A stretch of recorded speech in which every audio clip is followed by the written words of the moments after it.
What about Shepard? Earthborn, but no record of her family. Doesn't have one. She was raised on the streets, learned to look out for herself. She proved herself during the Blitz, held off enemy forces on the ground until reinforcements arrived. She's the only reason Elysium is still standing. We can't question her courage. Humanity needs a hero, and Shepard's the best we've got. I'll make the call.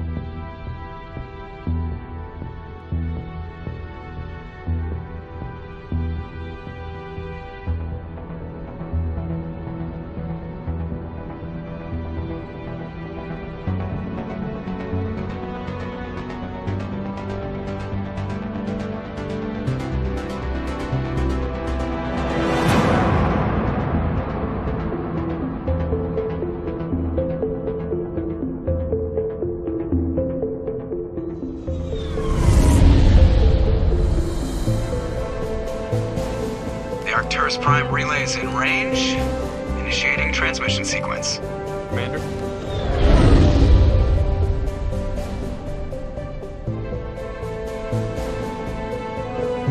We are connected. Calculating transit mass and destination. The relay is hot. Acquiring approach vector.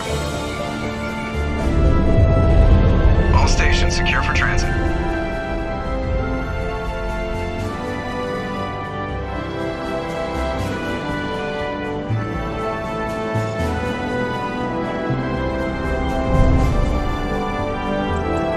Green. Approach run has begun.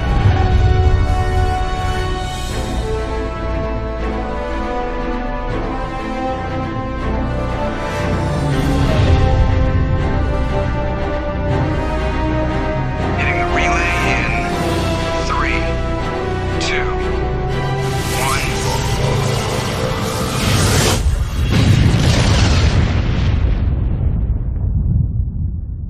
1. Thrusters. Check. Navigation. Check. Internal emission sync engaged. All systems online. Drift.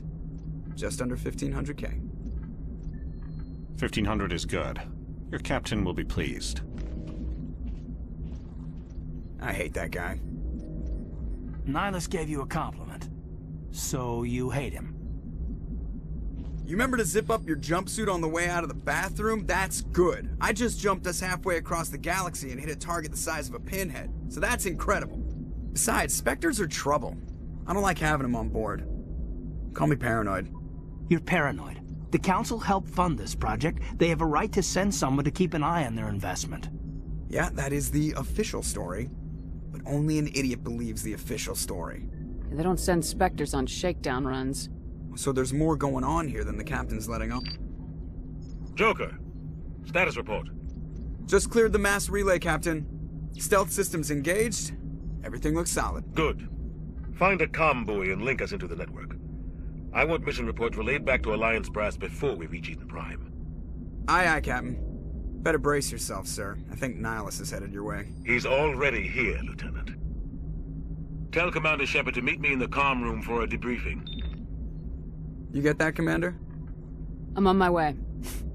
Is it me or does the captain always sound a little pissed off? Only when he's talking to you, Joker. Congratulations, Commander. Looks like we had a smooth run. You heading down to see the captain? I'm on my way to give him a status update right now. With all due respect, ma'am, maybe he'll finally tell you what we're really doing out here. You think the Alliance brass is holding out on us?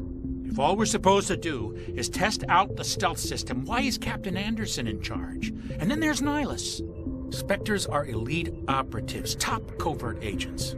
Why send a Spectre, a Turian Spectre, on a shakedown run? It doesn't add up. What do you know about the stealth systems? I just know it masks our location from scans and sensors, cutting-edge technology. The Normandy's the only ship with this prototype drive. But why are we fully staffed? A skeleton crew would be cheaper, less chance of security leaks, too. Plus, there's Nihilus. It's pretty obvious this shakedown run is just a cover. For what? Damned if I know, Commander. We're out here on false pretenses.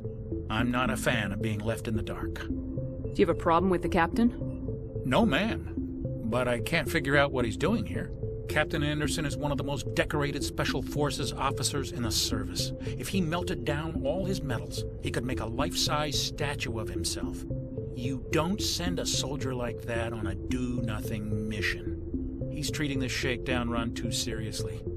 Something big is going on. You don't trust Nihilus? I don't like Turians in general. It runs in my family. My grandfather fought in the First Contact War. Lost a lot of friends when the Turians hit us.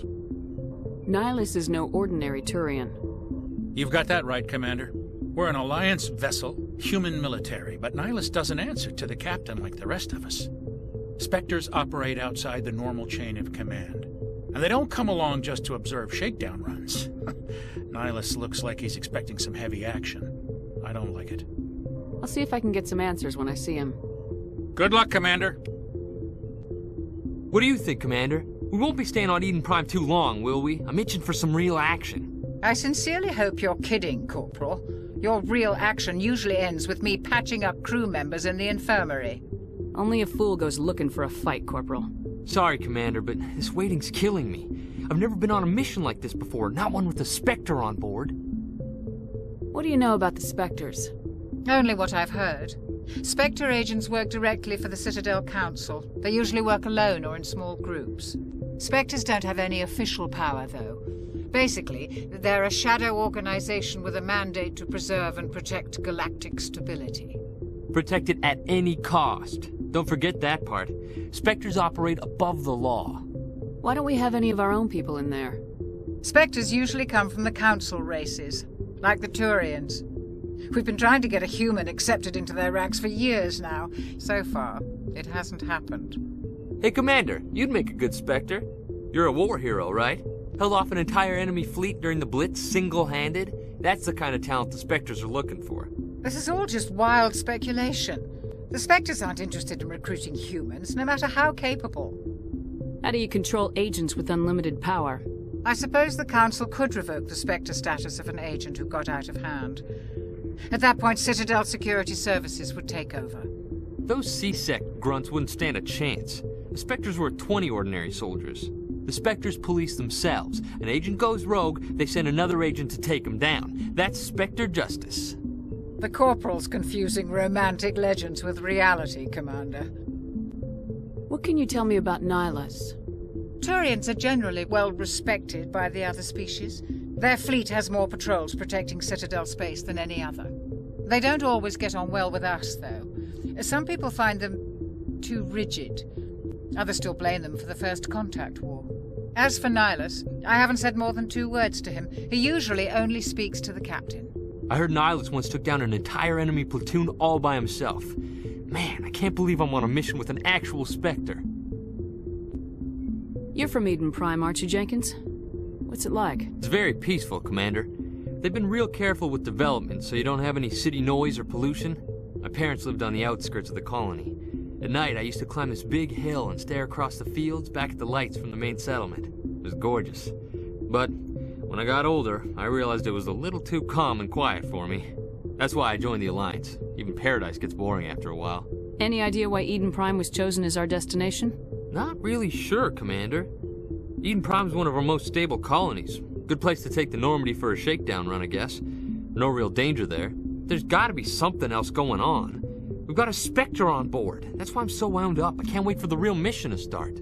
Just treat this like every other assignment you've had and everything will work out. Easy for you to say. You proved yourself in the Blitz. Everybody knows what you can do. This is my big chance. I need to show the brass what I can do. You're young, Corporal. You have a long career ahead of you. Don't do something stupid to mess it up. Don't worry, ma'am. I'm not gonna screw this up. The captain's waiting for me. Commander Shepard, I was hoping you'd get here first. It will give us a chance to talk. What about? I'm interested in this world we're going to, Eden Prime. I've heard it's quite beautiful. I've never been there. But you know of it. It's become something of a symbol for your people, hasn't it? Proof that humanity can not only establish colonies across the galaxy, but also protect them. But how safe is it, really? Do you know something? Your people are still newcomers, Shepard. The galaxy can be a very dangerous place. Is the Alliance truly ready for this?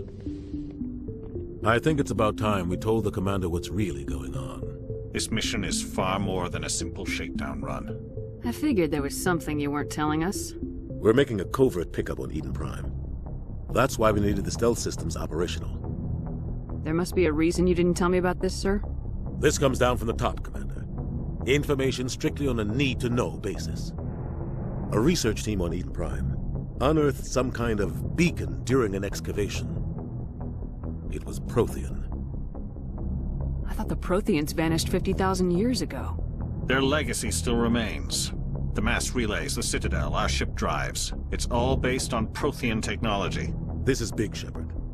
The last time humanity made a discovery like this, it jumped our technology forward 200 years. But Eden Prime doesn't have the facilities to handle something like this. We need to bring the beacon back to the Citadel for proper study. Obviously, this goes beyond mere human interests, Commander. This discovery could affect every species in Council space. Why didn't we keep the beacon for ourselves? You humans don't have the best reputation. Some species see you as selfish, too unpredictable, too independent, even dangerous. Sharing that beacon will improve relations with the Council. Plus, we need their scientific expertise. They know more about the Protheans than we do. The beacon's not the only reason I'm here, Shepard. Nihilus wants to see you in action, Commander. He's here to evaluate you. What's going on, Captain? The Alliance has been pushing for this for a long time. Humanity wants a larger role in shaping interstellar policy. We want more say with the Citadel Council. The Spectres represent the Council's power and authority. If they accept a human into their ranks, it shows how far the Alliance has come. You held off an enemy assault during the Blitz single-handed. You showed not only courage, but also incredible skill. That's why I put your name forward as a candidate for the Spectres. Why would a Turian want a human in the Spectres? Not all Turians resent humanity. Some of us see the potential of your species. We see what you have to offer to the rest of the galaxy, and to the Spectres. We are an elite group.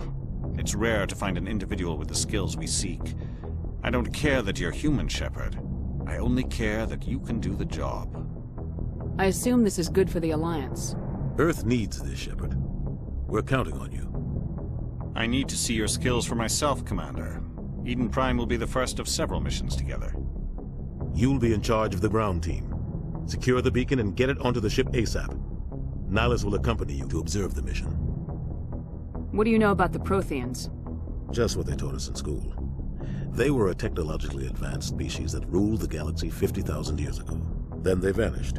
Nobody really knows how or why, though I've heard plenty of theories. But everyone agrees galactic civilization wouldn't exist without them. Their citadel is the very heart of galactic society, and without their mass relays, interstellar travel would be impossible. We all owe the Protheans a great debt. I'd like to know more about Eden Prime before we touch down. It's a peaceful farming world, but it represents something much bigger. Eden Prime is one of our oldest and most successful colonies. It proved we were ready to face the challenges of settling new worlds, to forge a place for humanity beyond Earth. It symbolizes humanity's growth and evolution as a spacefaring species. And after this, it will be known as the world where humans made a discovery of galactic importance. Why is this beacon so important? All advanced galactic civilization is based on Prothean technology, even yours. If we hadn't discovered those Prothean ruins buried on Mars, we'd still be stuck on Earth. That was just a small data cache. Who knows what we can learn from this beacon? What if it's a weapons archive? We can't let it fall into the wrong hands. Like who? The Paragon Traverse isn't the most stable sector of Citadel space. There are plenty of raiders and criminal groups active in the region. They might figure a Prothean beacon is worth the risk of attacking an Alliance ship. Plus, Eden Prime is right on the border of the Terminus systems. The Paragon Traverse is under Citadel protection. If the Terminus systems attack, it's an act of war. Technically, yes. But some of the species in the Terminus might be willing to start a war over this. The last thing the Council wants is to get dragged into a major conflict with the Terminus systems. We have to keep this low-key. Just give the word, Captain. We should be getting close to Eden. Captain, we got a problem. What's wrong, Joker? Transmission from Eden Prime, sir. You better see this. Bring it up on screen.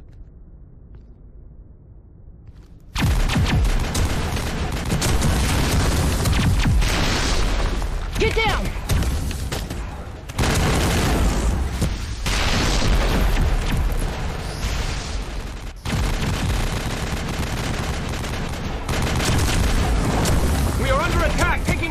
casualties! I repeat, heavy casualties! We can't! Need evac! They came out of nowhere! We need...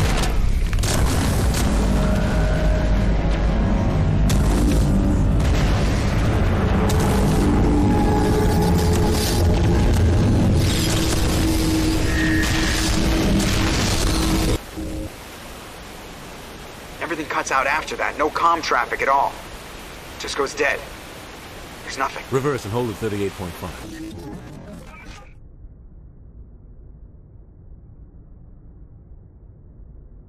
Status report. 17 minutes out, Captain. No other Alliance ships in the area. Take us in, Joker, fast and quiet. This mission just got a lot more complicated. A small strike team can move quickly, without drawing attention. It's our best chance to secure the beacon. Grab your gear and meet us in the cargo hold. Tell Alenko and Jenkins to suit up, Commander. You're going in.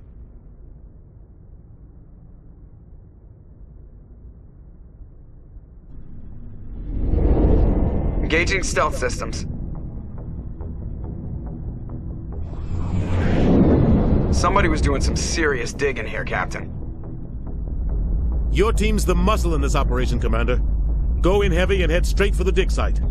What about survivors, Captain? Helping survivors is a secondary objective. The beacon's your top priority. Approaching drop point 1. Nihilus, you're coming with us? I move faster on my own. Nihilus will scout out ahead. He'll feed you status reports throughout the mission. Otherwise, I want radio silence. Ready and able, sir. The mission's yours now, Shepard. Good luck! We are approaching drop point 2.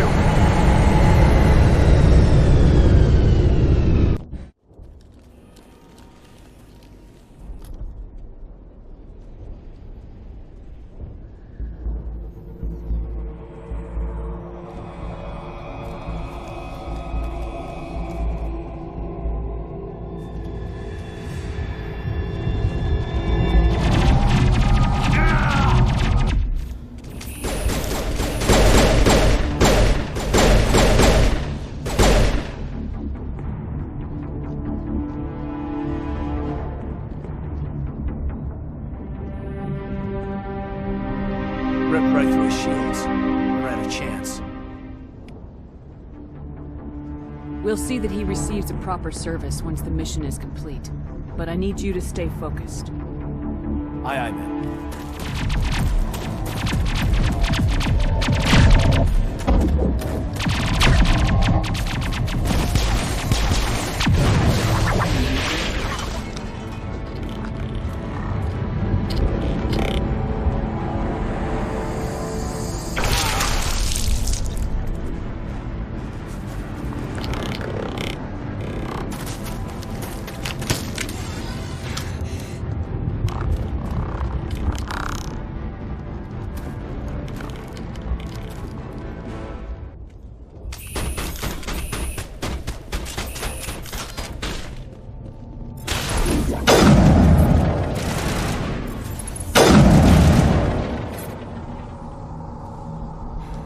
Thanks for your help, Commander. I didn't think I was gonna make it. Gunnery Chief Ashley Williams of the 212. You the one in charge here, ma'am? Are you wounded, Williams? A few scrapes and burns, nothing serious. The others weren't so lucky. Oh man. We were patrolling the perimeter when the attack hit. We tried to get off a distress call, but they cut off our communications. I've been fighting for my life ever since. Any idea what kind of enemy we're facing? I think they're Geth. The Geth haven't been seen outside the Veil in nearly 200 years. Why are they here now? They must have come for the beacon. The dig site is close, just over that rise. It might still be there. You're coming with us, Williams. We need that beacon. Aye, aye, ma'am. It's time for payback. Tell me everything you know about the beacon. They were doing some digging out here to extend the monorail and expand the colony. A few weeks ago, they unearthed some Prothean ruins, and the beacon. Suddenly, every scientific expert in the colony was interested. That's when they brought us in to secure the site. I don't know much about the beacon itself, but I heard one of the researchers say this could be the biggest scientific discovery of the century. What happened to the researchers at the dig site? I don't know. They set up camp near the beacon. The 232 was with them. Maybe their unit fared better than mine. Describe what happened leading up to the attack. We were sent out a couple of nights ago from the main colony to secure the area.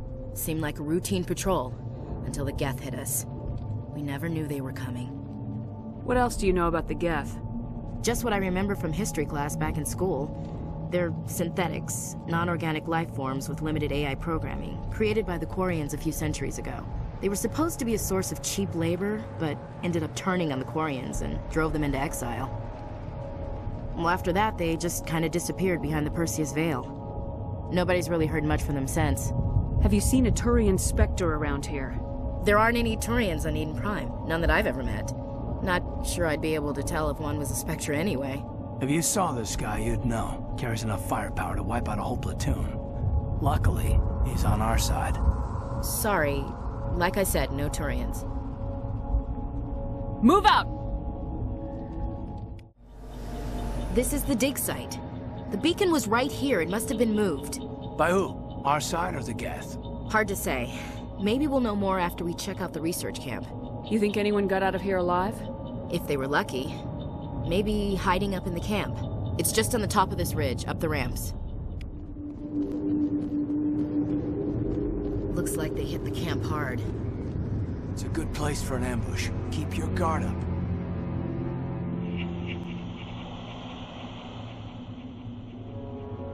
Oh God, we're still alive! What did the Geth do to them?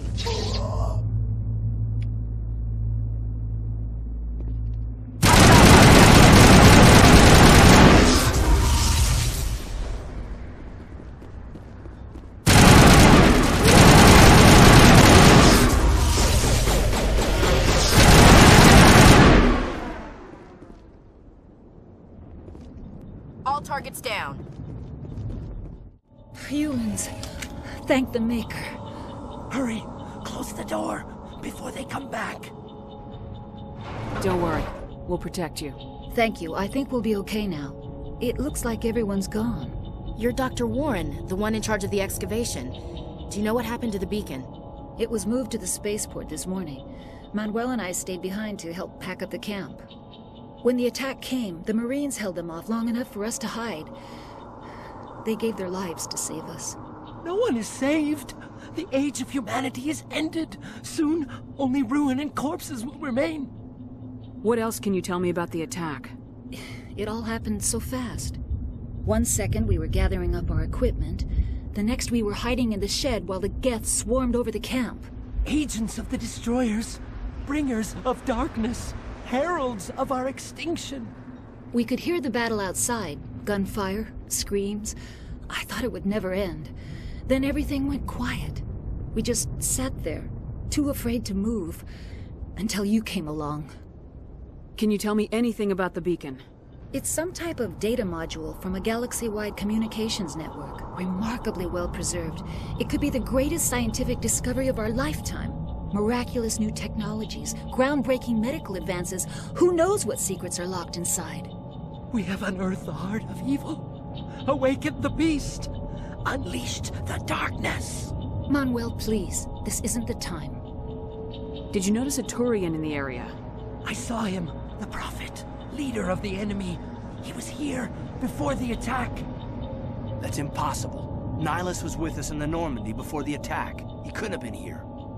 I'm sorry. Manuel's still a bit unsettled. We haven't seen your Turian. We've been hiding in here since the attack. What's wrong with your assistant?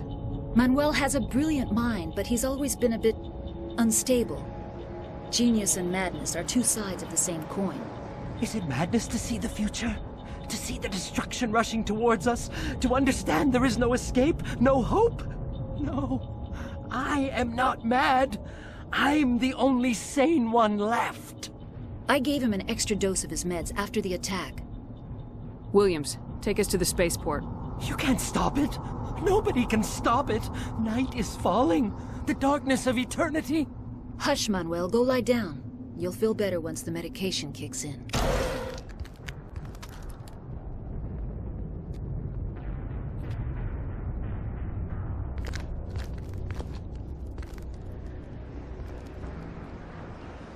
Saren.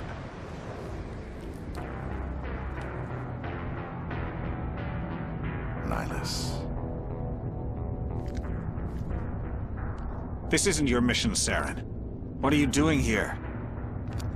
The Council thought you could use some help on this one. I wasn't expecting to find the Geth here. The situation's bad. Don't worry. I've got it under control.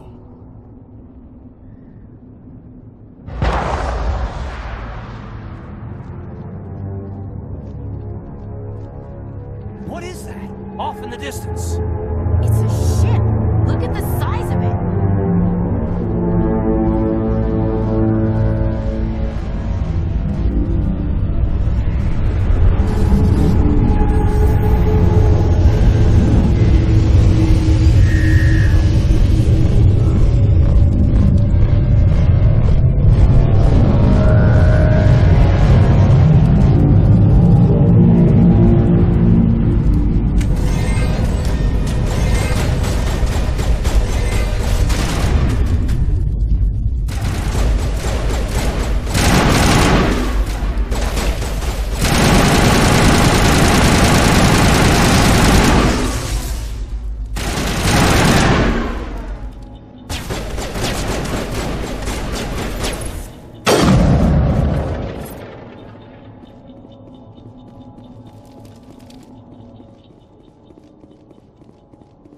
Commander, it's Nihilus. Something's moving over behind those crates. Wait! Don't shoot! I'm one of you! I'm human! What are you doing sneaking around back there? I'm sorry, I was hiding from those creatures. My name's Powell. I saw what happened to that Turian. The other one shot him. I need to know how Nihilus died. The other one got here first. He was waiting when your friend showed up. He called him Saren. I think they knew each other. Your friend seemed to relax. He let his guard down. And Saren killed him. Shot him right in the back. I'm just lucky he didn't see me behind the crates. Where'd Saren go after he killed Nihilus? He jumped on the cargo train and headed over to the other platform. Probably going after the beacon. I knew that beacon was trouble. Everything's gone to hell since we found it. First that damn mothership showed up, then the attack. They killed everyone. Everyone! If I hadn't been behind the crates, I'd be dead too. How come you're the only one who survived? Why didn't anyone else try to hide behind the crates? They never had a chance. I was already behind the crates when the attack started. Wait a minute. You were hiding behind the crates before the attack? Sometimes I need a nap to get through my shift. I sneak off behind the crates to grab 40 winks where the supervisor can't find me. You survived because you're lazy? If you hadn't snuck off for that nap, you'd probably be dead just like all the others. Yeah, I guess. I don't really want to think about it. Tell me about the Geth attack. It was quick. 1 minute that ship was descending, the next, those Geth were swarming over the platform, thousands of them. They must have been inside that mothership. They shot anything that moved. It was a massacre. Tell me about this mothership you saw. I've never seen anything like it before. It was huge. Landed over near that platform. The whole place got dark as it came down.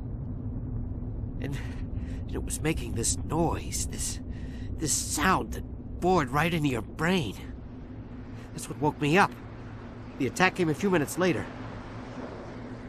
Is there anything else you can tell me about the beacon? They brought it here this morning. We loaded it up onto the train and shipped it to the other platform. Hard to believe that was only a few hours ago. Feels like a whole other life. We need to find that beacon before it's too late. Take the cargo train. That's where the other Turian went. I can't stay here. I need to get away from all this.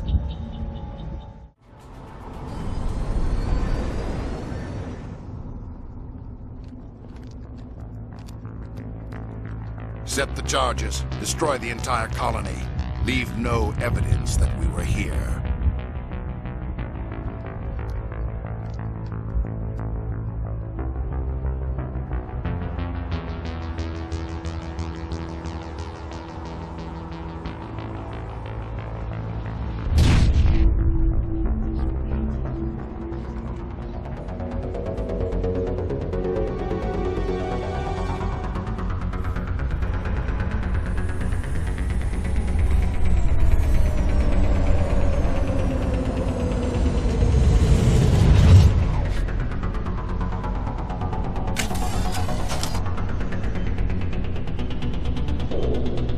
Demolition charges. The Geth must have planted them. Hurry! We need to find them all and shut them down!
Normandy, the beacon is secure. This is amazing. Actual working Prothean technology.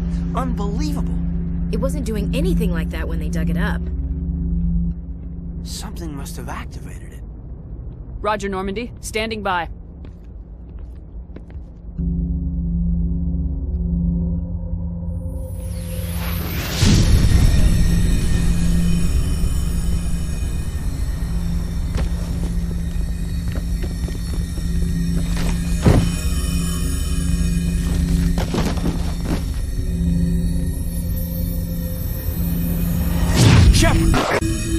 No, don't touch it. It's too...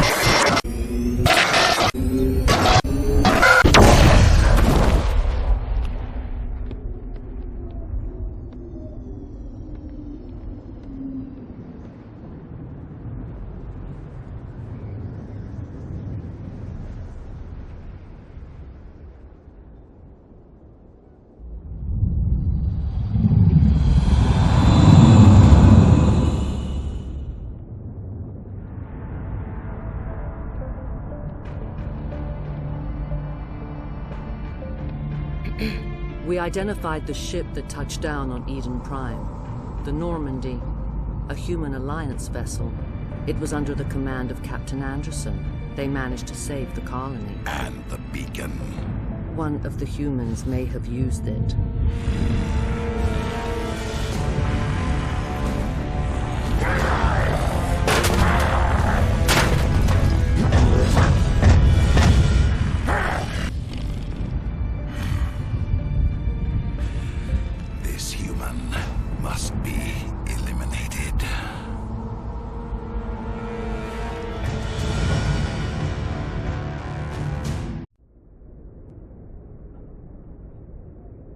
Doctor?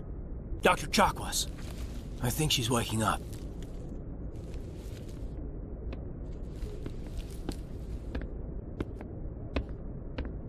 You had us worried there, Shepard. How are you feeling? How did I end up here? How long was I out? About 15 hours. Something happened down there with the beacon, I think. It's my fault. I must have triggered some kind of security field when I approached it. You had to push me out of the way. Where's the beacon now? What happened to it? The beacon exploded. A system overload, maybe. The blast knocked you cold. Williams and I had to carry you back here to the ship. I appreciate it. Physically, you're fine. But I detected some unusual brain activity. Abnormal beta waves. I also noticed an increase in your rapid eye movement. Signs typically associated with intense streaming. I saw... I'm not sure what I saw. Death, destruction... Nothing's really clear. I better add this to my report. It may... Oh, Captain Anderson. How's our EXO holding up, Doctor? Well, all the readings look normal. I'd say the commander's going to be fine. Glad to hear it.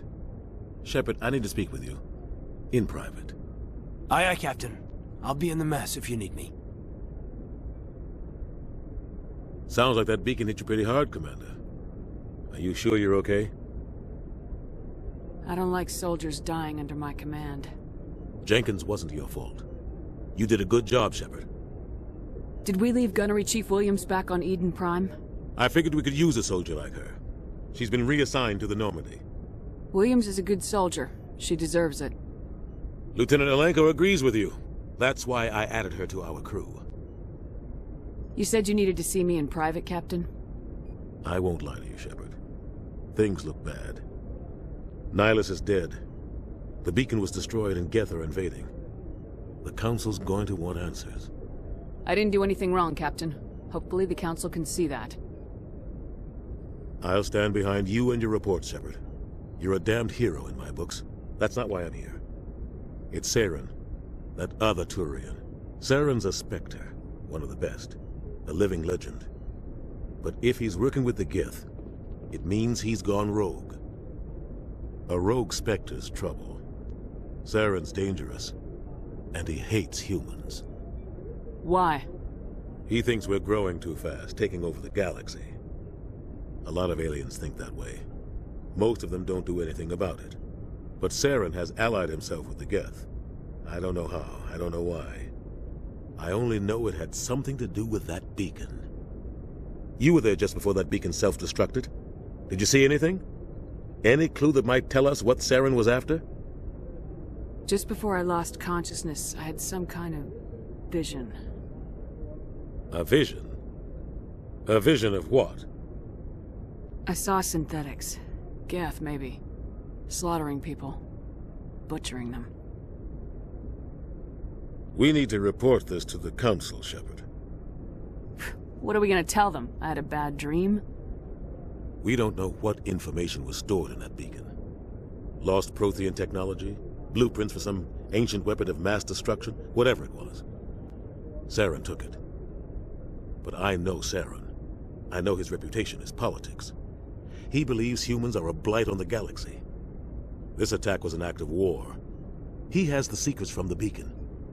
He has an army of Geth at his command, and he won't stop until he's wiped humanity from the face of the galaxy. I'll find some way to take him down. It's not that easy. He's a Spectre. He can go anywhere, do almost anything. That's why we need the Council on our side. We prove Saren's gone rogue and the Council will revoke his Spectre status. I'll contact the Ambassador and see if he can get us an audience with the Council. He'll want to see us as soon as we reach the Citadel. We should be getting close. Head up to the bridge and tell Joker to bring us into dock. Commander, I'm glad to see you're okay. Losing Jenkins was hard on the crew, and I'm glad we didn't lose you too. Things were pretty rough down there. Yeah, you never get used to seeing dead civilians. Doesn't seem right somehow. But at least you stopped Saren from wiping out the whole colony. I couldn't have done it without you. We're Marines. We stick together. And I'm just sorry that we lost Jenkins. Yeah, I wish I could have done something to save him. I was there. You did everything right. It was just bad luck. It's been a hell of a shakedown, Cruz. Our first mission ends with one Spectre killing another. The Citadel Council's not going to be happy about that. Probably use it to lever more concessions out of the Alliance. You've got a good grasp of the situation. You a career man? Yeah, a lot of biotics are. We're not restricted, but we sure don't go undocumented. May as well get a paycheck for it. Besides, my father served. I made him proud when I enlisted. Eventually. But is that why you're here? Because of your family? I never met my parents.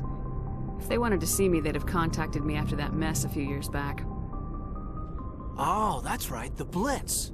I imagine that bought you any post in the fleet. Word is we're heading for the Citadel, ma'am. Can you, tell me why?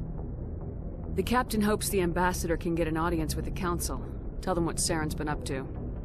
Makes sense. They'd probably like to know he's not working for them anymore. Whatever happens, we'll be ready, Commander. I'm glad you're okay, Commander. The crew could use some good news after what happened to Jenkins. Jenkins was a valuable part of this crew. Part of me feels guilty over what happened.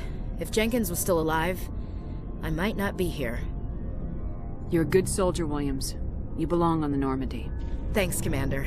That means a lot from you. I've never met anyone who was awarded the Star of Terra. Things were pretty rough down there.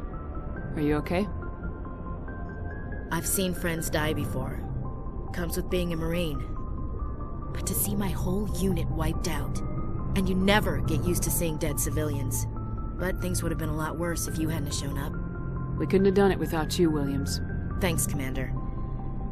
I have to admit, I was a little worried about being assigned to the Normandy. It's nice when someone makes you feel welcome. I think you're gonna fit in here just fine, Williams. Yes, Commander? Is there something you need? What do you know about Captain Anderson? I've served with him for a few tours now. He knows when to let things slide and when to crack the whip. The crew knows he's seen pretty much anything they'll ever run into. And he cares about the people under his command. How well do you know the Lieutenant? I'd never worked with him before this mission. But he has an impressive service record, over a dozen special commendations. Tends to keep to himself, though. Maybe because of the headaches. It's not easy being an L2. What does that have to do with it? Well, most biotics now use the L3 implants. Lieutenant Alenko was wired with the old L2 configuration. Sometimes there are complications. What kind of complications? Severe mental disabilities, insanity, crippling physical pain. There's a long list of horrific side effects. Caden's lucky. He just gets migraines. How did you end up serving on an Alliance ship? I enlisted right out of med school. Earth always seemed boring to me. Too safe, too secure. I figured the colonies were teeming with exotic adventure. I wanted to travel the stars, tending the wounds of tough soldiers with piercing eyes and sensitive souls. Turns out military life isn't quite as romantic as I'd imagined. But humanity needs the Alliance if we want to keep expanding through the Traverse, and the Alliance always needs good doctors. So I stayed on to do my part. Ever think you made the wrong choice? Sometimes I think about opening a private practice back on Earth. Or maybe taking a position at one of the new med centers out in the colonies. But there's something special about working on soldiers. If I left the Alliance now, I'd feel like I was abandoning them. I should go. Good timing, Commander. I was just about to bring us into the Citadel. See that taxpayer money at work.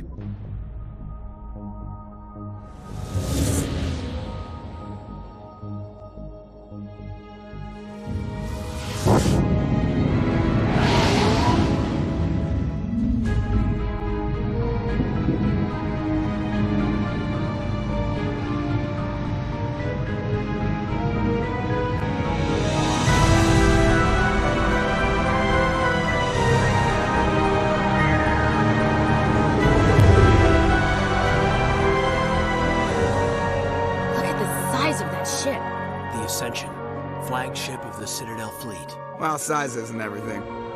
Why so touchy, Joker? I'm just saying you need firepower, too. Look at that monster! Its main gun could rip through the barriers in any ship in the Alliance fleet. Good thing it's on our side, then. Citadel Control, this is SSV Normandy, requesting permission to land. Stand by for clearance, Normandy. Clearance granted. You may begin your approach. Transferring you to an Alliance operator. Roger, Alliance Tower. Normandy out. Normandy, this is Alliance Tower. Please proceed to Dock 422.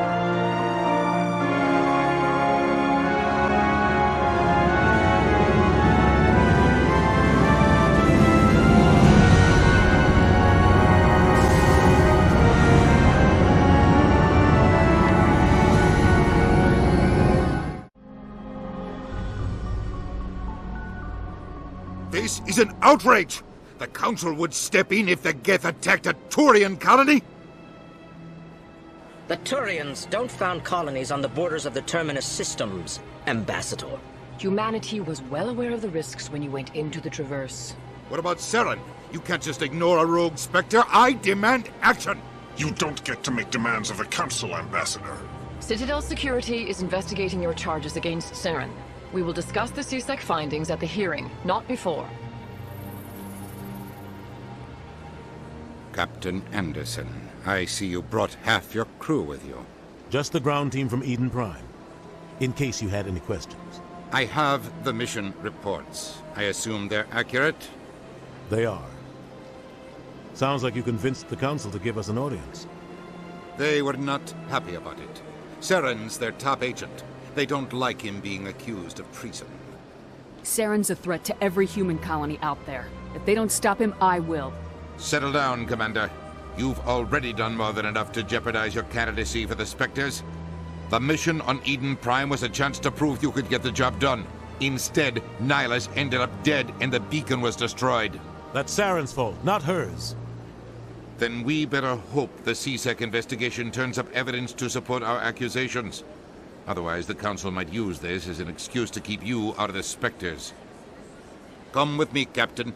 I want to go over a few things before the hearing. Shepard, you and the others can meet us at the Citadel Tower, top level. I'll make sure you have clearance to get in. And that's why I hate politicians. Greetings and welcome to the Presidium. My name is Avina, and I am pleased to be your virtual guide throughout this level of the Citadel space station. What does that mean? I am a fully interactive virtual intelligence, programmed to provide spontaneous guidance at predetermined locations of interest throughout this level of the Citadel. I may also be contacted through any of the Presidium VI terminals, should you require assistance. Give me the tour. You are standing at Presidium Tourism Terminal 1. On either side of this lobby are the embassies of the various Citadel races, along with CSEC headquarters. On the far end of this level, you can see the Citadel Tower, where the Council meets regularly to discuss matters of interstellar importance. What can you tell me about the Citadel Council? Originally, the Council consisted of representatives from the Asari and Solarians, the two dominant species in Citadel space. Roughly 1,304 galactic standard years ago, Turians were invited to join the Council in recognition of the role they played during the Krogan Rebellion. Since then, the three Council races have worked together to ensure the peaceful coexistence of the galactic community, while preserving individual autonomy for each species. It can't be as simple as that. There must be problems somewhere in the system. I am not programmed to make that kind of qualified judgment. My code is limited to information and simple interaction simulations. Tell me about the embassies. Each species in Citadel space important enough to be consulted on matters of galactic politics maintains an embassy on the Presidium. The Volus were the first non-Council species to be granted an embassy, roughly 2,384 galactic standard years ago. As Citadel space has expanded, more embassies have been added. The most recently added embassy belongs to your own species, humanity. It was added 19 galactic standard years ago, despite some rather vocal opposition. How come the Volus were the first species given an embassy? In the early years following the formation of the Council, the Volus were, apart from the Asari and Solarians, the most populous and widespread species in Citadel space. They established many new colonies and trading outposts, and they petitioned the Council for a greater role in determining interstellar policy. In recognition of their work to expand interstellar trade and establish a standardized galactic economy, the Volus were granted an embassy here on the Citadel. Why were people trying to keep my species out? Some species felt humanity was given preferential treatment. It often takes a century or more before a new species is granted an embassy. The Council gave a great deal of thought to this matter. In the end, they decided humanity's impact on Citadel space was significant enough to warrant an embassy. I want to know more about Citadel security. Citadel security serves as law enforcement for all regions of the Citadel, though the majority of officers serve in the wards. Executor Palin, a Turian, is the current head of CSEC, but individuals from virtually every species across Citadel space serve as officers beneath him. If you wish to learn more, Executor Palin's office is located in the CSEC headquarters just across the lobby. Do you know anything about Spectres? The term Spectre is derived from the branch of Special Tactics and Reconnaissance. Each Spectre agent is handpicked by the Council. Their primary role is preserving galactic stability and resolving volatile situations that cannot be handled through normal political channels. In this role, they are granted extraterritorial rights and jurisdictions. Spectres answer to no law or authority except the Council itself. Goodbye. Saren's hiding something. Give me more time. Stall them. Stall the Council? Don't be ridiculous. Your investigation is over, Garrus.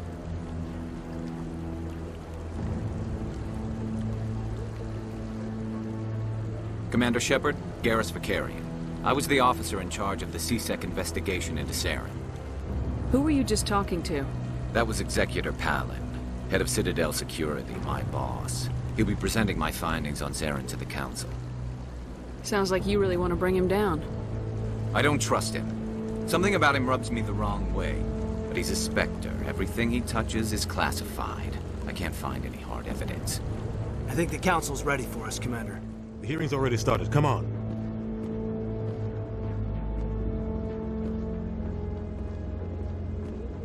The Geth attack is a matter of some concern, but there is nothing to indicate Saren was involved in any way. The investigation by Citadel Security turned up no evidence to support your charge of treason. An eyewitness saw him kill Nihilus in cold blood. We've read the Eden Prime reports, Ambassador. The testimony of one traumatized dock worker is hardly compelling proof. I resent these accusations. Nihilus was a fellow Spectre and a friend. That just let you catch him off guard. Captain Anderson, you always seem to be involved when humanity makes false charges against me. And this must be your protege, Commander Shepard. The one who let the beacon get destroyed. You're the one who destroyed the beacon, then you tried to cover it up. Shift the blame to cover your own failures. Just like Captain Anderson. He's taught you well. But what can you expect from a human? Saren despises humanity. That's why he attacked Eden Prime. Your species needs to learn its place, Shepard. You're not ready to join the Council. You're not even ready to join the Spectres. He has no right to say that. That's not his decision. Shepard's admission into the Spectres is not the purpose of this meeting. This meeting has no purpose. The humans are wasting your time, Counselor, and mine.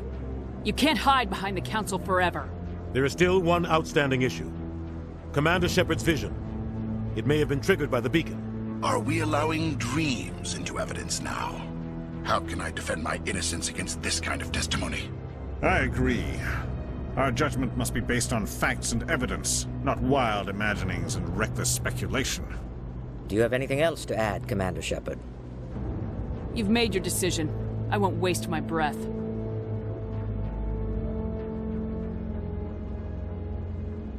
The Council has found no evidence of any connection between Saren and the Geth.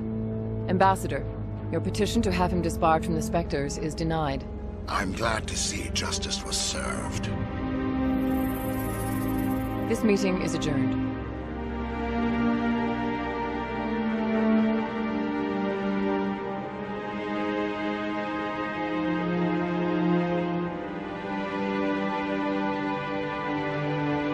It was a mistake bringing you into that hearing, Captain. You and Saren have too much history. It made the Council question our motives. I know Saren.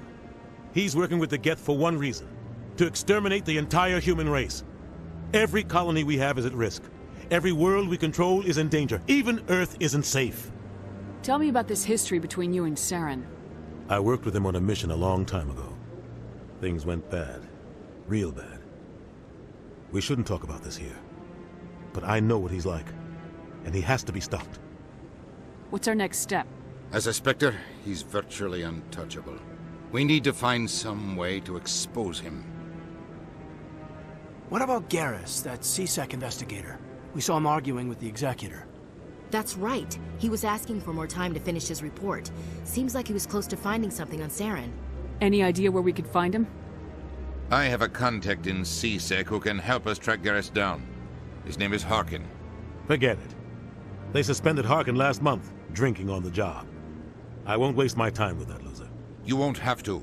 I don't want the Council using your past history with Saren as an excuse to ignore anything we turn up. Shepard will handle this. I'll take care of it. I need to take care of some business. Captain, meet me in my office later. Harkin's probably getting drunk at Cora's Den. It's a dingy little club in the lower section of the wards. I thought you said he was a drunken loser. Couldn't hurt to go talk to him. Just be careful. I wouldn't call him reliable. You and Saren have a history. What happened? About 20 years ago, I was part of a mission in the Skillian Verge. I was working with Saren to find and remove a known terrorist threat.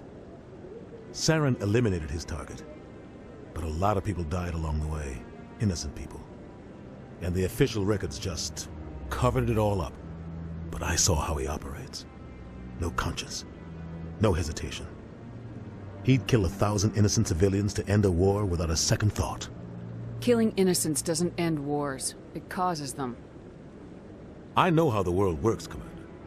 Sometimes you're forced to make unpleasant decisions, but only if there's no other way. Saren doesn't even look for another option. He's twisted, broken. He likes the violence, the killing. And he knows how to cover his tracks.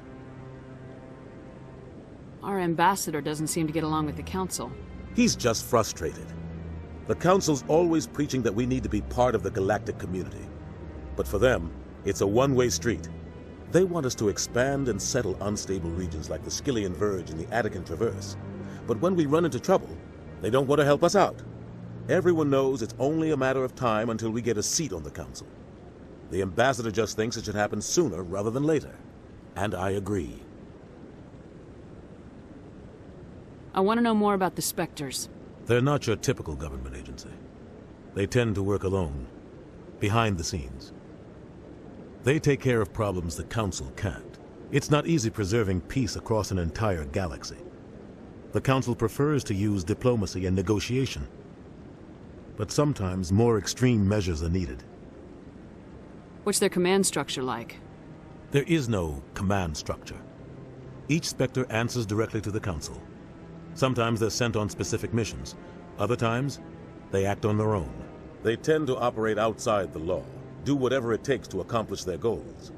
The Council just turns a blind eye. Spectres have a lot of power, Shepard. What happens when a Spectre goes rogue, like Saren? It doesn't happen often. The Council is careful when they select their candidates. But when something does go wrong, there's usually only one solution. Send another Spectre to bring the rogue agent down. How do they decide who becomes a Spectre? You can't just apply to join. There's no training program. Spectres aren't made. They're born. The Council's always looking for exceptional individuals. People who can get the job done, like you. They've been watching you for years. They see something in you. They want you on their side. Nihilus was supposed to give them a final recommendation, but with him gone, things are still up in the air. You don't think much of Harkin. The guy joined CSEC about 20 years ago. He's been an embarrassment to our species ever since. Roughing up suspects in custody, bribery accusations, alcohol and drug use. The embassy used to step in when he got in trouble. But I guess enough was enough. Guy's a scumbag. He should have been cut loose a long time ago. He was one of the first human CSEC officers. Guess it would have looked bad if he got fired. A lot of backroom deals were worked out over the years to keep him on the force. Politics is a dirty business sometimes, but it looks like his time's run out. We've got enough humans in CSEC now to stop protecting him. Maybe there's another way to find evidence against Saren. You should talk to Barla Vaughn over in the financial district. Rumor has it he's an agent for the Shadow Broker. The Shadow Broker? An information dealer. Buys and sells secrets to the highest bidder. I've heard Barla Vaughn's one of the top representatives. He might know something about Saren, but his information won't come cheap. I should go. Good luck, Shepard. I'll be over in the ambassador's office if you need anything else. Back off, Rex. Fist told us to take you down if you showed up. What are you waiting for? I'm standing right here. This is Fist's only chance. If he's smart, he'll take it. He's not coming out, Rex. End of story. This story is just beginning. Out of my way, humans. I have no quarrel with you. What was that all about? Who knows? Let's just try not to get caught in the middle. Hey there, sweetheart. You looking for some fun? I gotta say, that soldier get-up looks real good on that body of yours. Why don't you sit your sweet little ass down beside old Harkin? Have a drink. See where this goes. I'd rather drink a cup of acid after chewing on a razor blade. You trying to hurt my feelings? You gotta do better than that. After 20 years with CSEC, I've been called every name in the book, princess. Harkin, right? I was told you could help me find someone. A Turian CSEC officer named Garrus. Garrus? You must be one of Captain Anderson's crew. Poor bastard, still trying to bring Saren down, eh? I know where Garrus is, but you gotta tell me something first. Did the captain let you in on his big secret? Is there something I should know about the captain? The captain used to be a Spectre. Didn't know that, did you? It was all very hush-hush. The first human ever given that honor, and then he blew it. Screwed up his mission so bad they kicked him out. Of course, he blames Saren. Says the Turians set him up. Why'd they kick him out? Have to ask him. I never heard any of the details. Bet it's a good story, though. The heroes fall. Classic tragedy. You said they covered all this up. How'd you hear about it? I spent 20 years working cases here on the Citadel. People on this station love to talk. Secrets are like herpes. If you got them, you might as well spread them around. You're a pig. Just noticed that now, did you? Just tell me where Garrus went. Garrus was sniffing around Dr. Michelle's office. She runs the med clinic on the other side of the wards. Last I heard, he was going back there. What do you know about Garrus? Damn hothead is what he is. Still figures he can save the world. Always bucking heads with the Executor. He'll pay for it soon enough. The Executor loves to put us lowly field agents in our place. Just look what happened to me. You need to look in a mirror. Sober up and take some responsibility for yourself. Save your sermons. This ain't no church. I'm out of here. You're Commander Shepard, the hero of Eden Prime. I am so honored to meet you. Nice to meet you. And you are? My name is Conrad. Conrad Werner. They say you killed more than 100 Geth on Eden Prime. They say a lot of things. I was too busy killing them to count. Hey, I know you're probably busy, but do you have time for a quick autograph? Anything for a fan. Here. Thanks. I really appreciate it. My wife is going to be so impressed. I'll let you get back to work. Oh, but next time you're on Earth, I'd love to buy you a drink. Thanks again. I didn't tell anyone, I swear. That was smart, Doc. Now if Garrus comes around, you stay smart. Keep your mouth shut, or Who are you? Let her go. Ah!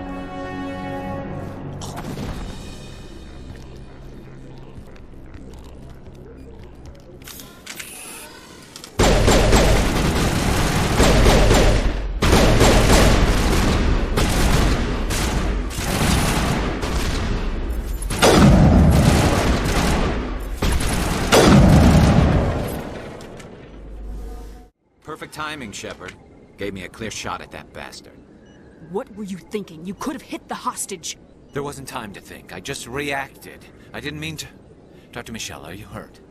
No, I'm okay. Thanks to you. All of you. Why were they threatening you? Who do they work for? They work for Feast. They wanted to shut me up, keep me from telling Garrus about the Quarian. What Quarian? A few days ago, a Quarian came by my office. She'd been shot, but she wouldn't tell me who did it. I could tell she was scared, probably on the run. She asked me about the Shadow Broker. She wanted to trade information in exchange for a safe place to hide. Then what? I put her in contact with Fist. He's an agent for the Shadow Broker. Not anymore. Now he works for Saren. And the Shadow Broker isn't too happy about it. Fist betrayed the Shadow Broker? That's stupid, even for him. Saren must have made him quite the offer. That Quarian must have something Saren wants. Something worth crossing the Shadow Broker to get. She must have something that proves he's a traitor. Did the Quarian mention anything about Saren, or the Geth? She did. The information she was going to trade. She said it had something to do with the Geth. She must be able to link Saren to the Geth. There is no way the Council can ignore this. Time we paid Fist a visit. This is your show, Shepard. But I want to bring Saren down as much as you do. I'm coming with you. You're a Turian. Why do you want to bring him down? I couldn't find the proof I needed in my investigation, but I knew what was really going on. Saren is a traitor to the Council and a disgrace to my people. Welcome aboard, Garrus. You know, we aren't the only ones going after Fist. The Shadow Broker hired a Krogan bounty hunter named Rex to take him out. Yeah, we saw him in the bar. A Krogan might come in handy. Last I heard, he was at the CSEC Academy. What's he doing there? Fist accused him of making threats. We brought Rex in for a little talk. If you hurry, you can catch him at the Academy before he leaves. Move out. Witnesses saw you making threats in Fist's bar. Stay away from him. I don't take orders from you. This is your only warning, Rex. You should warn Fist. I will kill him. You want me to arrest you? I want you to try.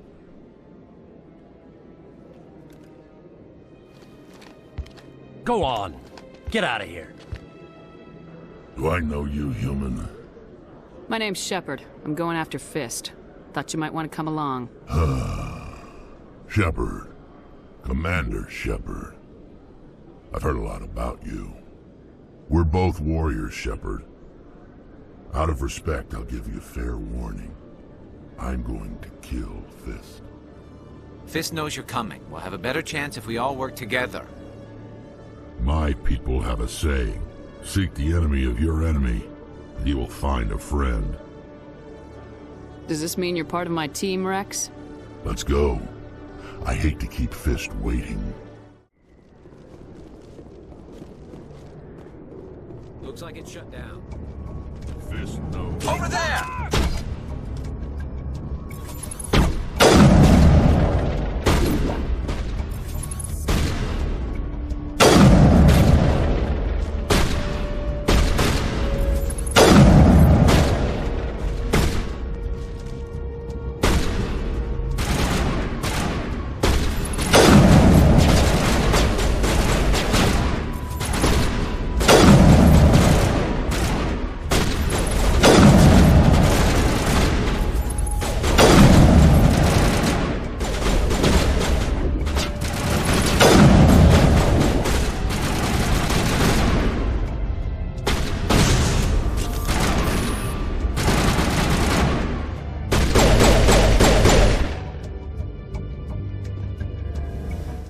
Stop right there. Don't come any closer.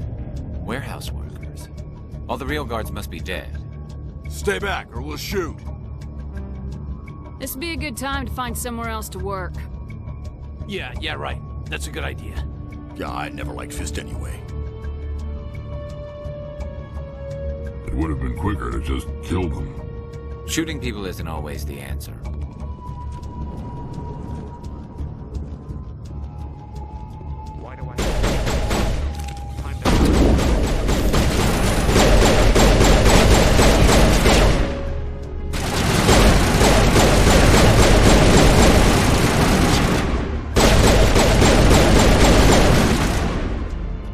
Wait! Don't kill me, I surrender!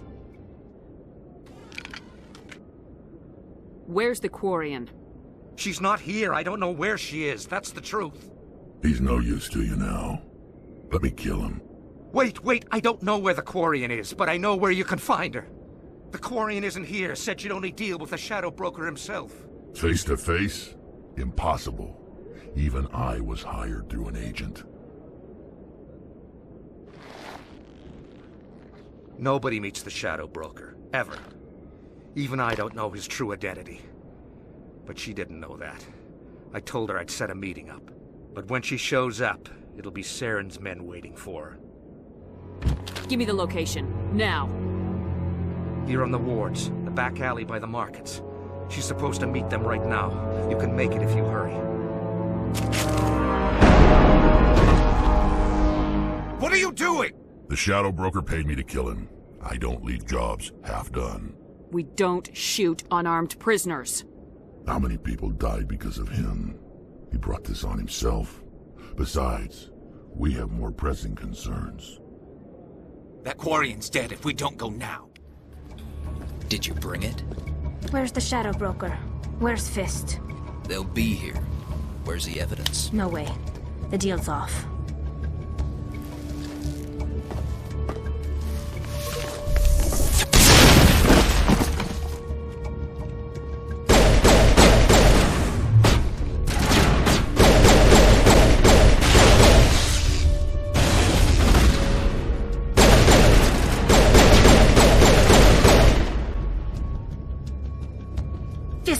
me up. I knew I couldn't trust him. Were you hurt in the fight? I know how to look after myself. Not that I don't appreciate the help. Who are you? My name's Shepard. I'm looking for evidence to prove Saren's a traitor. Then I have a chance to repay you for saving my life. But not here. We need to go somewhere safe. We could take her to the human embassy. Your ambassador will want to see this anyway. You're not making my life easy, Shepard. Firefights in the wards, an all-out assault on Korra's den. Do you know how many... Who's this? The Quarian? What are you up to, Shepard? Making your day, Ambassador. She has information linking Saren to the Geth. Really? Maybe you better start at the beginning, Miss... My name is Tali. Tali Zora Naraya. We don't see many Quarians here. Why did you leave the flotilla? I was on my pilgrimage. My rite of passage into adulthood. I've never heard of this before. It is a tradition among my people. When we reach maturity, we leave the ships of our parents and our people behind. Alone, we search the stars, only returning to the flotilla once we have discovered something of value. In this way, we prove ourselves worthy of adulthood. What kinds of things do you look for? It could be resources like food or fuel, or some type of useful technology, or even knowledge that will make life easier on the flotilla. Through our pilgrimage, we prove that we will contribute to the community, rather than being a burden on our limited resources. Tell us what you found. During my travels, I began hearing reports of Geth. Since they drove my people into exile, the Geth have never ventured beyond the Veil. I was curious. I tracked a patrol of Geth to an uncharted world. I waited for one to become separated from its unit. Then I disabled it and removed its memory core. I thought the Geth fried their memory cores when they died. Some kind of defense mechanism. How did you manage to preserve the memory core? My people created the Geth.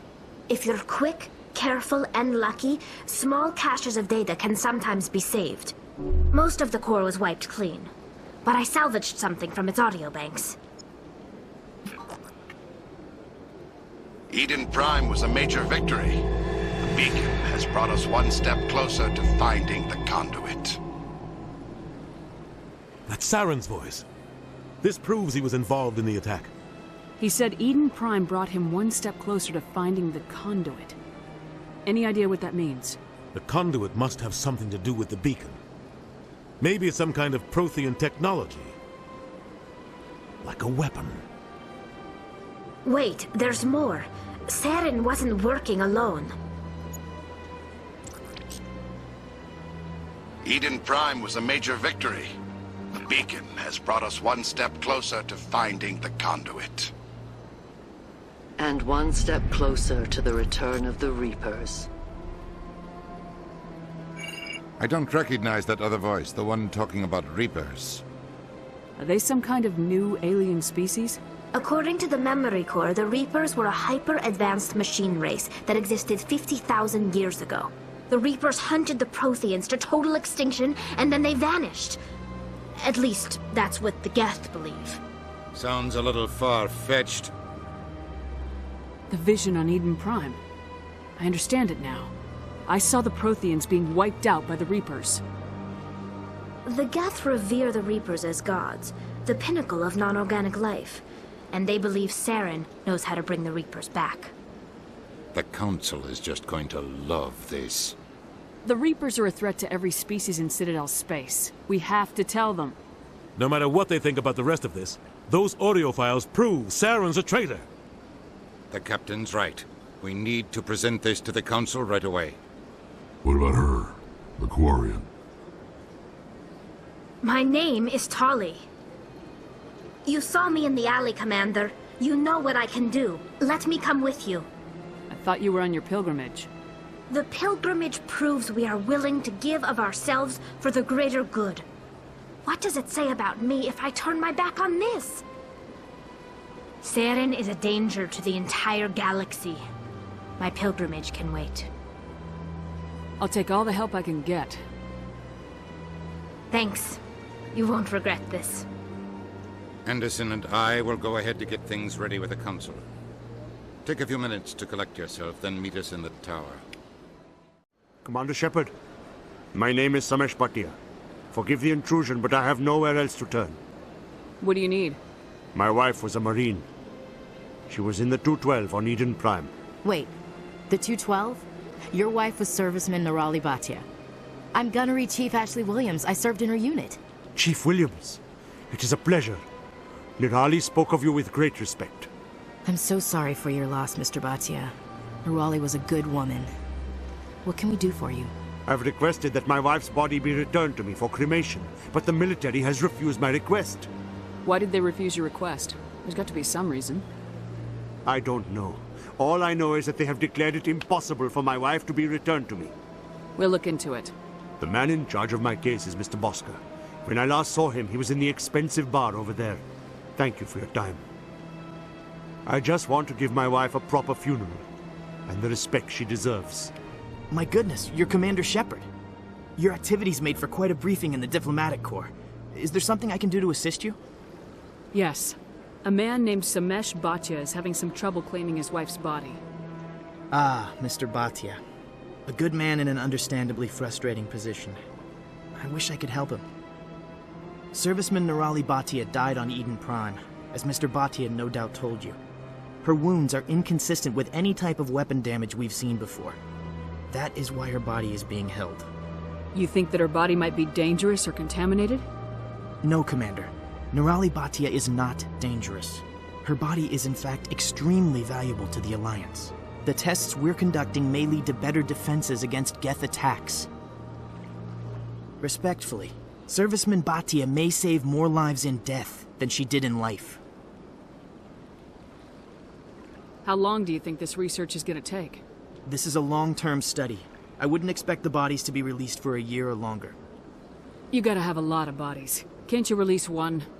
Very few bodies had this new type of weapon damage, and very few were in good enough condition to study. Beyond that, Commander, we need as many bodies as we can to get a reasonable sample size. When will this research result in actual new technology? If we're lucky, we'll actually realize usable technology from this study in a few years. I'll tell Samesh. Next time you cut up a dead soldier, at least tell her husband the truth. That was just the reaction we were hoping to avoid, Commander. But if you think it will help, tell Mr. Bhatia the truth. Perhaps he will understand. Hello, Commander. Has any progress been made with Mr. Bosker? Will he return my wife's body? It's not as simple as I'd hoped. The military needs your wife's body for important tests. Tests? They're holding my wife's body for tests? My wife served the Alliance faithfully. She gave her life for humanity. And this is how they repay her. Mr. Bhatia, your wife died defending humanity. We still need her help. What right does the military have to hold her body? She's already given her life. She died a hero, Mr. Bhatia. And now she has a chance to save even more lives. It doesn't matter. She's dead. Yes, she is, Mr. Bhatia. She died fighting for what she believed in. She sacrificed her life to keep you safe. I think she'd want to make the most of that sacrifice. You're right, Miss Williams. She would not flinch from her duty. Let them run their tests. Let my wife save lives so that others are spared the loss I feel today. Goodbye. Thank you for finding me answers. That Hanar refuses to listen to reason. Why can't it act in an orderly and lawful manner? Are there laws being broken here? I am not unreasonable. The Hanar is free to spew its nonsense once it purchases an evangelical permit. So if the Hanar gets a permit, it's allowed to preach? No. Registered evangelicals must follow regulations. There are specific areas where preaching is legal. Failure to follow the regulations results in the forfeiture of the license. What's the purpose behind the evangelical permits? Forcing religious evangelicals to register for a permit weeds out undesirables. It keeps the area safe. The Citadel is too important to become a battleground for a religious war. If you'd like, I could talk to the Hanar for you. Do you desire to learn of the Enkindlers? Or has the Honorable CSEC officer enlisted assistance? Is this really how you want to represent the Enkindlers? The truth of the Enkindlers must be made known. They gave the Hanar language, and gave the universe the mass relays. This one only wishes to spread the truth to any who will listen. There is no intent to cause trouble. Is this how the Enkindlers would want you to use this gift of consciousness? The Enkindlers would wish for their message to be spread to all sentient races. If the Protheans had wanted you to force your message on the unwilling, they'd have said so. This one hears wisdom. Perhaps enthusiasm has clouded judgment in this matter. This one departs now, and will not intrude upon the Presidium again. I see the Hanar is left. Thank you. Happy to help. Here, for your assistance in this matter. Now, if you'll excuse me, I should report to my superiors. What's this? One of the Earth Clan. Ah, a very famous one, yes? You are the one called Shepard. It is a great honor to welcome the heroes of the Blitz. You've got me at a disadvantage here. Forgive me, Earth Clan. My name is Barla Vaughn. My job makes it necessary for me to keep informed. I am a financial advisor to many important clients here on the Citadel. When someone as important as yourself arrives on the station, I take notice.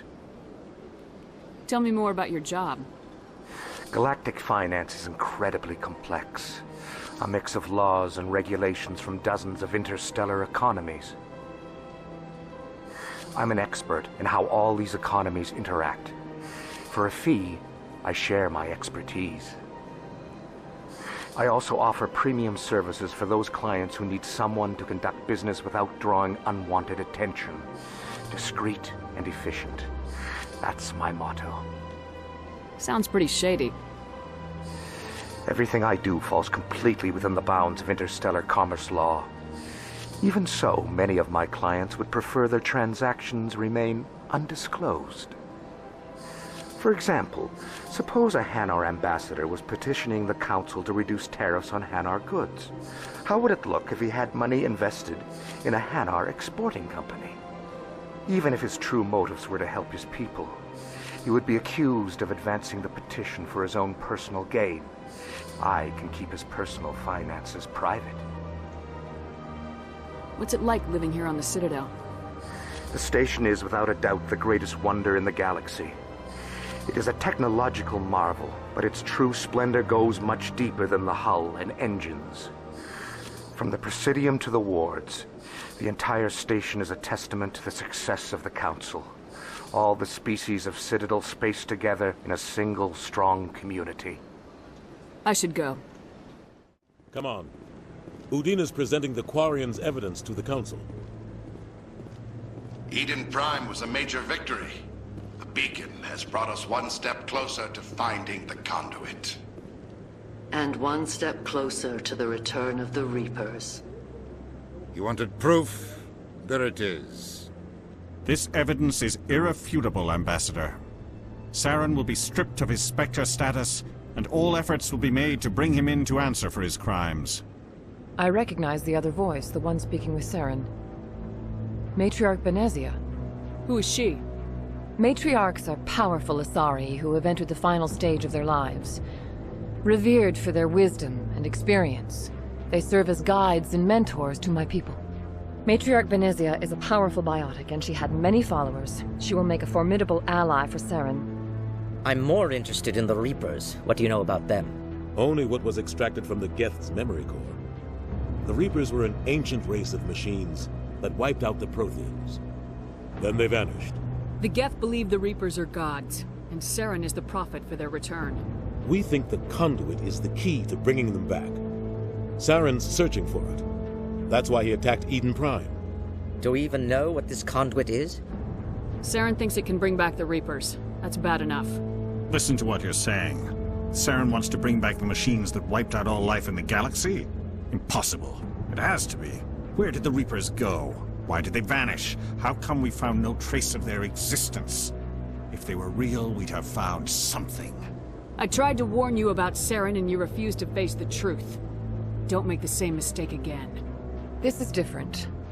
You proved Saren betrayed the Council. We all agree he's using the Geth to search for the conduit, but we don't really know why. The Reapers are obviously just a myth, Commander. A convenient lie to cover Saren's true purpose. A legend he is using to bend the Geth to his will. 50,000 years ago, the Reapers wiped out all galactic civilization. If Saren finds the conduit, it will happen again. Saren is a rogue agent on the run for his life. He no longer has the rights or resources of a Spectre. The Council has stripped him of his position. That is not good enough. You know he's hiding somewhere in the Traverse. Send your fleet in! A fleet cannot track down one man. A Citadel fleet could secure the entire region, keep the Geth from attacking any more of our colonies. Or it could trigger a war with the Terminus systems. We won't be dragged into a galactic confrontation over a few dozen human colonies. I can take Saren down. The commander's right. There is a way to stop Saren that doesn't require fleets or armies. No! It's too soon. Humanity is not ready for the responsibilities that come with joining the Spectres. You don't have to send a fleet into the Traverse, and the Ambassador gets his human Spectre. Everybody's happy.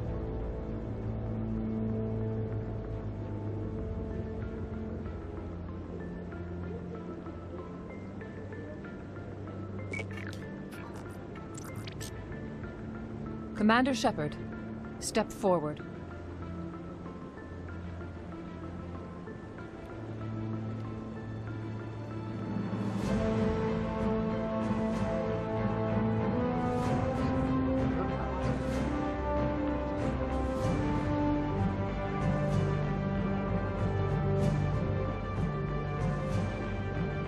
It is the decision of the Council that you be granted all the powers and privileges of the Special Tactics and Reconnaissance branch of the Citadel. Spectres are not trained, but chosen.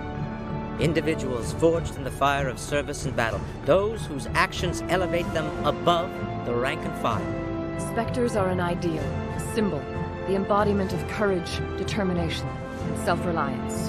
They are the right hand of the Council, instruments of our will. Spectres bear a great burden.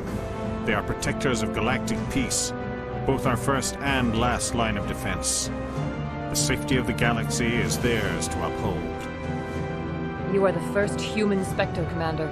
This is a great accomplishment for you and your entire species.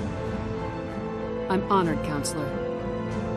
We're sending you into the Traverse after Saren. He's a fugitive from justice, so you are authorized to use any means necessary to apprehend or eliminate him. I'll find him. This meeting of the Council is adjourned.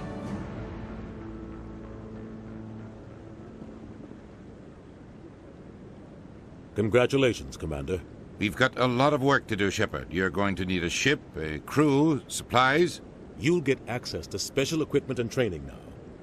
You should go down to the CSEC Academy and speak to the Spectre Requisitions Officer. Anderson, come with me. I'll need your help to set all this up.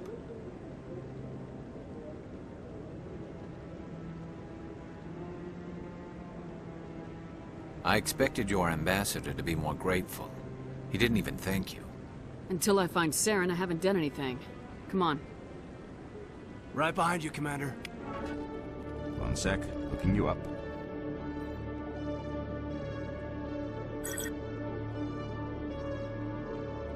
Commander Shepard, here with the Alliance military. First time on the Citadel, that about right?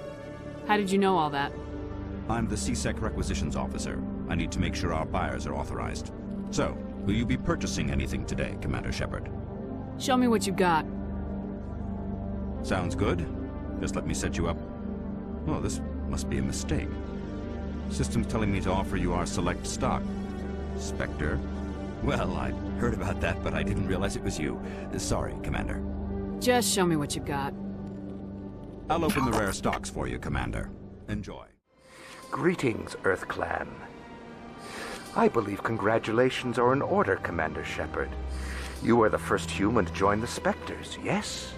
It's a great honor. One you are no doubt ready for. A word of warning, though. There are many eyes watching you now, Commander. Some of them want to see you fail.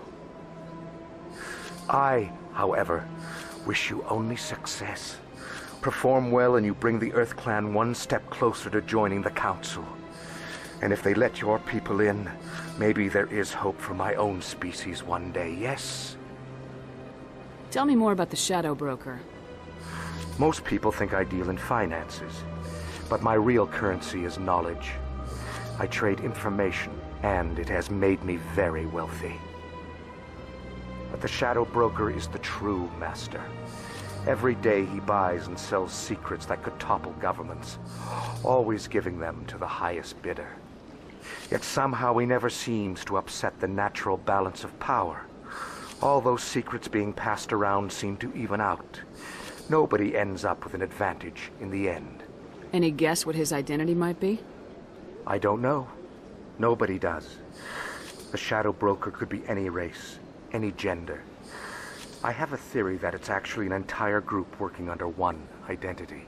How else could they juggle so many contacts at the same time? How else could they keep all that information from getting crossed? But they've got the perfect setup. Every government is forced to play their game so they don't get behind. But no matter how long you play, no matter how many secrets you buy, you can never win. I thought you'd know more about the man you work for. From time to time I come across information I sell to the Shadow Broker. That's my only involvement. I like it that way. The more you know, the more dangerous the game becomes. I don't like danger, Commander. I'll leave that to you. Welcome, I am Nelina. I don't recognize you as one of our expected clients today. Would you like me to see when the consort will be able to meet with you? Can't I just go in? I'm afraid not. Yeah, you must understand there are many who seek the consort services.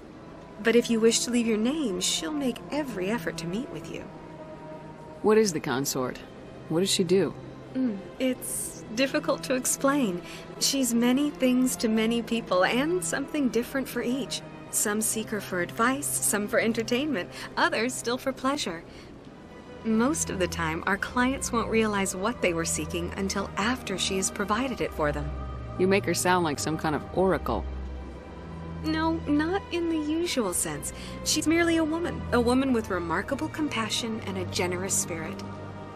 I suggest you make an appointment and see for yourself. What do you do here, Nelina?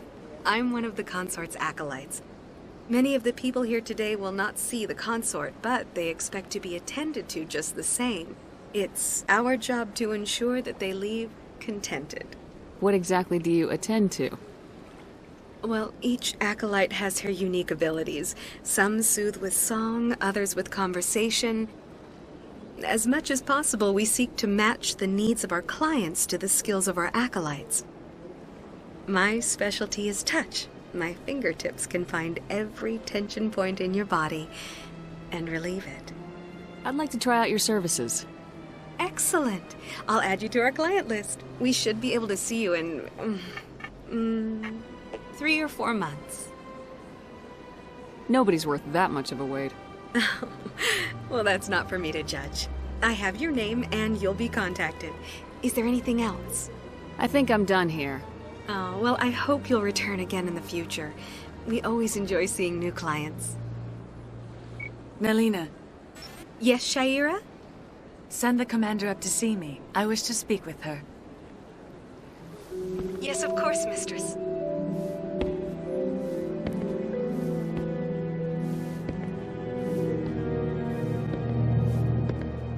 Huh. It appears the consort has taken notice of you.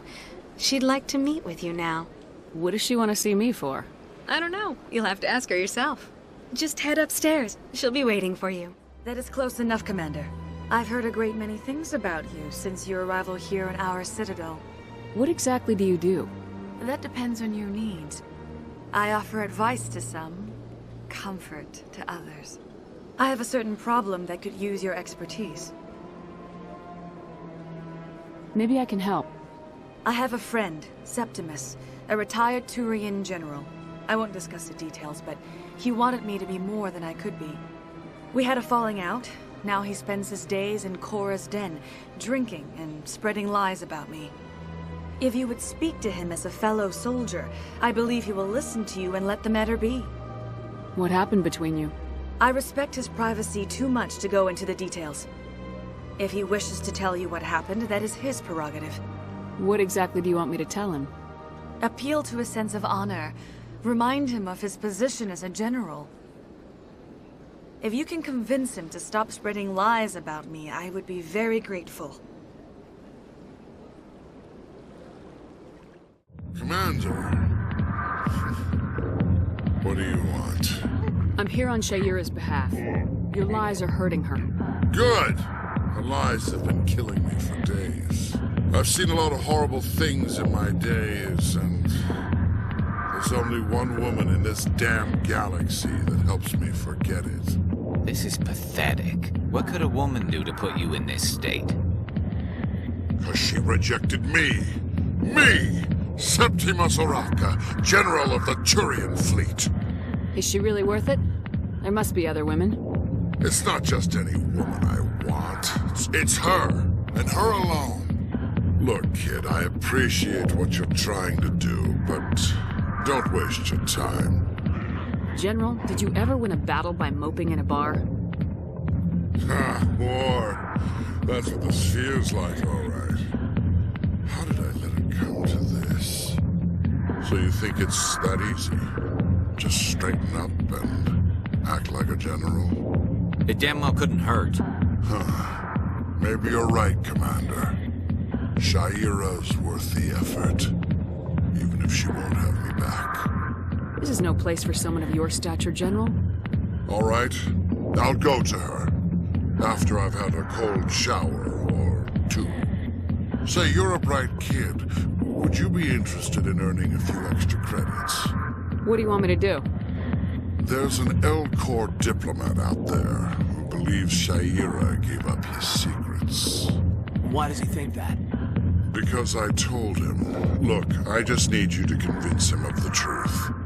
What makes you think he'll believe me? You'll bring him proof. Take this datapad. It shows where I got my info. It will exonerate Shayira and convince the Elcor. Who am I taking it to, and where is he? His name is Zaltan. He's an Elcor diplomat. He's over in the embassies complaining about Shayira. Well, here's to soldiers acting like soldiers. Thanks, Commander. You know, you might make a good general yourself one day. Hello there, human. Sincere apology, but I am here on business and cannot be distracted right now. I've come to talk to you about your little problem. Curious. What do you know about the consort and her relationship to me? It was a Turian named Septimus who found out your secret. Unbelieving. I know this Septimus, and he could not learn my secrets. The only way he could learn them is from the Asari consort. Here, there should be proof enough for you. Confused. This is difficult to fathom. If the Turian could learn this on his own, dismayed, anyone can discover my secret. Septimus is a powerful man, and it wasn't easy for him to find. Relieved. I suppose you are correct, human. Thank you for this information. Startled realization. I must speak with the consort. She will be most displeased with my actions. Anxious request. Please, human, if you will excuse me, I must go now. I'm sure she'll forgive you. It was an honest mistake. Doubtful. Perhaps you are right, human. I can only hope so. Thankful. That was a great thing you did, Commander. Approving. You see, then, not all humans are as you say. Commander, I recently received a lovely note from Septimus. Thank you for speaking with him. Even the Elcor diplomat has withdrawn his campaign against me. It was my honor to aid you. You are too kind, Commander, but I would not expect you to help me out of the kindness of your heart. I also have one more thing to give you, if you are interested. I'd be honored. I offer a gift of words, an affirmation of who you are and who you will become. I see your skin, tough as the scales on any Turian, unyielding, a wall between you and everyone else, but it protects you, makes you strong. It is that strength that people are drawn to. It is why you lead and others follow without question. You will need that leadership in the battles to come. This may be who you are, but it is not who you will become. It only forms the basis for your future greatness. Remember these words when doubt descends, Commander. You have quite a gift, Sha'ira. Thank you. Not everyone appreciates it as you do. Never underestimate the power of words. Here, Commander. In light of your efforts with the Alcor Ambassador, I would like you to have this small trinket. What is it? A small mystery. I have never learned its use or purpose, but I sense it is time for me to pass it on.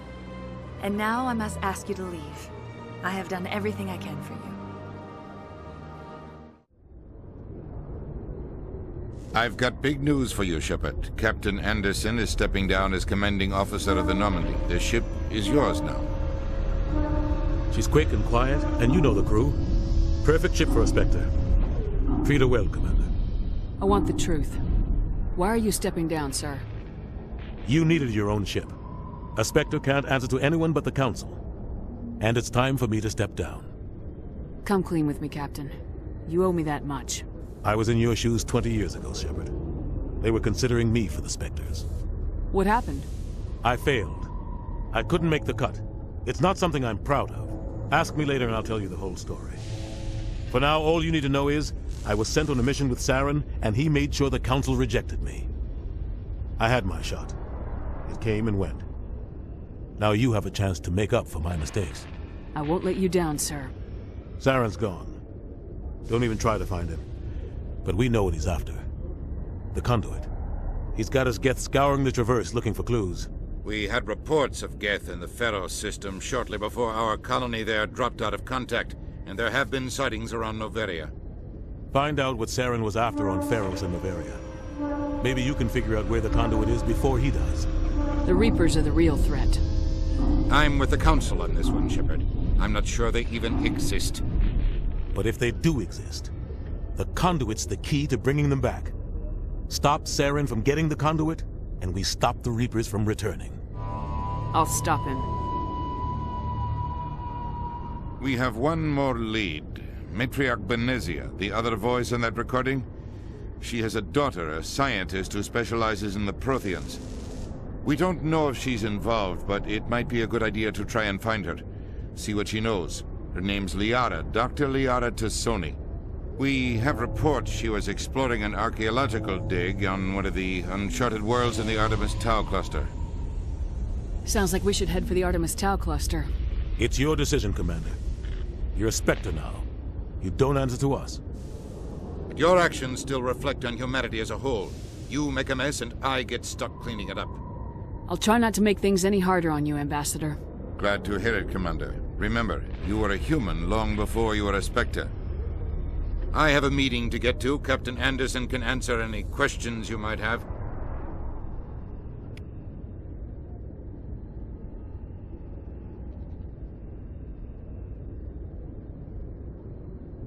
Yes, Commander? How are you holding up? Honestly, this isn't how I pictured my career coming to an end. Pushing papers really isn't my thing. But you're the one who can stop Saren. I believe in you, Shepard. If that means I have to step aside, so be it. Tell me what happened with you and Saren 20 years ago. It's close to 20 years ago now. Ambassador Goyle was our representative here on the Citadel. Like Udina, she wanted to get a human into the Spectres. She chose me. The Council sent Saren to keep an eye on me and evaluate my performance, just like they sent Nihilus to keep tabs on you. I think I deserve the whole story. We had intel on a rogue scientist being funded by Batarian interests. He was trying to set up a facility to develop illegal AI technology out in the Verge. Alliance intel had done all the work, but the Council wanted a Spectre involved. We compromised. I was assigned to help Saren in his investigation. We tracked the scientist to a refining facility on Kamala. He was hidden away somewhere inside, protected by an army of Batarian mercenaries. The plan was simple. Sneak into the plant, capture the scientist, sneak back out. Quick, quiet, and a minimum of bloodshed. I'm guessing things didn't go as planned? Saren and I split up to cover more ground. Then about halfway through the mission, there was a massive explosion in the refinery core. Officially, it was ruled an accident, but I think Saren detonated it on purpose to draw off the enemy guards. How many casualties? The explosion tore the refinery to shreds. The whole place was on fire. Black chemical clouds poured out into the atmosphere. Nobody inside survived. There was a camp for the workers and their families nearby. Between the fires and the toxic fumes, the final death count was over 500. Mostly civilians. Saren didn't care. The target was eliminated. Mission accomplished. And I ended up taking the blame. That ended all talk of me joining the Spectres. Saren caused the explosion. How'd he pin it on you? In his report, Saren accused me of blowing his cover. He said it was my fault the guards were ready for us. He claimed that's why it turned into a massacre. Saren's report was all the proof the Council needed to kill my chances of becoming a Spectre. Don't blame yourself, Captain. I don't. I blame Saren. I think he wanted things to go bad. He was looking for an excuse to blow that refinery. Maybe he just likes the violence. Maybe he was just trying to make me look bad to keep humans out of the Spectres. If so, he pulled it off. Why'd you let him get away with it? Who do you think the Council was going to listen to? Me? Or their best agent? I had a bad feeling about him right from the start. I should have been more careful. Maybe I could have stopped things before they got out of hand. The only thing I care about is stopping Saren. You're right, Commander. It's no good living in the past. I should go. I'll be here if you need anything. I heard what happened to Captain Anderson. Survives 100 battles and then gets taken down by backroom politics. Just watch your back, Commander. Things go bad on this mission, you're next on their chopping block. Saren's out there somewhere, and we're gonna find him. Everyone on this ship's behind you, Commander. 100%. Intercom's open. If you got anything you want to say to the crew, now's the time. This is Commander Shepard speaking. We have our orders. Find Saren before he finds the conduit. I won't lie to you, crew. This mission isn't going to be easy. For too long, our species has stood apart from the others. Now it's time for us to step up and do our part for the rest of the galaxy. Time to show them what humans are made of. Our enemy knows we're coming. When we go into the Traverse, Saren's followers will be waiting for us. But we'll be ready for them, too. Humanity needs to do this. Not just for our own sake, but for the sake of every other species in Citadel space. Saren must be stopped, and I promise you all, we will stop him. Well said, Commander. Captain will be proud. The Captain gave up everything so I could have this chance. We can't fail. Yes, ma'am. If anyone has to take over for Captain Anderson, I'm glad it's you. I'm not sure about having non-humans on our ship, though. We're all on the same team here, Presley. With all due respect, ma'am, that's what they said about Nihilus. Look how that turned out. Speak freely, Presley. I want to know if you have a problem with non-humans. It's not that, Commander. Humanity has always handled its own problems. Saren attacked one of our colonies. We should be the ones to stop him. We don't need their help. Some people think asking for help is a sign of weakness. That's just being stupid and stubborn. No matter how strong you are, allies can make you stronger. I guess so. Maybe I'm just stuck in the old ways of thinking. But don't worry, Commander, this won't be a problem. How did you end up assigned to the Normandy? I signed up with the Alliance as a navigator right out of school, following in my grandfather's footsteps, I guess. My first posting was on the Agincourt. We were one of the first reinforcements to arrive at Elysium after the Blitz hit. Those raiders were no match for an Alliance frigate. Of course, the only reason the colony was still standing was because of you, Commander. I can't believe you held out as long as you did. How'd you end up on the Normandy? I got my officer's commission after Elysium. Must have made an impression on the right people. Captain asked for me when he was picking his crew. Carry on, Presley. Thanks for bringing me on board, Commander. I knew working with the Spectre would be better than life at CSEC. Have you worked with the Spectre before? Well, no, but I know what they're like. Spectres make their own rules. You're free to handle things your way. At CSEC, you're buried by rules. The damn bureaucrats are always on your back. For the most part, the rules are there for a reason. Maybe. But sometimes it feels like the rules are only there to stop me from doing my work. If I'm trying to take down a suspect, it shouldn't matter how I do it, as long as I do it. But CSEC wants it done their way. Protocol and procedure come first. That's why I left. So you just quit because you didn't like the way they do things? There's more to it than that. It didn't start out bad, but as I rose in ranks, I got saddled with more and more red tape. CSEC's handling of Saren was typical. I just couldn't take it anymore. I hate leaving. I hope you made the right choice. I'd hate for you to regret it later. Well, that's sort of why I teamed up with you. It's a chance for me to get off the Citadel, see how things are done outside CSEC. Either way, I plan to make the most of this. And without CSEC headquarters looking over my shoulder, well, maybe I can get the job done my way for a change. If getting the job done means endangering innocent people, then no. We get the job done right, not fast. Got it? I wasn't trying to. I understand, Commander. Nice ship you got, Shepard. What can I do for you? What's your story, Rex? There's no story. Go ask the Quarian if you want stories. You Krogans live for centuries. Don't tell me you haven't had a few interesting adventures. Well, there was this one time the Turians almost wiped out our entire race. That was fun. I heard about that. You know, they almost did the same to us. It's not the same. It seems pretty much the same to me. So your people were infected with a genetic mutation? An infection that makes only a few in 1,000 children survive birth? And I suppose it's destroying your entire species? I suppose it isn't all the same. I don't expect you to understand, but don't compare humanity's fate with the Krogan. Sorry, Rex. I wasn't trying to get you upset.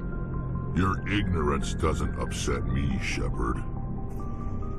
As for the Krogan, I gave up on them long ago. The genophage infected us, but it's not what's killing us. Are your people really dying? We're sure not getting any stronger. We're too spread out. None of us are interested in staying in our own system. Lots of species have left their homes and prospered. But they go to colonize new worlds. We're not settlers. We're warriors. We want to fight. So we leave. Hire ourselves out. And most of us never go back. What can you tell me about the genophage? Ask the Solarians if you want details. They made it. All I know, it makes breeding nearly impossible. Thousands die in stillbirth, and most never get that far. Every Krogan is infected, every one. And no one's rushing to find a cure. Why don't the Krogan try to find a cure? When was the last time you saw a Krogan scientist? You ask a Krogan, would he rather find a cure for the genophage or fight for credits? He'll choose fighting every time. It's just who we are, Shepard. I can't change that. Nobody can. So long, Rex. Hey, Commander, you know that Quarian, Tally? She's been spending all her time down here asking me about our engines. I'll tell her to leave you alone. What? No, she's amazing. I wish my guys were half as smart as she is. Give her a month on board and she'll know more about our engines than I do. She's got a real knack for technology, that one. I can see why you wanted her to come along. I figured she'd be a real asset to the team. You got an eye for talent, Commander, but I'm guessing that's not why you came down here. Where else have you served, Adams? You name a class of Alliance ship, I've probably served on it. Everything from dreadnoughts and carriers right down to frigates like the Normandy. My last assignment was on the Tokyo, only a cruiser, but she was a good ship. Couldn't hold a candle to the Normandy, though. I want to know more about the Normandy. She's the best ship I've ever served on, probably the fastest vessel ever designed. And she's the only one using the new Tantalus drive core. What's so special about the Tantalus drive core? Proportionally, it's about twice the size of any other vessel. Not only are we faster, we can run at FTL speeds longer before we have to discharge the core. Fill me in on the IES stealth system. How does it work exactly? You can't hide a ship out in space. They emit too much heat and radiation. Too easy for sensors to pick them up, unless you find a way to capture those emissions. So our stealth systems trap the energy we give off in storage sinks built into the ship itself. No emissions to give away our location. Eventually the sinks have to be vented. More than a few hours silent running and they overheat. Cook us inside our own hull. There's no way for anyone to detect us? A visual scan can still pick us up. Anyone looking out a window can see us plain as day. But you have to be pretty close to get an actual visual out in space. Most vessels rely on scanners. As long as the stealth systems are engaged, they can't see us. Not unless we accelerate to FTL speeds. Why doesn't it work with faster-than-light travel? Cranking up to FTL blue shifts our emissions, pushes them into frequencies too high to capture in the sinks. As soon as we make the jump, it's like setting off a flare. Sensors can pick up our location whenever we enter or exit FTL flight, but for short-range missions, our stealth systems are amazing, and we've got the only one. Carry on, Adams. Your ship's amazing, Shepard. I've never seen a drive core like this before. I can't believe you were able to fit it into a ship this small. I'm starting to understand why you humans have been so successful. I had no idea Alliance vessels were so advanced. The Normandy's a prototype, cutting-edge technology. A month ago, I was patching a makeshift fuel line into a converted tug ship in the flotilla. Now, I'm sitting on board one of the most advanced vessels in Citadel space. I have to thank you again for bringing me along. Traveling on a vessel like this is a dream come true for me. I had no idea you found ship technology so interesting. It comes with being a Quarian. The migrant fleet is the key to the survival of my people. Ships are our most valuable resource. But we don't have anything like this. We make do with cast-offs and second-hand equipment. We just try to keep them running for as long as we can. Some of the fleet's larger vessels date all the way back to our original flight from the Geth. I can't believe your fleet's still using ships that are 3 centuries old. They're constantly being repaired, modified, and refitted. They aren't pretty, but they work. Mostly. We've tried to make ourselves as independent as possible on the flotilla, grow our own food, mine, and process our own fuel. But some things we just can't make on our own. A patch to maintain the hull integrity requires raw materials we just don't have. That's why our pilgrimages are so important. I want to know more about the pilgrimage. When my people reach maturity, we leave our birth ships and seek acceptance with a new crew. It's necessary to maintain genetic diversity among the fleet. But no ship wants to accept someone who will be a burden on them. So, to prove our worth, we embark on a pilgrimage. We set out alone, leaving the flotilla and our families behind us. We only return once we have found something of value we can bring back to the fleet. This is presented as a gift to the captain of the respective ship we wish to join. If the gift is accepted, we are welcomed into the crew. Can a captain choose to reject the gift? That doesn't happen often. Most captains are eager to increase the size of their crew. It increases their own standing in our society. Even when a gift is not particularly valuable, the captain usually accepts it out of a sense of tradition. However, there is a stigma to presenting a substandard gift. It's not the best way to make a good impression on a new community. Most pilgrims don't return until they find something worthwhile. I can't believe they just send you off alone. It's not like they just cast us out. Before we leave, we are given lessons in how to survive outside the flotilla, and given gifts to help us on our journey. We also receive implants to fight off sickness and disease. Generations of living in an isolated and highly controlled environment have left our immune systems weaker than most. By the time we leave the fleet, we are well equipped for the pilgrimage. This is a rite of passage for all Quarians. If it were dangerous, our numbers would suffer. Virtually every pilgrimage ends with a triumphant return and the ritual presentation of the gift to one of the fleet's captains. I want to talk about something else. Like what? Tell me about your people. Our lives aren't easy. Resources are scarce, and we are constantly on the move. Everything we do must in some way contribute to the continuation of the migrant fleet. There are 17 million Quarians in the flotilla, and each of us relies on the others for survival. The bonds among my people are strong. Unfortunately, we have had to surrender many of the freedoms and civil liberties other species take for granted. What kind of freedoms? Well, it's illegal for parents to have more than one child. If our population grows too much, it would strain our resources to their breaking point. Of course, we also can't allow our numbers to become too few. If our population is in decline, the rule against single births is temporarily repealed. In extreme cases of population decline, incentives are even offered to encourage multiple births. Though the Conclave hasn't had to take such measures in nearly a century. That's your government. The Conclave is our civilian branch of government. Each ship can elect a representative to serve on the Conclave and make decisions that affect the fleet as a whole. On matters that affect an individual ship, however, the captain has the final say. It's a tradition that dates back to the early days, when the fleet was governed by martial law. Fortunately, most captains nowadays are smart enough to have an elected council from their crew to give them advice and guidance. So the ultimate power rests with elected officials?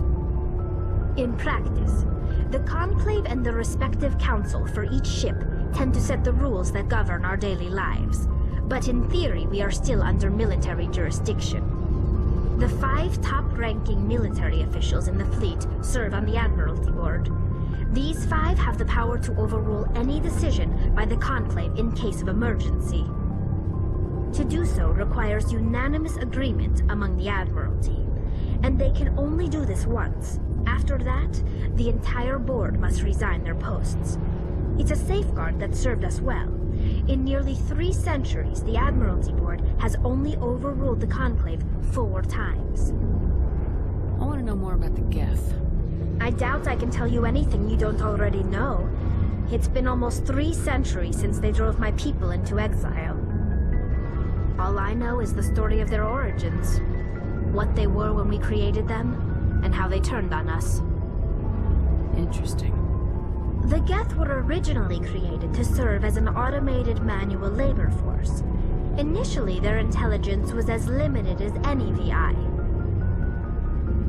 Over time, we made small modifications to their programming to allow them to perform more varied and complex tasks, bringing them closer and closer to true AI status. How come the Council didn't step in and stop you? This wasn't true AI research. We may have been skirting the bounds of the law, but we never did anything that was actually illegal. The changes were so insignificant, so gradual, that we were able to control them. Or so we thought. But one thing we underestimated was the power of the neural network. A million Geth thinking simultaneously created an inherently unstable matrix. So the Geth share brain power? Many of the Geth's logic systems were designed to work in concert with other nearby Geth. Basically, the more of them you have in a group, the smarter they are. So there's some sort of group consciousness? No, nothing like that. They cannot share sensory data or information. Their programming cannot handle that much simultaneous input. Each Geth maintains an individual awareness and identity. The neural network only operates on a process-based level. It's basically the synthetic equivalent of a subconscious. But when they're in close proximity, they can coordinate low-level functional processes, freeing up more capacity for original or independent thought. That doesn't make any sense. I'm probably oversimplifying. The Geth are incredibly advanced and complex creations. All you need to know is that they get smarter when they gather in large numbers. As we built more and more Geth, their effective intelligence became more sophisticated, more abstract. One day, a Geth began to ask its Quarian overseer questions about the nature of its existence. Am I alive? Why am I here? What is my purpose? As you can imagine, this caused a near panic among my people. I don't see what's so bad about those questions. The Geth were created to engage in mundane, repetitive, or dangerous manual labor. That's fine for machines, but it won't satisfy a sentient being for long. The Geth were showing signs of rudimentary self-awareness and independent thought. If the Geth were intelligent, then we were essentially using them as slaves. It was inevitable the newly sentient Geth would rebel against their situation. We knew they would rise up against us, so we acted first. A general order went out across all Quarian-controlled systems to permanently deactivate all Geth. The Geth responded to this order violently. Hey, you can't blame them for fighting for their survival. We had no other choice. The Geth were already on the verge of revolution, By acting quickly, we had a chance to end the war before it began. The hope was that most of the Geth would still be little more than machines, incapable of organized resistance. But they had progressed much further than anyone anticipated. The war was long and bloody. Millions upon millions of Quarians died at their hands. In the end, we were forced to flee our own homeworld. We feared the Geth would pursue us, but they never came beyond the Veil. Now we drift through space, exile, searching for a way to reclaim what was once ours. It's hard to feel sorry for you. Your ancestors tried to wipe out another species. We made a mistake when we created the Geth in the first place, but we did not make a mistake when we went to war against them. If we had not acted, they would have wiped us out. They're a synthetic life form. They have no use for organics. None. Why do you think they cut themselves off from the rest of the galaxy? Why do you think they've killed every organic being who's ever tried to contact them? I didn't mean to offend you. I'm sorry. I didn't mean to get so worked up. Most Quarians tend to have pretty strong opinions about the Geth. I should go.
Can you hear me out there?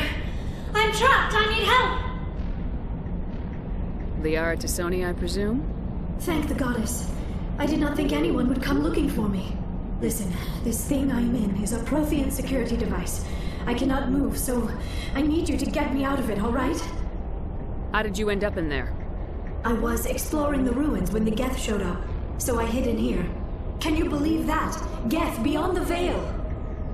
I activated the tower's defenses. I knew the barrier curtains would keep them out. When I turned it on, I must have hit something I wasn't supposed to. I was trapped in here. You must get me out, please! Your mother is working with Saren. Whose side are you on? What? I am not on anybody's side. I may be Benezia's daughter, but I'm nothing like her. I have not spoken to her in years. Please, just get me out of here. We just need to figure some way past this energy field. It's a Prothean barrier curtain. I knew it would keep me safe from the Geth. When I turned it on, I must have hit something I wasn't supposed to. I was trapped in here. You must get me out, please. We'll find some way to help you. There is a control in here that should deactivate this thing. You'll have to find some way past the barrier curtain. That's the tricky part. The defenses cannot be shut off from the outside. I don't know how you'll get in here. Be careful. There is a Krogan with the Geth. They have been trying different ways to get past the barrier.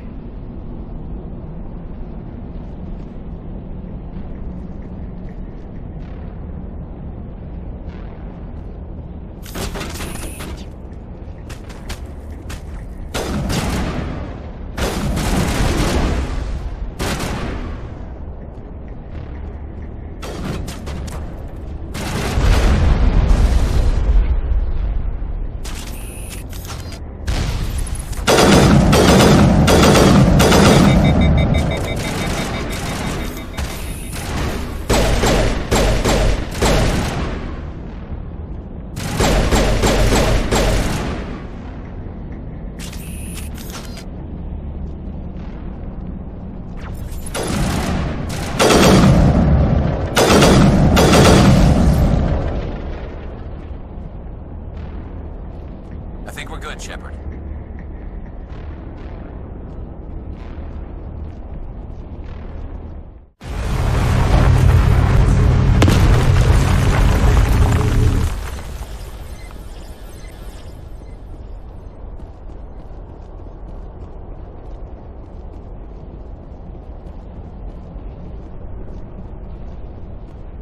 Oh, how did you get in here? I didn't think there was any way past the barrier. We have to get you out of here before more Geth arrive. Yes, you're right. I've seen enough of them to last a lifetime. That button should shut down my containment field.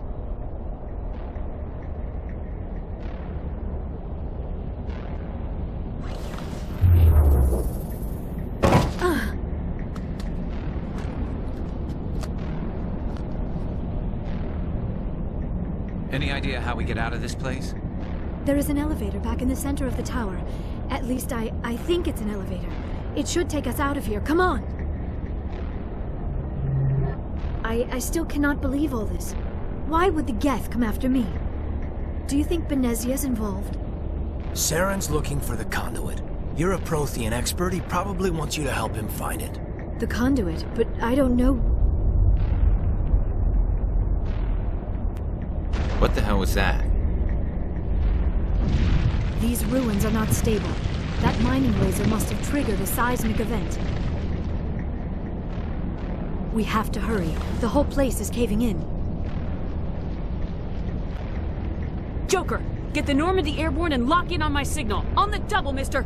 Aye, aye, Commander. Secure and away. ETA 8 minutes. Not much margin for error.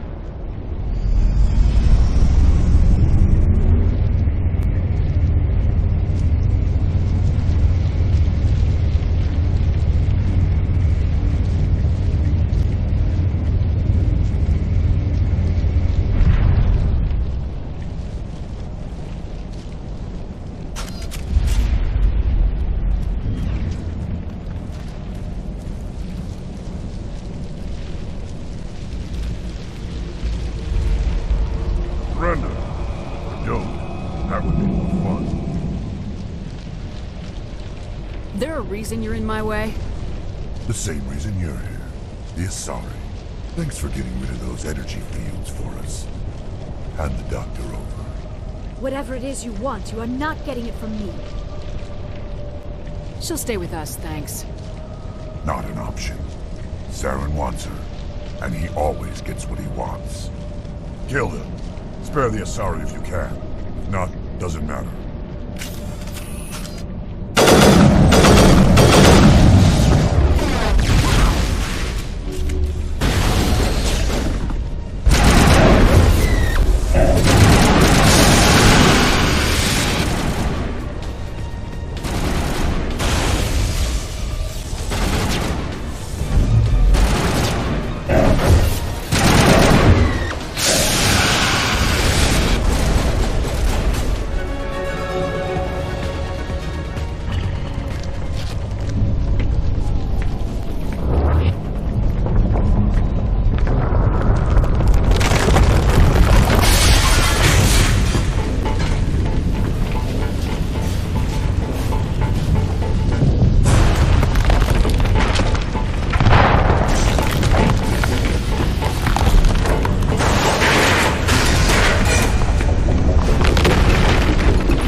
Too close, Commander. 10 more seconds we would have been swimming in molten sulfur.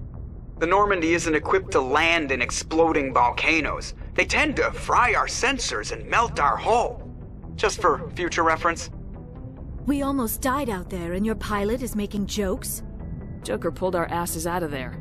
I think he's earned the right to a few bad jokes. I see. It must be a human thing. I don't have a lot of experience dealing with your species, Commander. But I am grateful to you. You saved my life back there, and not just from the volcano. Those Geth would have killed me or dragged me off to Saren. What did Saren want with you? Do you know something about the conduit? Only that it was somehow connected to the Prothean extinction. That is my real area of expertise. I have spent the past 50 years trying to figure out what happened to them. Just how old are you exactly? I hate to admit it, but I am only 106. Damn! I hope I look that good when I'm your age. A century may seem like a long time to a short-lived species like yours. But among the Asari, I am barely considered more than a child. That is why my research has not received the attention it deserves. Because of my youth, other Asari scholars tend to dismiss my theories on what happened to the Protheans. Did your research turn up anything interesting?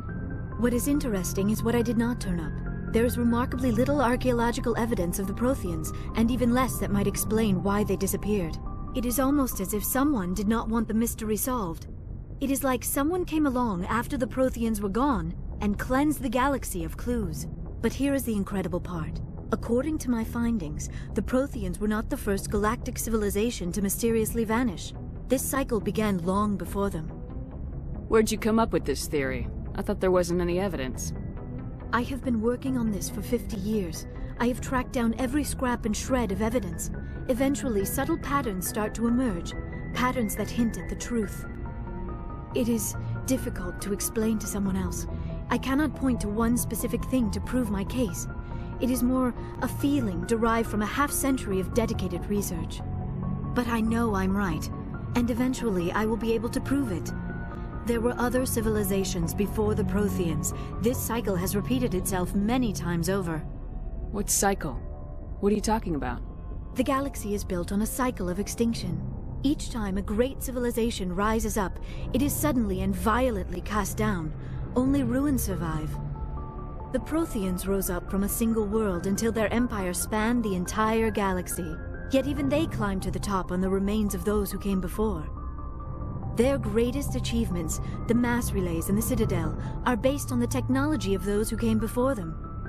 And then, like all the other forgotten civilizations throughout galactic history, the Protheans disappeared. I have dedicated my life to figuring out why. They were wiped out by a race of sentient machines, the Reapers. The Reapers? But I have never heard of... How do you know this? What evidence do you have? There was a damaged Prothean beacon on Eden Prime. It burned a vision into my brain. I'm still trying to sort out what it all means. Visions. Yes, that makes sense. The beacons were designed to transmit information directly into the mind of the user. Finding one that still works is extremely rare.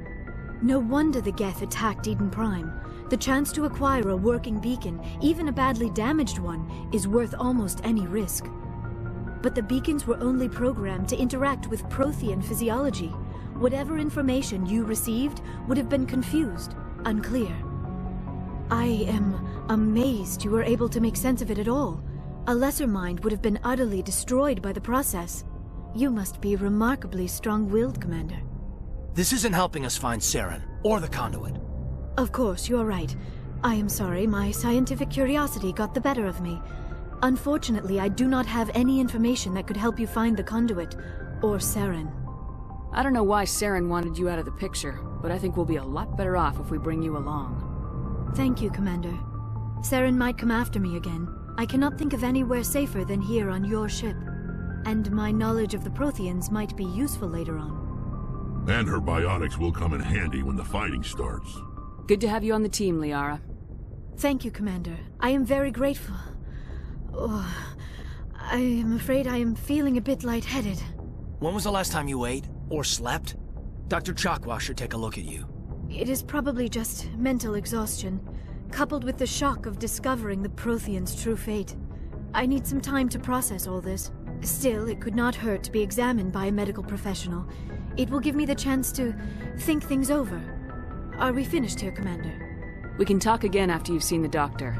The rest of you, dismissed. Mission reports are filed, Commander. You want me to patch you through to the Council? Patch him through, Joker. Setting up the link now, Commander. We've received your report, Commander. I understand Dr. Tassoni is on the Normandy. I assume you're taking the necessary security precautions. Liara's on our side. The Geth were trying to kill her. Benezia would never allow Saren to kill her daughter. Maybe she doesn't know. Or maybe we don't know her. We never expected she could become a traitor. At least the mission was a success. Apart from the utter destruction of a major Prothean ruin. Was that really necessary, Shepard? The Geth were crawling all over those ruins. We were lucky to make it out alive. Of course, Commander. The mission must always take priority. Good luck, Commander. Remember, we are all counting on you. I prefer gold to silver, you know, for my medal. I figured you'd recommend me for one since I, pulled your boots out of the fire. If we present you with a medal, you'll end up sitting on stage listening to politicians make speeches for a couple of hours. That's a good point. They'd probably make me shave, too. I spent the last 7 weeks working on this baby. No medal's worth that. So, Commander, why don't you tell me why you're really here? How'd you end up joining the Alliance? Look, if you're looking for an inspirational tale of the crippled kid overcoming impossible odds, you're gonna be disappointed. My mother was a civilian contractor working for the Alliance. I basically grew up on the Arcturus station back when they were building up the fleets. Spend all that time around Alliance ships, there's a good chance you'll end up going to the Academy. How's the Normandy performing? Is she everything they said she'd be? She's the best ship in the fleet, if you've got a pilot who knows how to handle her. Balance isn't what you'd expect. Takes a while to get used to that oversized drive core we got stuffed in the back, and her power can sneak up on you if you're not careful. The Normandy's probably too much ship for your average Alliance pilot, Commander. Lucky for you, I'm anything but average. I like to know my crew. Mind if I ask you a few questions? I can see where this is going. You did a background check on me, didn't you? Well, I'll tell you the same thing I told the captain. You want me as your pilot. I'm not good. I'm not even great. I am the best damn helmsman in the Alliance fleet. Top of my class in flight school, I earned that. All those commendations in my file, I earned every single one. Those weren't given to me as charity for my disease. I'm sorry, Joker. I didn't even know you were sick. You mean you didn't know? Oh, crap. Okay, I've got Vrolich syndrome, brittle bone disease. The bones in my legs never develop properly. They're basically hollow, too much force and they'll shatter. Even with crutches and my leg braces, it's hard to get around. One wrong step and crack! It's very dramatic. But I've learned to manage my condition, Commander. Put the Normandy in my hands and I'll make her dance for you. Just don't ask me to get up and dance unless, you know, you like the sound of snapping shin bones. Why does everyone call you Joker? It's a lot shorter than saying Alliance Flight Lieutenant Jeff Moreau. Plus, I love to make little children laugh. I was just thinking how much you remind me of Santa Claus. Look, I didn't pick the name. One of the instructors in flight school used to bug me about never smiling. She started calling me Joker, and it stuck. Why didn't you ever smile? Hey, I worked my ass off in flight school, Commander. The world's not gonna hand you anything if you go around grinning like an idiot. By the end of the year, I was the best pilot in the academy, even better than the instructors, and everybody knew it. They'd all got their asses kicked by the sickly kid with the creaky little legs. One guess who was smiling at graduation? I need to know more about this Rolex syndrome if I'm putting my ship in your hands. Yeah, of course you do. It's an extremely rare condition. Nobody knows exactly what causes it. Genetic, maybe. It's treatable, but there's no cure. They classify my case as moderate to severe. I was born with over a dozen fractures, hip, thighs, ankles. My bones were already breaking in the womb. 100 years ago, I wouldn't have survived past my first year. Lucky for me, modern medical science has turned me into a productive member of society. You're not gonna break a bone trying to fly the ship, are you? I don't fly with my feet, Commander, so I'm fine as long as I'm in this chair. I gotta be real careful when I get up to take a piss, though. I can do my job as well as anyone on the ship. Better, actually. So don't worry about it. I have to go.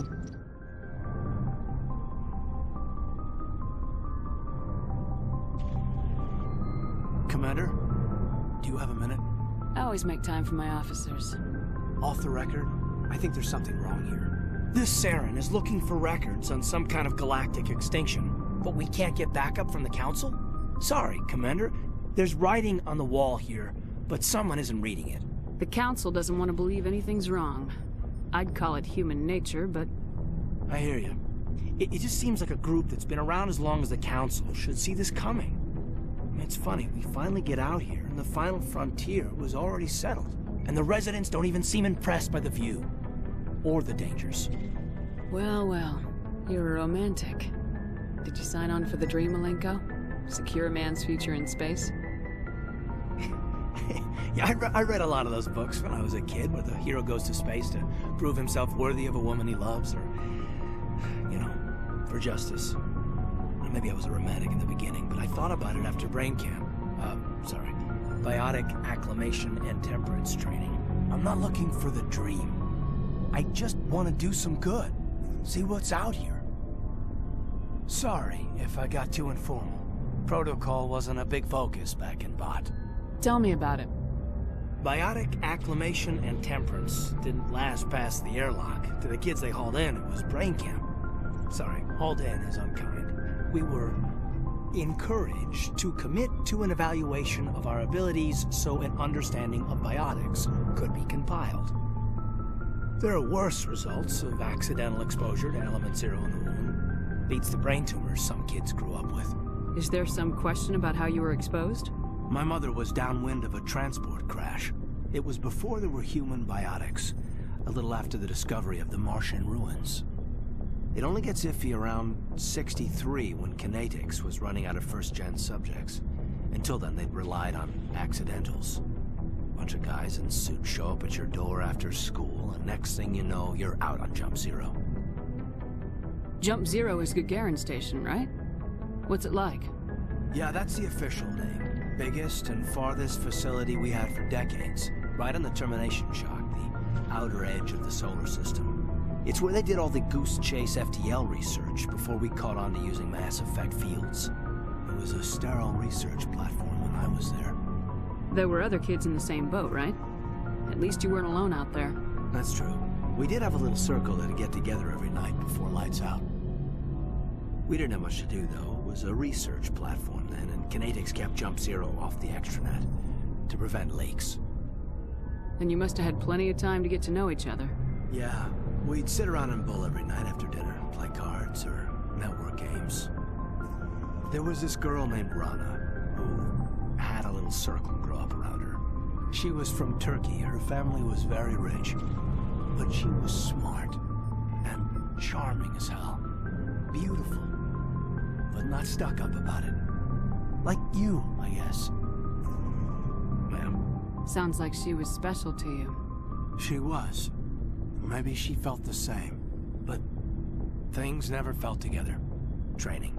you know. You know of any intentional exposures for certain?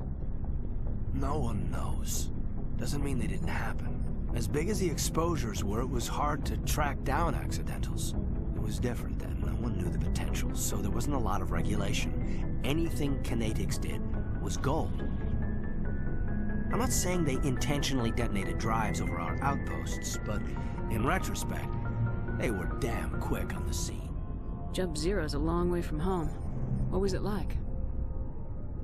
The grand gateway to humanity looks a lot better in the vids.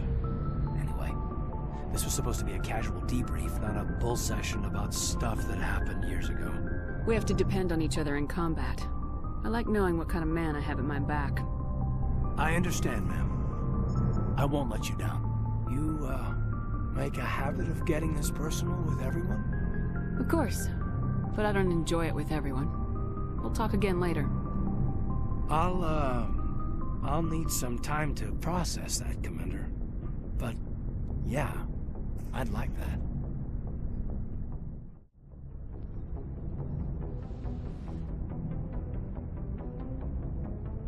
Commander, are you coming to check up on me?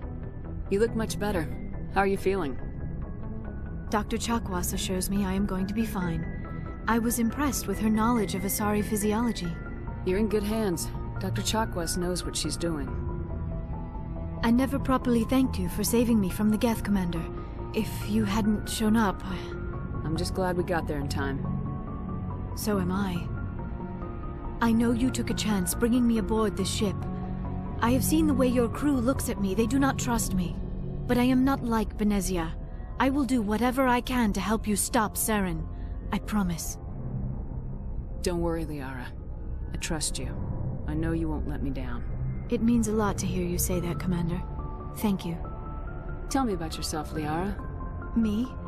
I am afraid I am not very interesting, Commander. I spend most of my time on remote digs, unearthing mundane items buried in long-forgotten Prothean ruins. You must enjoy something about it. I love my work. Seeking out history's lost secrets has a special appeal for me. You were actually touched by working Prothean technology. That is why I find you so fascinating, Commander. Sounds like you want to dissect me in a lab somewhere. What? No! I did not mean to insinuate. I never meant to offend you, Shepard. I only meant that you would be an interesting specimen for an in-depth study. No, that's even worse. Calm down, Liara. I was only joking. Joking? Oh, by the goddess, how could I be so dense? You must think I am a complete and utter fool. Now you know why I prefer to spend my time in the field with data disks and computers. I always seem to say something embarrassing around other people. Please, just pretend this conversation never happened. Do you know why Benezia joined up with Saren? I don't understand it. She was always outspoken about the need for the Asari to become more involved in shaping galactic events. Maybe she thought allying herself with Saren would somehow be for the greater good in the long run. At least I hope so. This hurts you, doesn't it? None of this makes any sense to me. I have not spoken to Benezia in many years, but I know her, and this was not like her. Something changed. I'd like to know more about the Asari. We were the first species to discover the Citadel. We were instrumental in forming the Council, and we always strive to be the voice of peaceful cooperation in galactic disputes. My people believe we are all part of a single galactic community. Each species contributes something to the greater whole. Although we seek to understand other species, it seems few of them seek to understand us. The galaxy is filled with rumors and misinformation about my people. Like what? Most of the inaccuracies are centered around our mating rituals. My species is monogendered. Male and female have no real meaning for us. We still require a partner to reproduce. This second parent, however, may be of any species and any gender. I don't understand. Your species can mate with anyone? Mating is not quite the proper term, not as you understand it.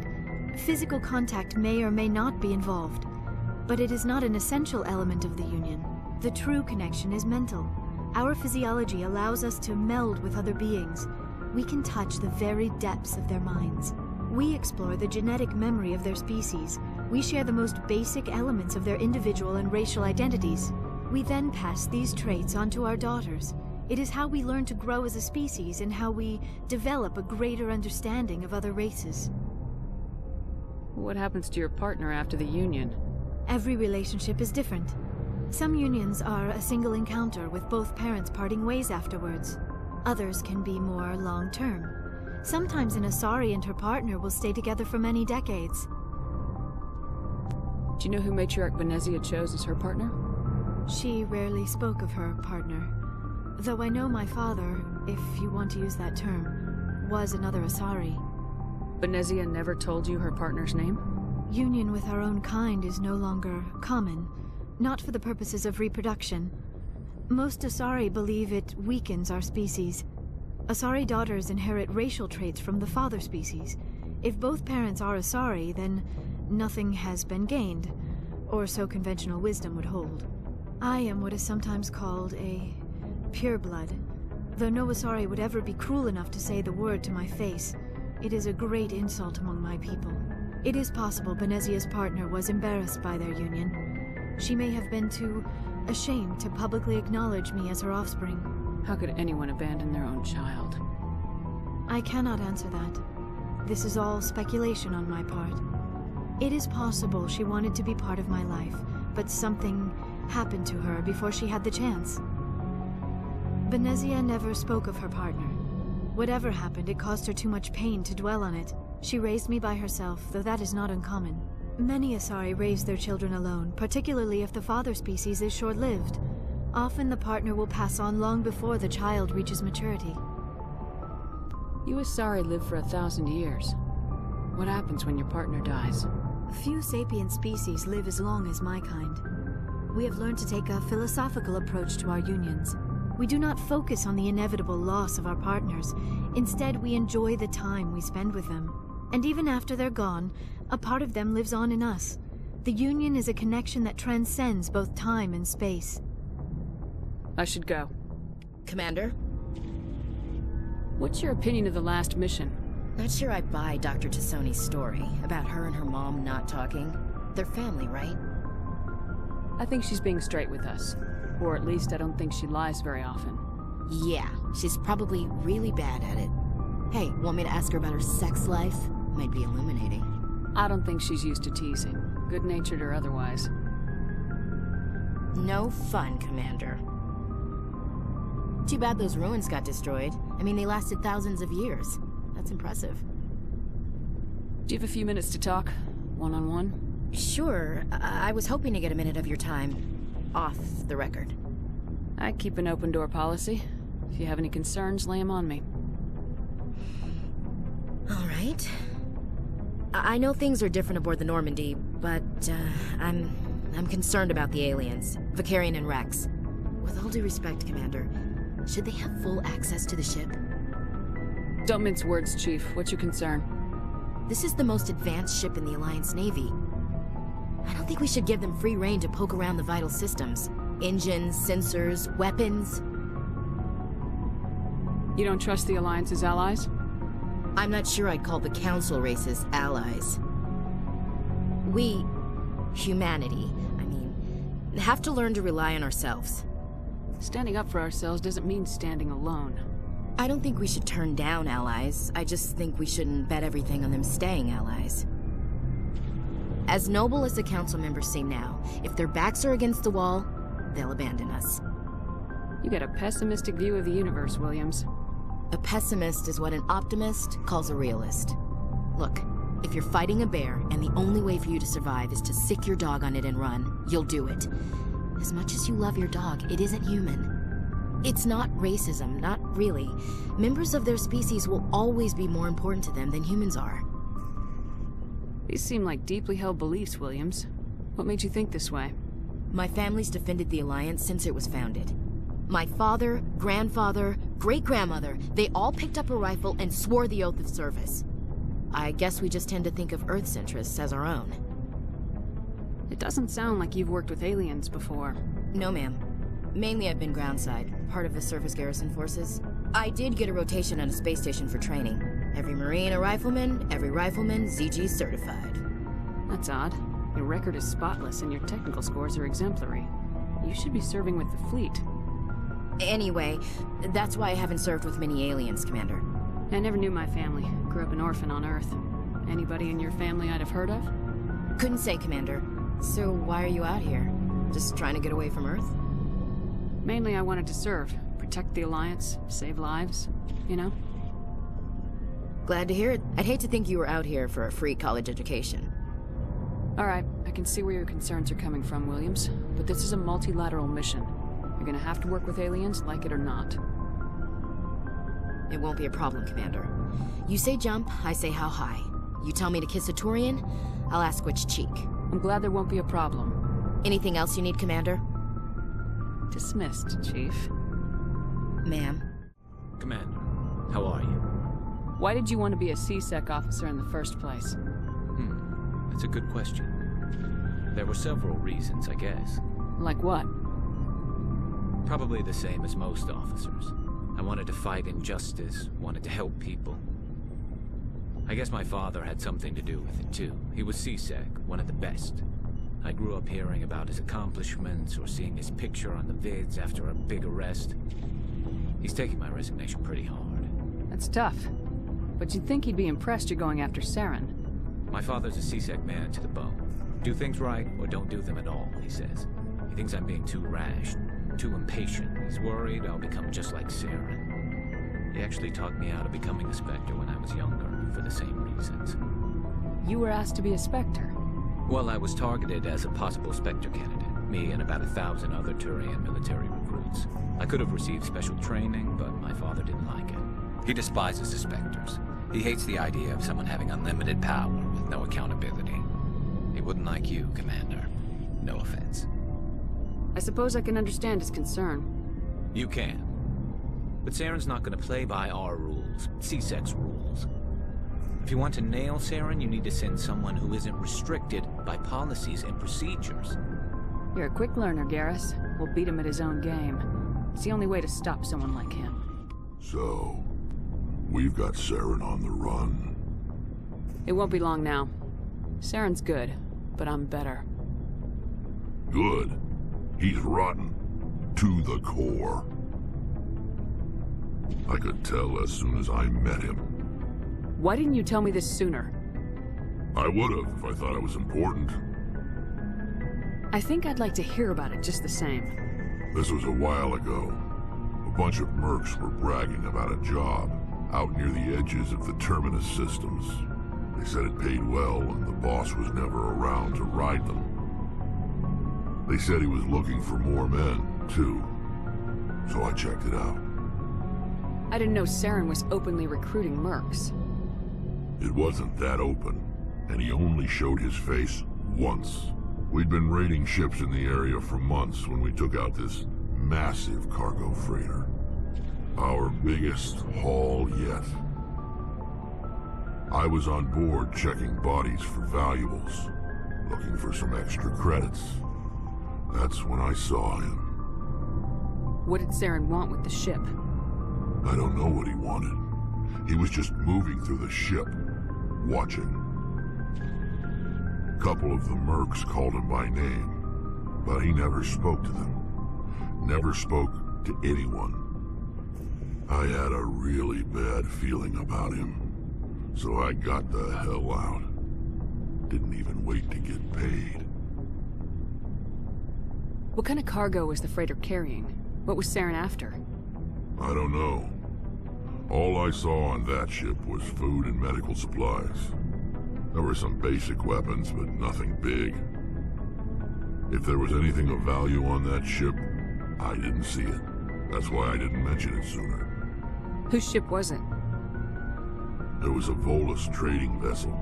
Big one. Lots of guards. But they were no match for us. That's the only time you saw him? Yeah.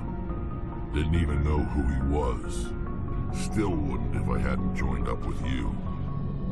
But my instincts were right. Every other merc on that mission turned up dead within a week. Every damn one. Oh, hello, Shepard. Are you okay? I don't know. Your ship is amazing, and your crew's been really great to me. especially your chief engineer. But I just sort of feel out of place. The Normandy runs so smooth it feels like we're not even moving, and the engines are so quiet. How do you sleep at night? The silence wakes you up? Back on the flotilla, the last thing you want to hear is silence. It means an engine's died or an air filter shut down. I guess you don't have to worry about that here. But old habits die hard. But it's more than just the silence. This ship feels so empty. It's like half the crew is missing. Back home, I couldn't wait to go on my pilgrimage. I couldn't wait to get away from the crowds. Now that I'm out here, I kind of miss them. Sometimes we don't appreciate what we have till it's gone. That's true. I'm starting to wonder if that's what the pilgrimage is really about. It's given me a whole new perspective on my people and our culture. You know, there's always a few who go on their pilgrimages and never return. I always assumed something bad happened to them. But maybe they just wanted a different life. You do plan to return to the migrant fleet, right? I could never abandon my people, Shepard. I will go back eventually. But we have to stop Saren first. Otherwise, I might not have a home to go back to. I should go.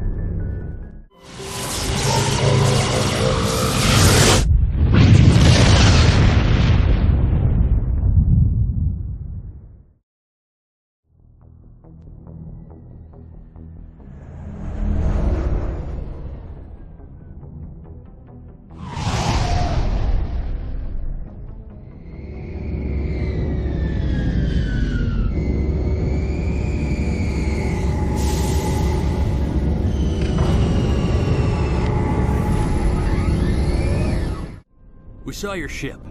Fidan wants to speak with you immediately. Who's Fidan? He's our leader.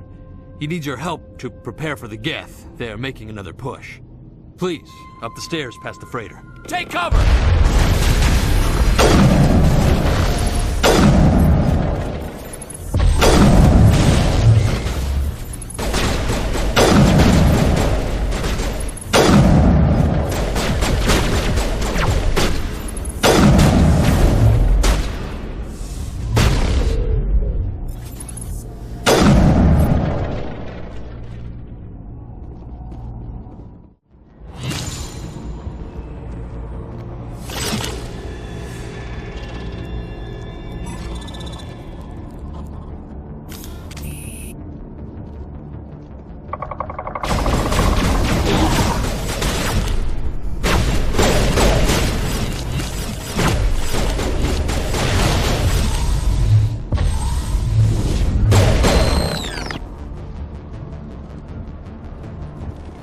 That's the last of them. Head to the tunnels. Make sure they're secure. But what if I find Geth there? Are you saying you won't go? No, I'll go. Oh, Commander. I'm glad they finally sent somebody to help us. You're a bit late, aren't you? Arcelia. Sorry, Commander. Everyone's on edge since... Watch out! We've got Geth in the tower! Protect the heart of the colony!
Safely out of the Normandy.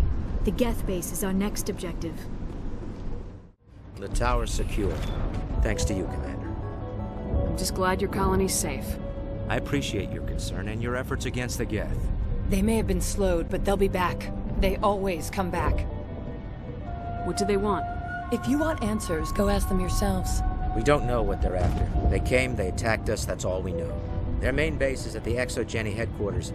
A good place to start looking if you want answers. What's ExoGeni? It's the company most of us work for before the attacks. They fund this colony.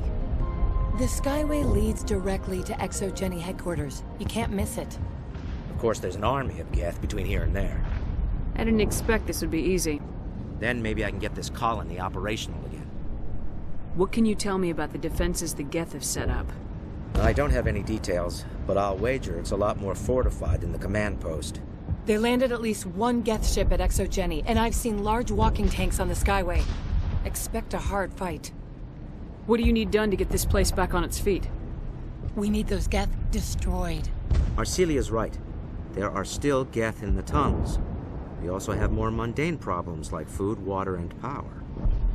I'm not sure where we stand on those matters. You should talk to the people overseeing them. Do you have information about Geth in the lower tunnels? Nothing new. They're in the tunnel somewhere, likely guarding a transmitter to coordinate attacks. It's not a critical threat right now, but getting rid of that transmitter will help us defend against further attacks. Let's talk about Zeus, Hope, and Pharos in general. Of course, Commander. Tell me about your colony. Life is hard and often brutal, even without our current problems. Colonial affairs back on Earth told us we'd be beneath the notice of any raiders. I guess they weren't counting on the Geth. But, despite everything, there's something tranquil about this place, unlike anything I've experienced before. How big was the original Pharos colony? We were nearly 1,000 at the main site, 200 more at my outpost. When the first wave obliterated our defenses, we fell back to Zeus Hope. What else can you tell me about ExoGeni? ExoGeni funded this colony. Without them, we wouldn't be stuck here. They specialize in colonization. In return for bankrolling the colony, we work for them.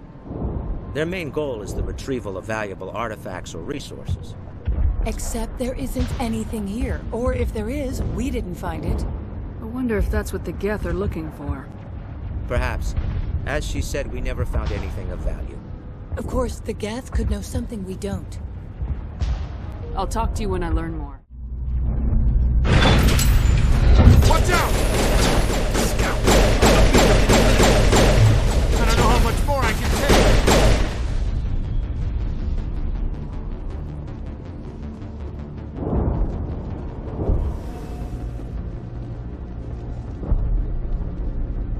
And now to the Geth base. Not something an intelligent being would typically say.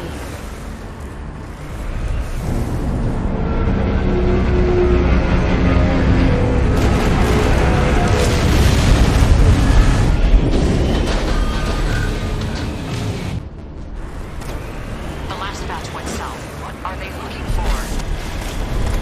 We are receiving a weak comm signal. I cannot pinpoint its location to the Geth.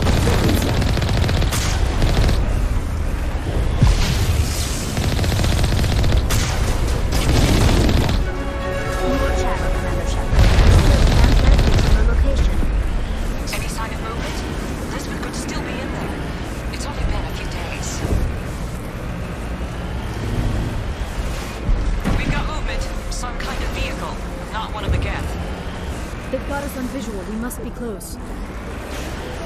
Dealing with the Geth is more important.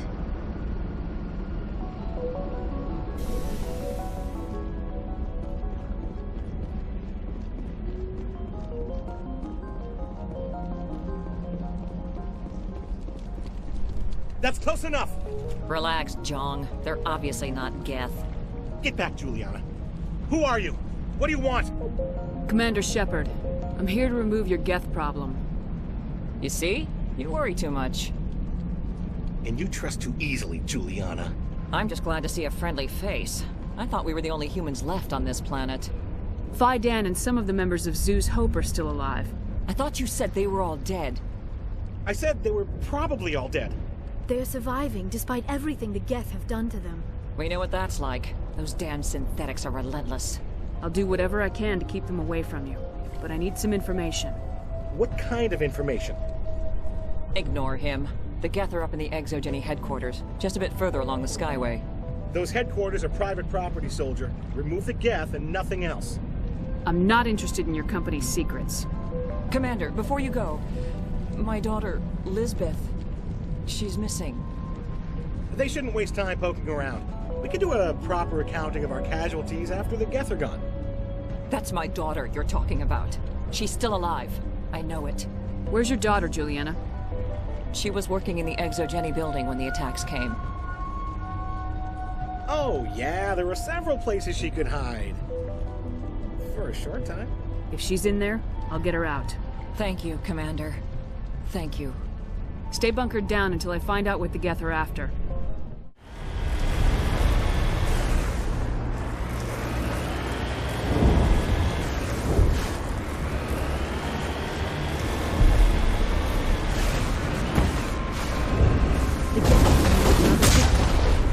Resistance will be extremely heavy once we are inside. Heading out.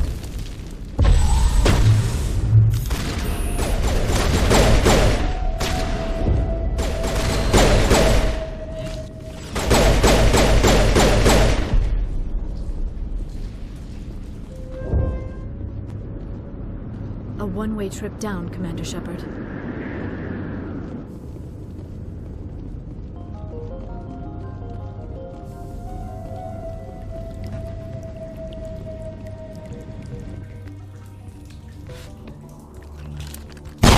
Damn it! I'm so sorry. I thought you were Geth, or one of those Baron. You're safe now. But why were you here in the first place? It's my own fault. Everyone else was running, and I stayed to back up data. Next thing I knew, the Geth ship latched on, and the power went out. I was trapped. I tried to get out, but the way was blocked. We'll get you out as soon as we find out what the Geth are after. It's not the Geth, it's the energy field they put up.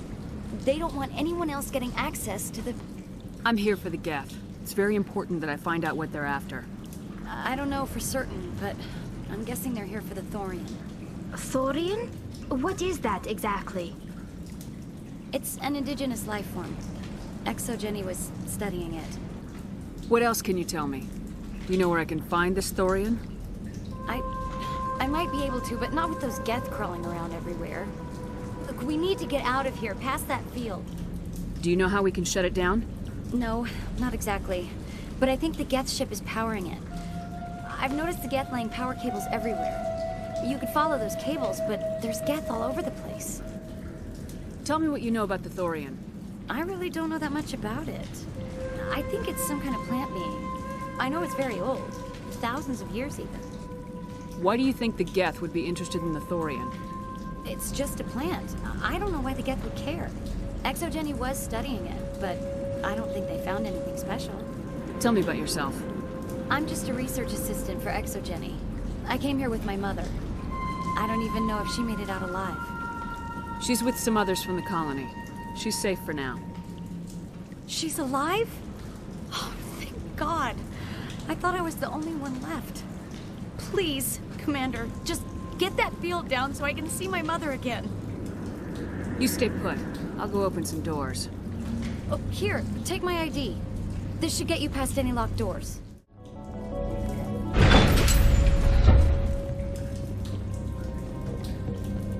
Stupid machine! Access encrypted files! No, I don't want to review protocol. I am unable to comply. Please contact your supervisor. Damn it! Tell me what I want or I'll blast your virtual ass into actual dust!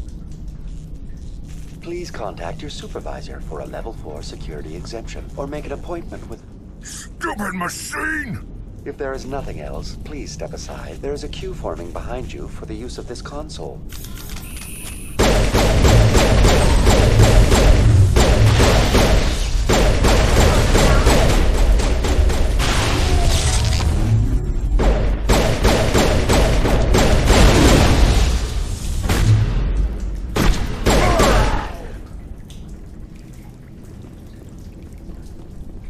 Exogeny Corporation reminds all staff that the discharging of weapons while on company property is strictly forbidden.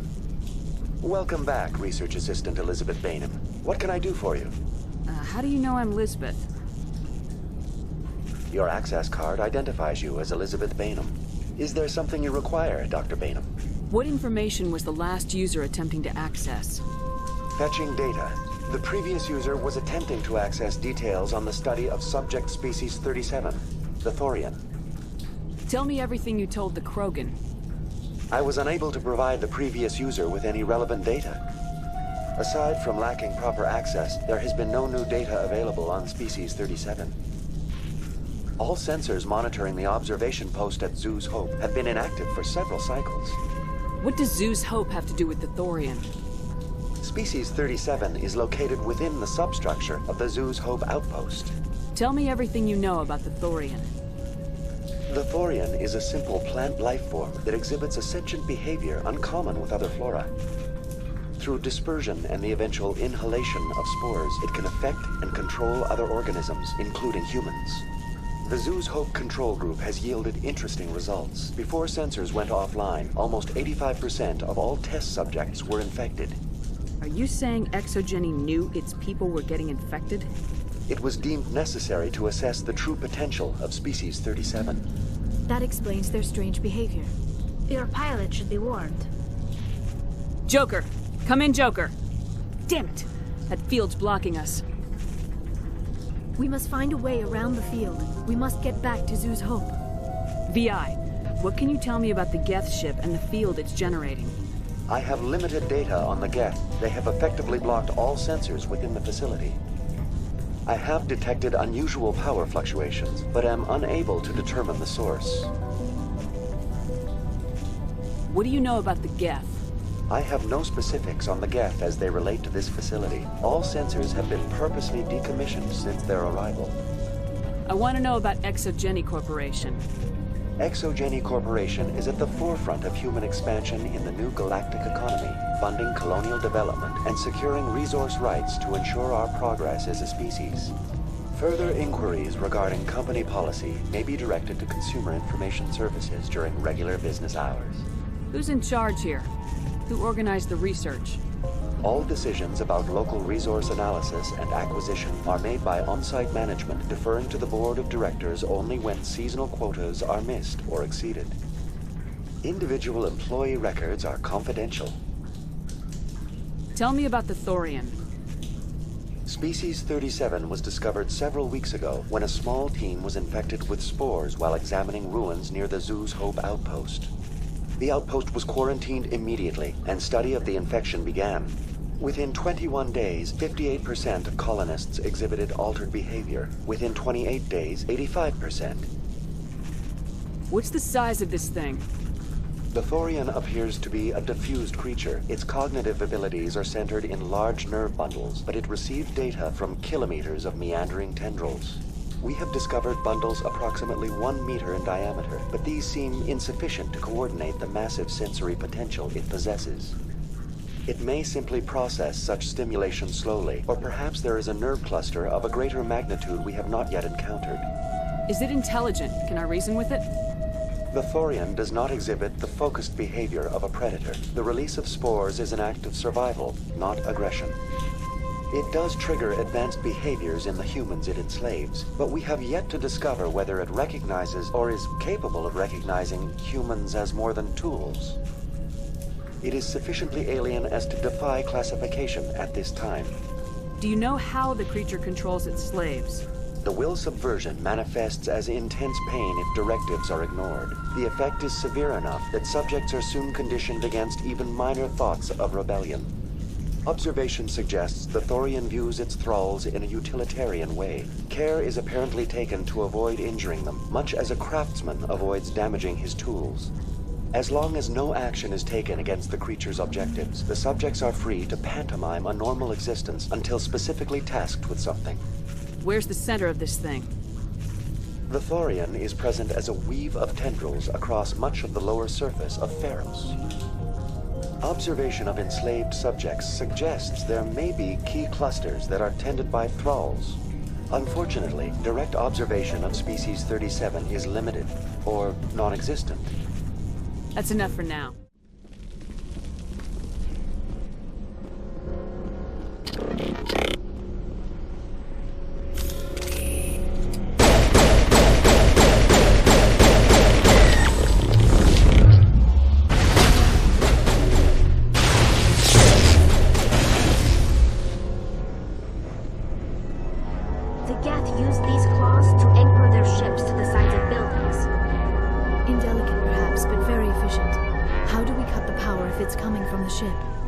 It will be difficult.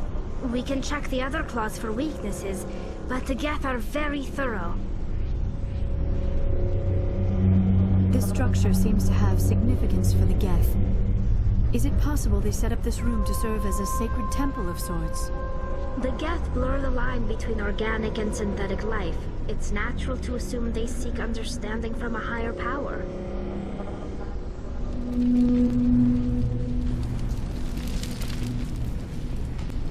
Same as before, we don't have the ordnance to blow this claw. Let's keep looking.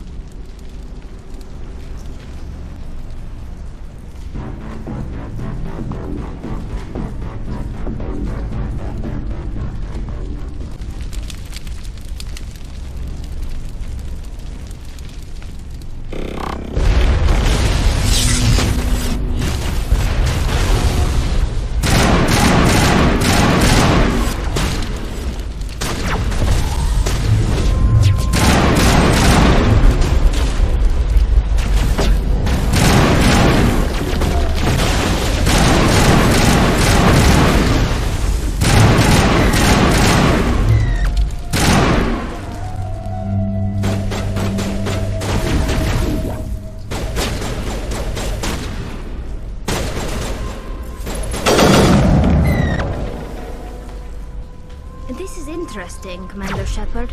A containment lab of some kind. Dislodge even one claw and that ship will fall.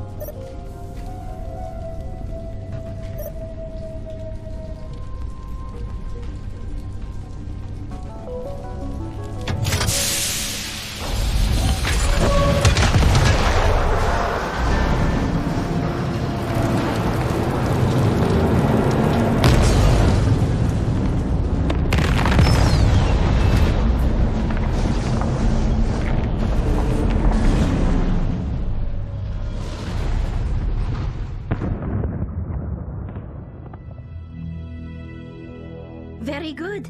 The field barring the exit will be down. Now we can go deal with the Thorian creature.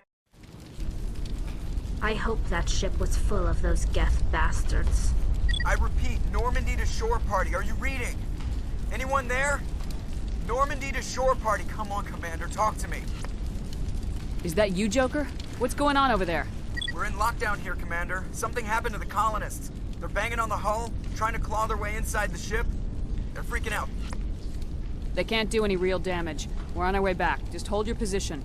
Yeah, okay. Well, we'll just wait right here for you, Commander. This place will be crawling with Geth in a minute. Keep together and we'll get out of here in one piece. There you are. We should get out of here. I don't think this place is safe. I need some answers.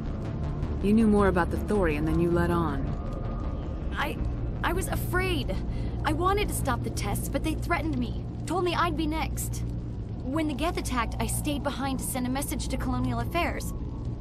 I tried to tell them where to find the Thorian, but the power cut before I could send the message. I never meant for this to happen. Where's the Thorian? The Thorian is underneath Zoo's Hope, but the entrance is blocked. The colonists covered it with the freighter just before the Geth attacked.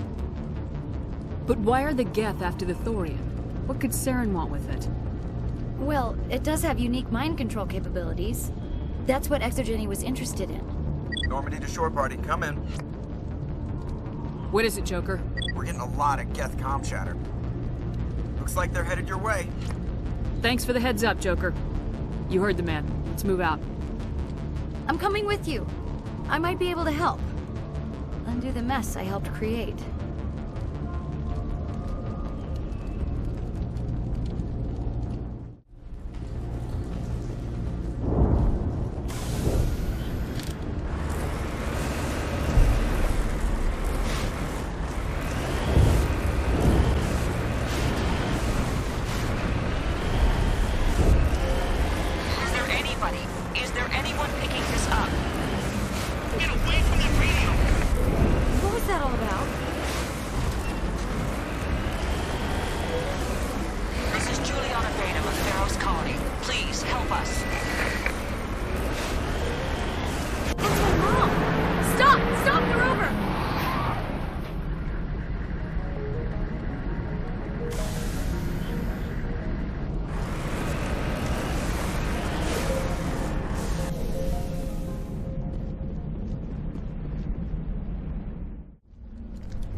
You can't do this, Jong.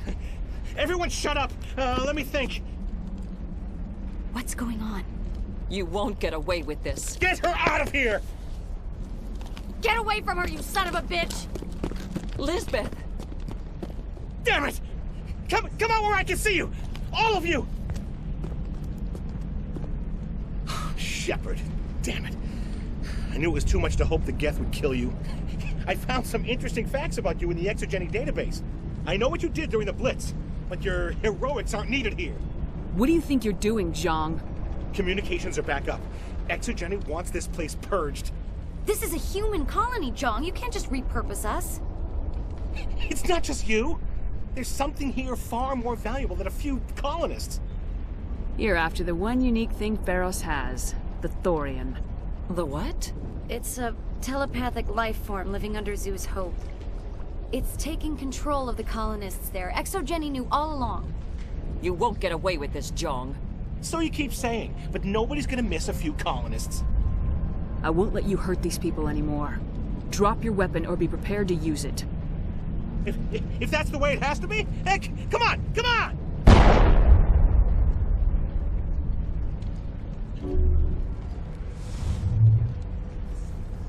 As if we don't have enough problems. Now we're shooting each other in the back. It's my fault. I knew what was going on and I didn't do anything. Don't you start. You do good work, and you know it. So what now, Commander? I need to find out why the Geth are after the Thorian. The colonists won't let you near the Thorian. They die first. They're under its control. What else am I supposed to do? There's gotta be another way. I think there is. You could safely use a nerve agent to neutralize the colonists. Like a gas grenade. Releasing clouds of nerve gas doesn't seem like a particularly good idea. It's not like it's weapons grade. The insecticide we use in the grow labs contains trace amounts of tetraclopine, a neuromuscular degenerator. If their nervous systems are already weakened, it may act as a paralyzing agent. A reduced capacity concussion grenade might suit our needs. Sounds good. I'll do what I can. Excellent. Thank you so much, Commander.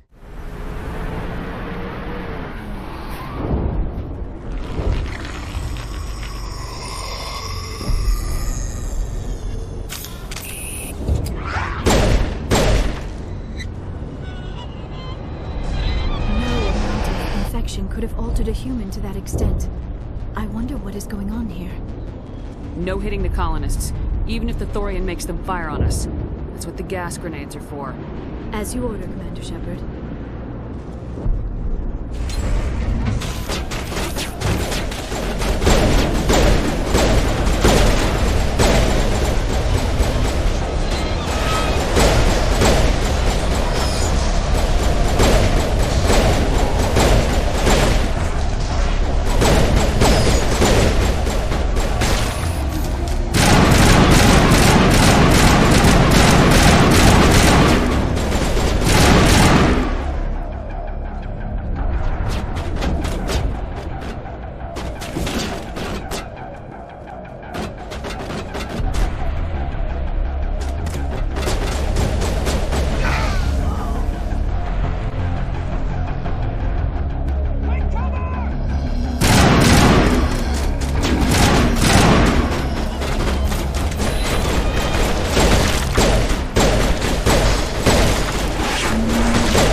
tried to fight it, but it gets in your head. You can't imagine the pain. I'm supposed to be their leader. These people trusted me. It wants me to stop you, but I won't. I won't!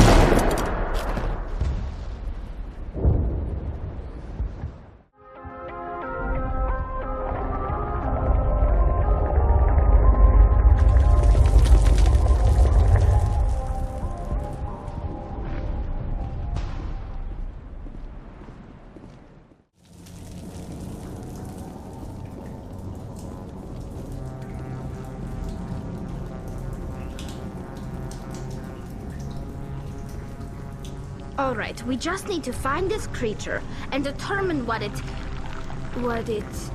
Kira, what is that? We are gonna need bigger guns.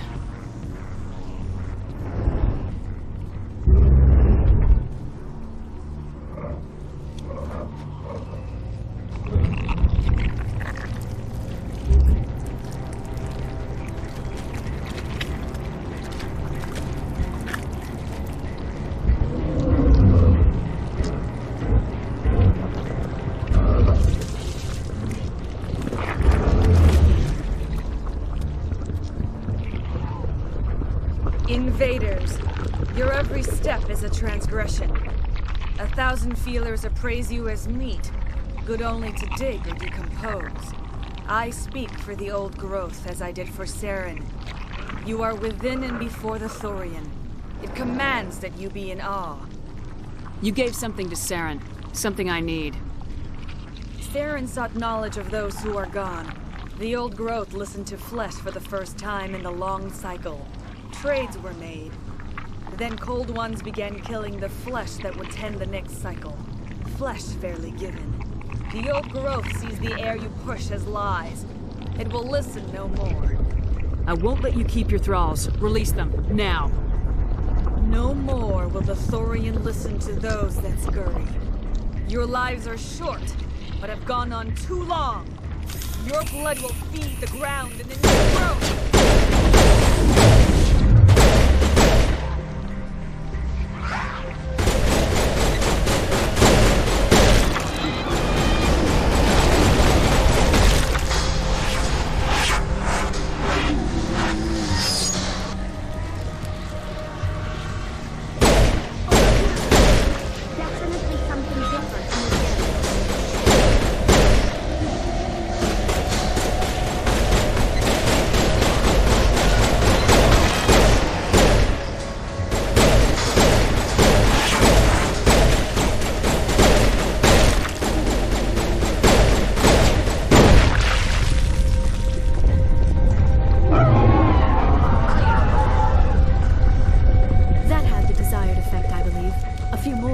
Severely hurt.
I suppose I should thank you for releasing me. How did you end up inside that thing? My name is Shiala. I served Matriarch Benezia. When she allied herself with Saren, so did I. Benezia foresaw the influence Saren would have. She joined him to guide him down a gentler path. But Saren is compelling. Venezia lost her way. Are you saying Saren can control minds? Venezia underestimated Saren, as I did. We came to believe in his cause and his goals. The strength of his influence is troubling. Venezia sought to turn the river and was swept away. Asari matriarchs are among the most intelligent and powerful beings in the galaxy. How could one fall under Saren's control? Saren has a vessel, an enormous warship unlike anything I've ever seen. He calls it Sovereign. It can dominate the minds of his followers. They become indoctrinated to Saren's will.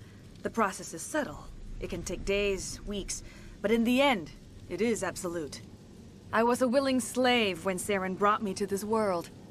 He needed my biotics to communicate with the Thorian, to learn its secrets. Saren offered me in trade. I was sacrificed to secure an alliance between Saren and the Thorian. Saren's pretty quick to betray his own people. He was quick to betray the Thorian, too. After he had what he wanted, he ordered the Geth to destroy all evidence of its existence. Saren knows you are searching for the conduit. He knows you are following his steps. He attacked the Thorian so you could not gain the cipher. What's the cipher? And why did Saren need it? The beacon on Eden Prime gave you visions. But the visions are unclear, confusing. They were meant for a Prothean mind. To truly comprehend them, you must think like a Prothean. You must understand their culture, their history, their very existence. The Thorian was here long before the Protheans built this city. It watched and studied them. When they died, it consumed them. They became a part of it. So the Thorian taught Saren to think like a Prothean. How? The cipher is the very essence of being a Prothean. It cannot be described or explained. It would be like describing color to a creature without eyes. To understand, you must have access to endemic ancestral memory, a viewpoint spanning thousands of Prothean generations. I sensed this ancestral memory, the cipher, when I melded with the Thorian. Our identities merged, our minds intertwined. Such knowledge cannot be taught. It simply exists. I need that knowledge to stop Saren. There is a way. I can transfer the knowledge from my mind to yours, as I did with Saren. Try to relax, Commander. Slow, deep breaths. Let go of your physical shell. Reach out to grasp the threads that bind us, one to another. Every action sends ripples across the galaxy. Every idea must touch another mind to live. Each emotion must mark another's spirit. We are all connected. Every living being united in a single glorious existence. Open yourself to the universe, Commander. Embrace eternity.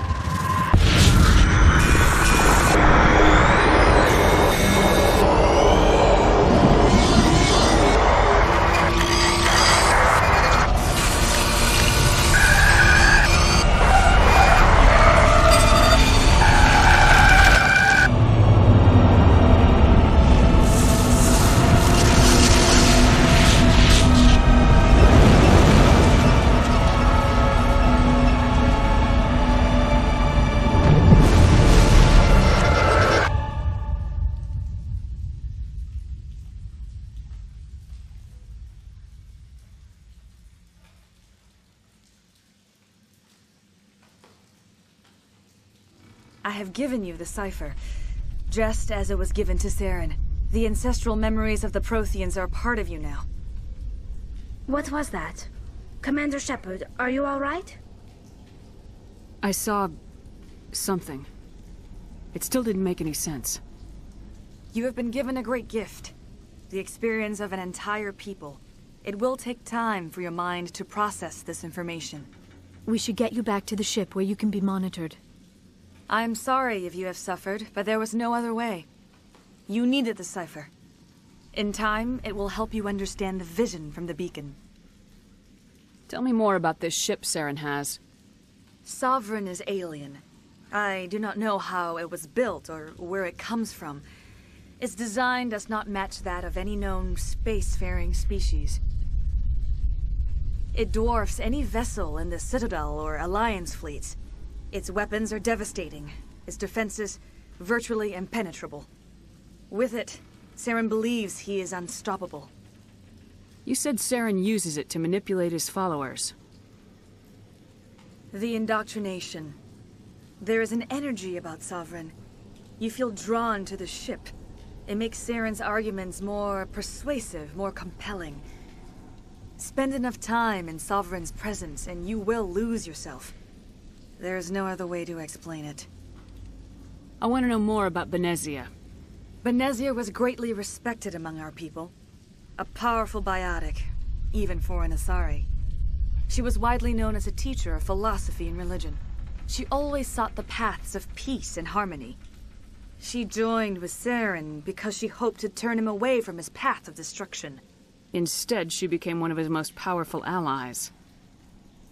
As I mentioned before, Matriarch Benezia underestimated Saren. Be sure you do not make the same mistake. What else can you tell me about Saren? There is little I could tell you that you do not already know. He's powerful, he's charismatic, and he is dangerous. Once I followed him, blind to his true nature. But now I see he's leading the galaxy into an age of darkness and suffering. Now that you're free of the Thorian, what are you planning to do next? If you allow it, I would like to stay here with the colonists. They have suffered greatly, and I played a role in their suffering. I would like to make amends. The colonists will need all the help they can get. They'll be happy to have you on their side. Thank you, Commander. May fortune smile upon you. You did it. With the Thorian gone, we can start rebuilding for ourselves again. And we're free of Exogeni's threats. We're back to being just a little nowhere colony. Thank you, Commander. Commander, you look pale. Are you suffering any ill effects from the cipher? The cipher shook me up a bit. I might be able to help you. I am an expert on the Protheans. If I join my consciousness to yours, maybe we can make some sense of it. Do it. Hurry. We don't have much time.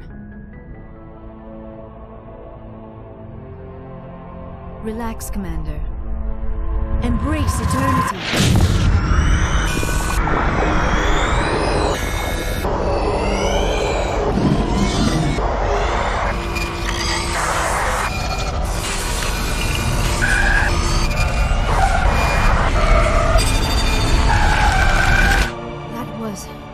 Incredible.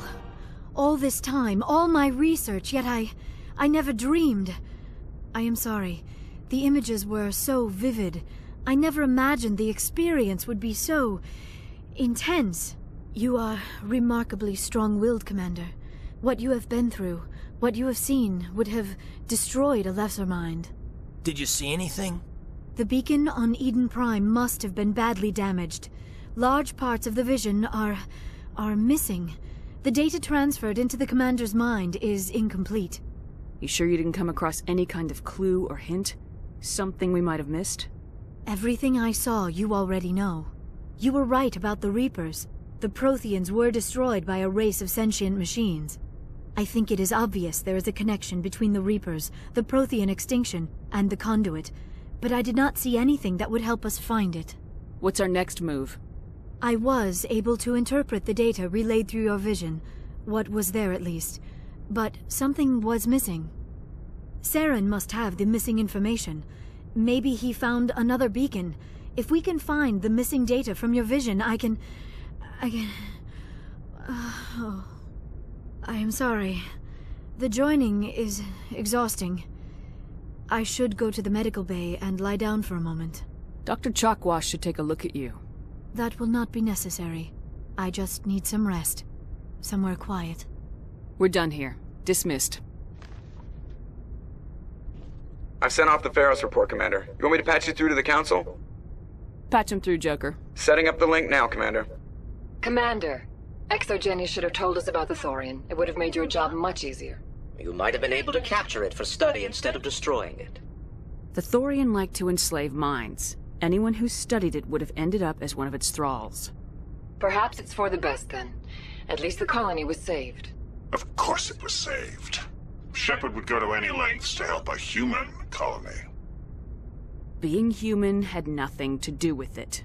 They were in trouble. Admirable.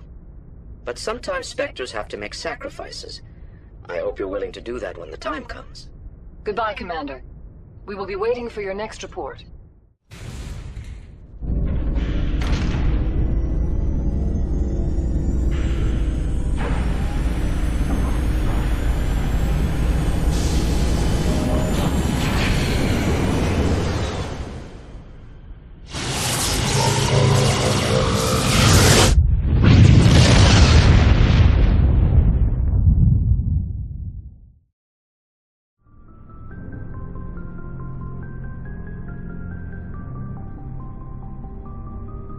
Do you have some time to talk now, Commander? Let's hear it, Lieutenant. I'm always open to my officers. We've played it pretty close to the book so far, but we're a long way from backup. We've got some tough calls to make. I'm just saying, try to leave yourself a way out. I've seen what cutting corners can do, and I'd hate to have that happen to you, Shepard. Commander. This a personal observation, Caden? I don't want to step on anyone else's toes, especially if you're if I have misread your interests. All right, Alenko. Off the record, permission to speak candidly, cross my heart and hope to die. What are you talking about? Dr. Tassoni, ma'am. There's a lower deck rumor that she's, interested in you as more than a source of Prothean data. She's a very interesting lady. To my, tastes, but, I never claimed to be big on alien culture. You seem awfully worried about my personal affairs. It's just that we don't have much downtime these days. I like being around you, but I don't want to take up your personal time. Look, there's nothing between Liara and me. What's the real issue here, Caden? You're right. Sorry, it wasn't, Liara's not my main concern. I'm not questioning any decision you've made, Shepard. Let me be clear about that. It's just my experience that once someone lets something slide, it tends to pick up speed. You get my meaning? Talk to me, Caden. You got a little black rain cloud sitting over your head. I'll try to keep the deck dry. You know the records about the biotic training out on Jump Zero? They're all classified, because the Alliance made mistakes. After first contact, Kinetics was set up to track Element Zero exposures and develop implants for humans. Once we had an embassy on the Citadel, Kinetics could bring in experts instead of taking it slow. I'm sure Kinetics did what they thought was best. It wasn't best for us. They brought in an ex-military Turian named Commander Vernus. To introduce himself, he liked to say, "I was at the helm of the dreadnought that killed your father." I told him my dad wasn't in the war. He'd retired to Vancouver. My family had an inland home that matured to New Beachfront. Vernus had it in for me after that. He cut corners, pushed hard. I mean, you either came out a Superman or a wreck. A lot of kids snapped. A few died. The point of all of this, I guess, is that when you cut corners, it's not always obvious who pays for it. So why are you telling me this? Are you saying I'm cutting corners somewhere? I'm saying it's probably inevitable that we'll have to, and when that happens, I want to help you. When someone important to you is up on a ledge, you help them, keep them from mistakes better made by a kid. Important, huh? If I'm out of line, just say the word. Now isn't the ideal time. But I want to talk about this, Caden. I get you, Shepard. I don't make a habit of complicating the chain of command. Just think about what I said. We'll talk later, Caden. I get the feeling you want to ask me something, Commander. Maybe we could pick up where we left off. You were telling me about your interest in the Protheans. Actually, I think I was talking about my interest in you, and making a fool of myself in the process. As I said, I am not used to dealing with people, especially humans. I did not really know much about your species when we first met, Shepard. I found it hard to take humanity seriously. Your kind always seemed so rushed and high-strung. We don't have the luxury of time. An Asari can live for 1,000 years. We're lucky if we hit 150. That is true. At first I thought that was a weakness of your species. After spending time with you and your crew, however, I think it may actually be an advantage. You humans are creatures of action.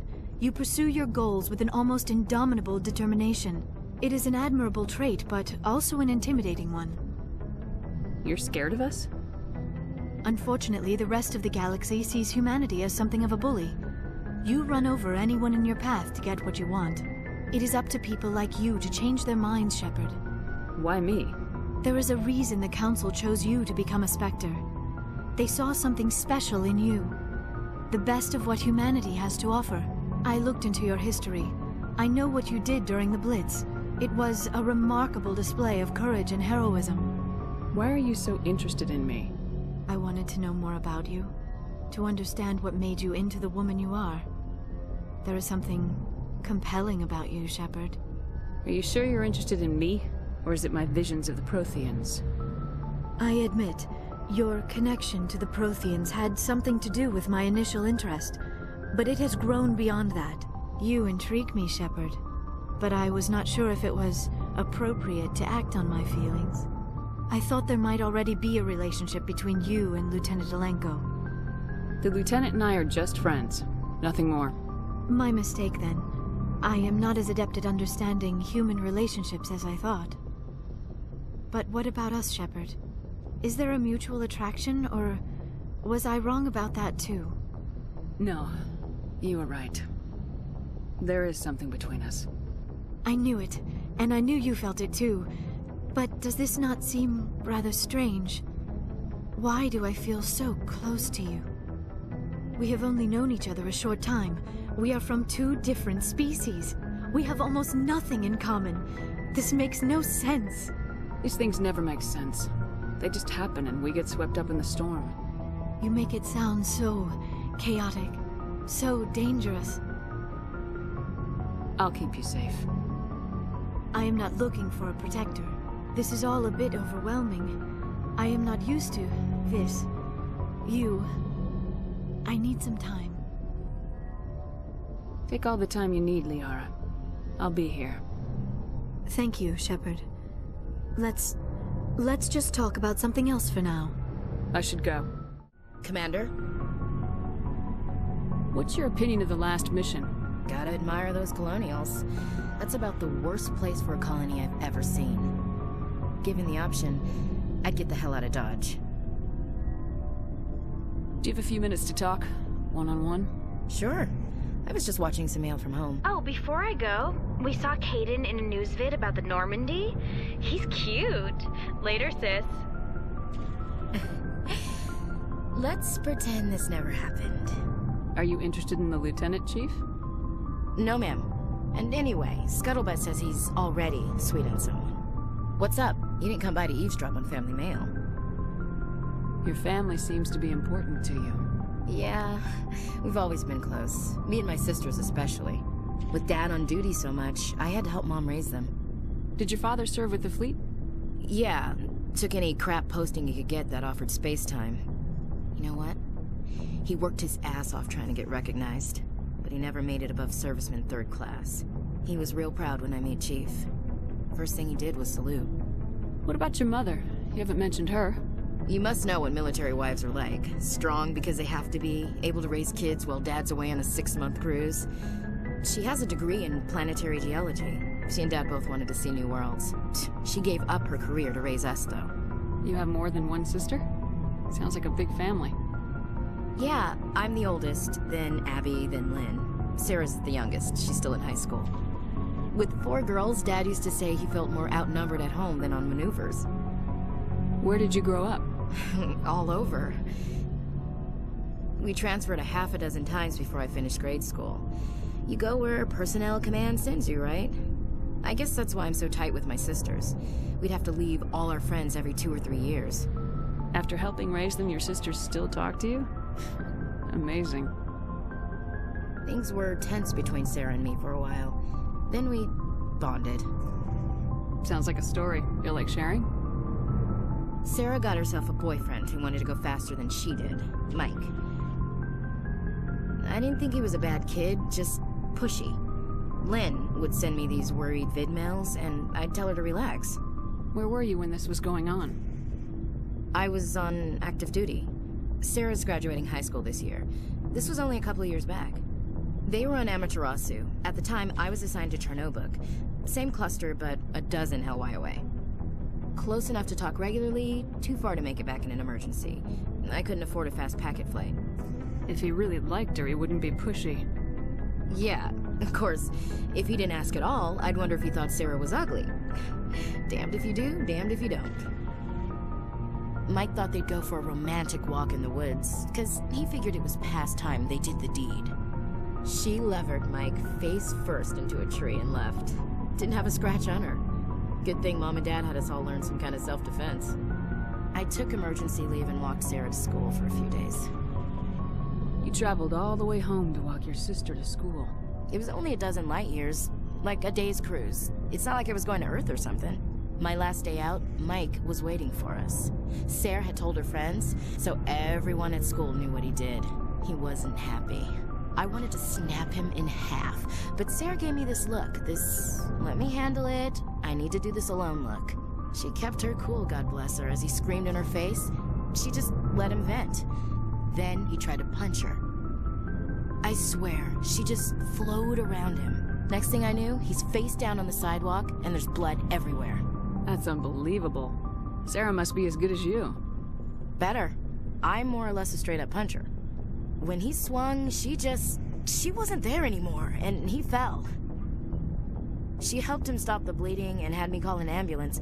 She told the paramedics he fell. Before they took him to the hospital, Mike touched Sarah's arm. I thought he was gonna end up on the ground again. But he hung his head, whispered, "I'm sorry," and started crying. And she hugged him. The Williams women are a decisive bunch, Commander. We do things when we're ready. Not before, not after. Your sister's something else. But you didn't mention your father at all. Was he on deployment? Dad always wanted to serve in space, but he wanted us to have real ground under our feet. He'd say, space is beautiful, but you can't raise a family there. I cannot rest from travel. I will drink life to the lees.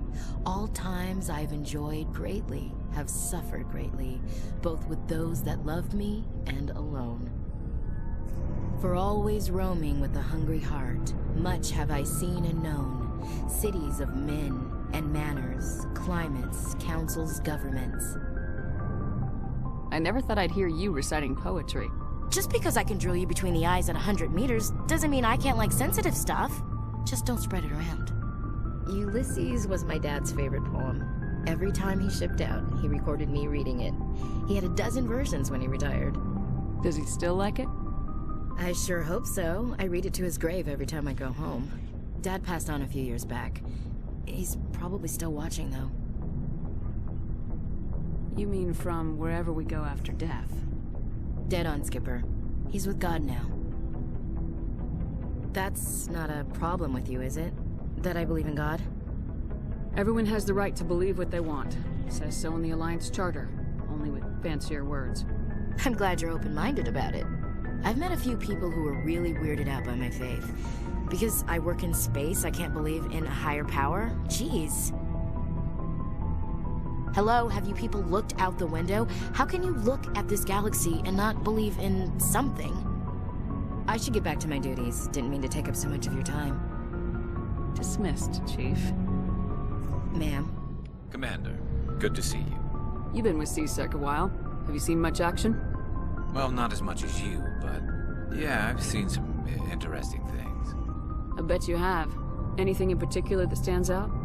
I remember this Solarian geneticist I was sent to investigate. That case was a bit disturbing. What happened? Why were you investigating him? I was tasked with tracking black market trade on the Citadel. Most of it harmless, nothing I needed to pursue. But during the course of my investigation, I noticed an increase in the trade of body parts, organs mostly. We usually get a few of those, but not the numbers I was seeing. We weren't sure if there was a new black market lab or if some freak was harvesting organs from citizens. You've seen this before on the Citadel? Every so often, some lab sells unwanted parts through the black market, but they're not as bad as the cycles. I remember this one L-Corps diplomat we caught in my first year on the job. He was hacking people up and selling their organs, had the station in a bit of a panic. But this case wasn't that clear-cut. Turns out there was more going on than we first realized. So how did you figure out what was happening? First, we got a hold of a sample and ran DNA tests. The weird thing was. The match led us to a Turian who was still alive and was very convinced he'd never lost his liver. After a bit of digging, I discovered this Turian worked briefly for Dr. Salion, the geneticist. So I went to his lab hoping to find evidence of cloned organ development, but there was nothing. No Salarian hearts, no Turian livers, not one Krogan testicle. You're kidding, right? Why would anyone want Krogan testicles? Some Krogan believe that testicle transplants can increase their virility, counteract the effects of the genophage. It doesn't work, but that doesn't stop them from buying. They'll pay up to 10,000 credits each. That's 40,000 for a full set. Somebody's making a killing out there. What'd you do about the geneticist? I brought in some of his employees for interrogation, to see if I could get them to talk. While I was interviewing one of them, I came across something suspicious. Yeah? Go on. One of my detainees started bleeding profusely during the interview. We offered to patch him up, and he got frantic, freaked out. I ordered a full exam to find out what was going on. Our medics found incisions all over his body, some of them fresh. That was our big break. These people weren't just Dr. Salion's employees. They were test tubes. Walking, living test tubes. He was growing parts inside these people? Exactly. He cloned their organs right inside their own bodies. Then he harvested them and sold them off.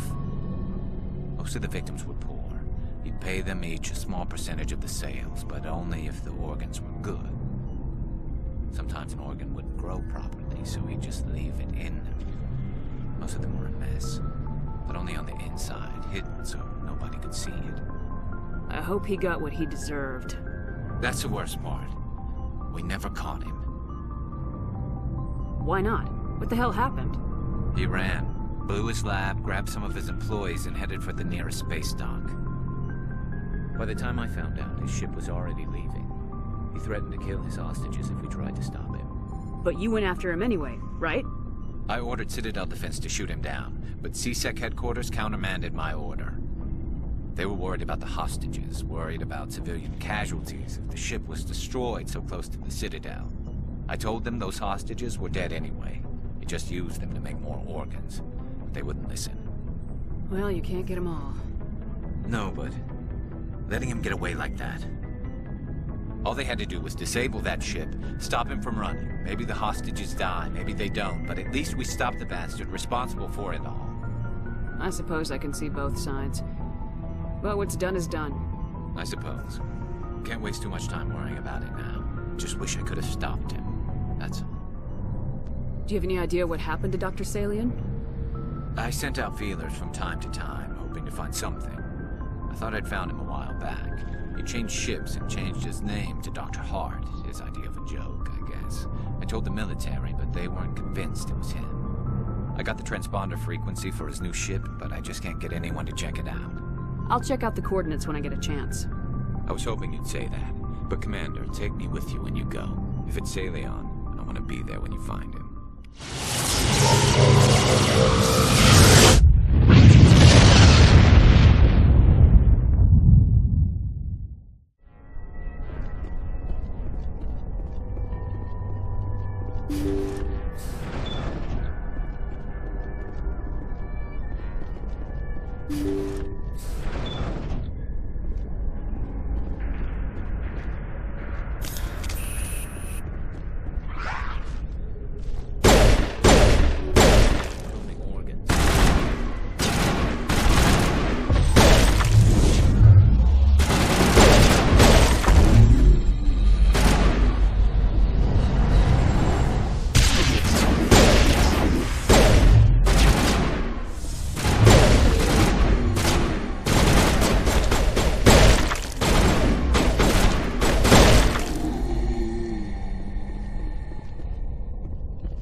Got them all, Shepard.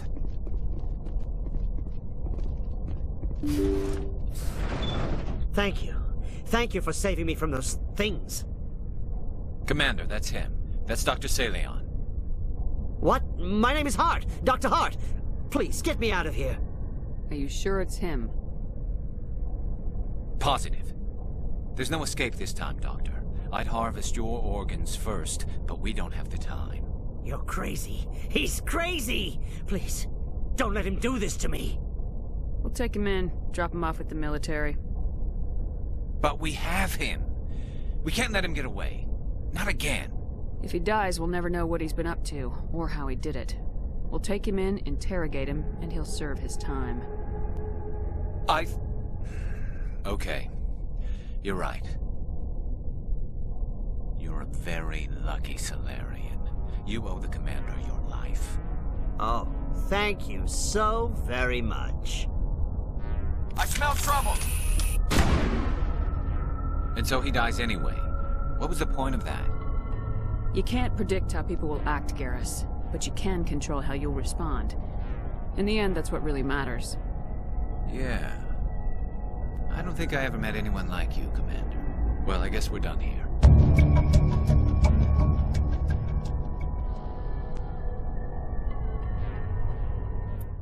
What do you want, Shepard? Why did you become a mercenary? Lots of reasons. Such as? Such as, I needed to get out of our system. I needed to eat. I needed to survive. Why not stay and help your people? I tried to help. That's why I had to leave. What happened? I was betrayed. I was head of a small tribe. We were trying to restore order after the war, but the other tribes were against us. They followed Jared, one of the few warlords who survived the war with the Turians. But he was old, and so were his ideas. He wanted to continue the war. He wanted us to fight. Turians, Solarians, each other. It didn't matter who, as long as we were fighting. What did you want? I just wanted Jared to shut up, to stop his ranting. I wanted him to stop leading the tribes astray. But he couldn't understand how much things had changed. We didn't have the numbers to go to war. Even if we did, the genophage made sure we couldn't replenish our numbers fast enough.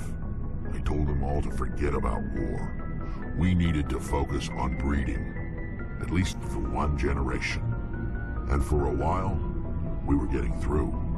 Some of the tribes started coming around. I take it the warlord didn't appreciate that. No, he didn't. He arranged a crush with the tribes, a meeting on neutral ground. He wanted to talk. We met at the Hollows, near the graves of our ancestors. The skulls of our dead laid bare to remind us where we come from, and where we all go. It's as sacred as any Krogan place can be. Violence is forbidden. Sounds like a trap to me. You must have suspected as much. I did. But when your father invites you to a crush, well, there are some laws that even we hold sacred. Jared was your father? He was. Until that day. We talked, but we didn't get anywhere. When it was clear that I wouldn't join him, he gave the signal. His men leapt from the graves of our ancestors like Krogan undead. The few that were loyal to me died quickly. I escaped with my life, but not before I sank my dagger deep into my father's chest. That is why I left, and that's why I'll never go back. You must have family other than your father. Don't you miss them? You trying to make me cry, Shepard? I've got some unfinished business with my family, but that's all. What kind of business? Before I left, I made an oath to my father's father. I swore to recover my family's battle armor. It was taken from him after the uprising. Who has it? Originally, it was taken by the Turian military. We weren't allowed armor or weapons after the war. Now, it's in the hands of Taun Actus, a Turian scum who collects relics from the war. He's made millions selling Krogan artifacts that were stolen from my people. He's got several bases where he stores his goods, all fortified and guarded. I just don't know which base has my family's armor. Just tell me where to start looking. I'll upload the data to your nav system. But Commander, I want to be there when you find him. So long, Rex.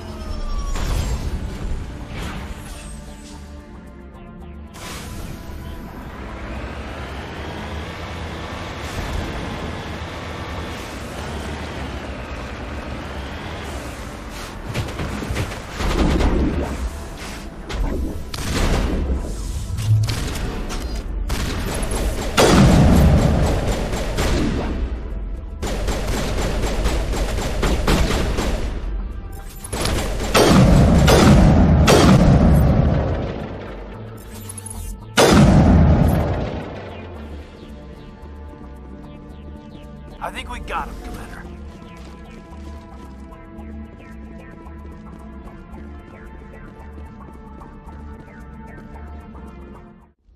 This is the place. My armor's here somewhere.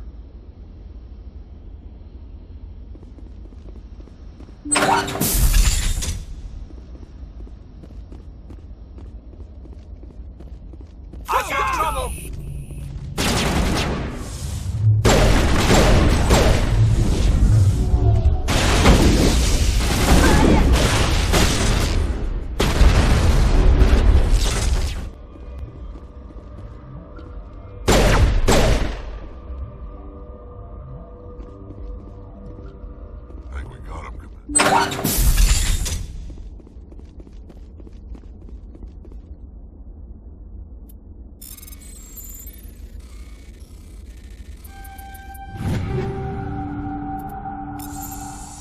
This is it. I can't believe my ancestors ever wore this piece of crap, but at least I've got it back. I'm glad we could help you get it back.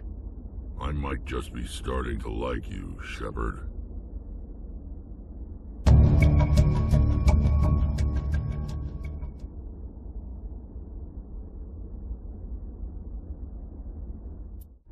Shepard, I'm glad you're here. Good to see you smiling again, so to speak. I'm sleeping much better now. I guess I'm getting used to how quiet your ship is. I still think a lot about my pilgrimage, though. I know Steren's our top priority, but with all the worlds we go to, I was hoping to find something to bring back to the flotilla. What are you hoping to find? Usually, people bring back something like a derelict ship we can use for salvage. But I need something bigger. There's a lot expected of me. What's so special about you? It's my father. He's the senior member of the Admiralty Board. He's one of only 5 people who can overrule the decisions of the Conclave for the good of the migrant fleet. My father is responsible for the lives of 17 million people. Our entire race is in his hands, and I'm his only child. So are you some kind of heir to the Quarian throne or something? No, it doesn't work that way. My father's position isn't hereditary. I'll probably never serve on the Admiralty Board myself. Officially, I'm just the same as any other citizen. But it doesn't work that way in practice. People have always treated me differently because of who my father is. You must get all kinds of special privileges. I probably had it easier than most growing up, but it's not all good. People like my father have enemies, and they're not above using me to get to him. It must be tough on you. My people place a high value on family and ancestry. There's an unspoken expectation that I'll live up to my father's example. Everyone's waiting for me to do something great on my pilgrimage, something that will forever change our lives for the better. If I don't, it's like I failed, and that reflects badly on both me and my father. What would you need to bring back to make everyone happy? Something that would help us better understand the Geth. They've changed significantly since the exile. They've continued to evolve. We've done our best to study them, but it's not easy. They're very reclusive. Until recently, they never went beyond the borders of the Veil. And all the Geth we run into now are under Saren's control. We'd need to find Geth operating on their own, independently. But I don't want this to get in the way of our mission, Shepard. First, we stop Saren. Then I'll worry about my own problems. I should go. Message coming in from the brass at Arcturus. Patching it through. Normandy? Admiral Hackett here. We're getting reports of a marked increase in Geth activity in the Skyllian Verge. Surveillance drones have identified Geth outposts on 4 different planets in the Armstrong cluster. We need someone to take them out. We have any idea what they're after?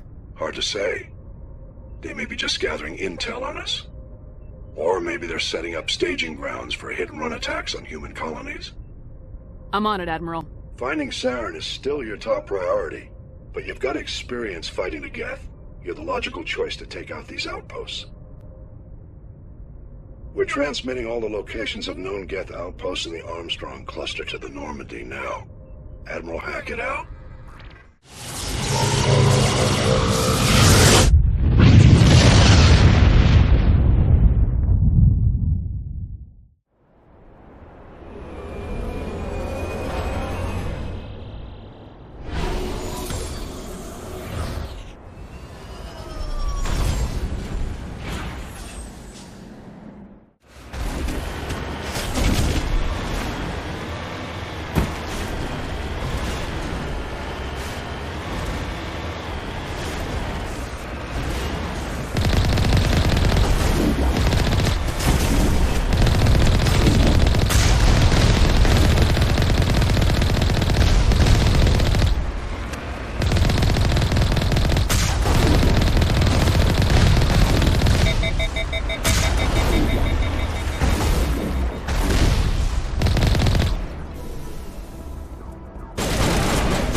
Message from Admiral Hackett, Commander. Patching it through. We just received your report. Looks like this Geth incursion was bigger than we thought. They were probably preparing for a major offensive in the system. We're increasing patrols in the Armstrong cluster to make sure they can't establish another foothold in the region. Nice job, Shepard. You saved a lot of human lives on this mission. Hackett out. Shepard, I need to talk to you. It's important. Is something wrong? You know the data you took from those Geth control nodes? The information you uploaded to Alliance Control? I want a copy of it. You want to bring this data back to the migrant fleet? Those files have information that could be vital to our efforts to understand the Geth. It could be the key to helping us reclaim our homeworld. If I give you this data, your pilgrimage is over. You'll go back to your own people. Not right away. I'll stay with you as long as it takes to stop Saren. But my people need this. It'll take years to decipher and analyze the data. Maybe even decades, but it's worth the time. This information will give us new insight into how the Geth have changed and evolved over the past centuries. Go ahead, make a copy. My people, I owe you a great debt. One I can never repay. The only thing I can offer in return is what you already have. My solemn promise to stay with you until Saren and his Geth armies are defeated. I never wanted anything more.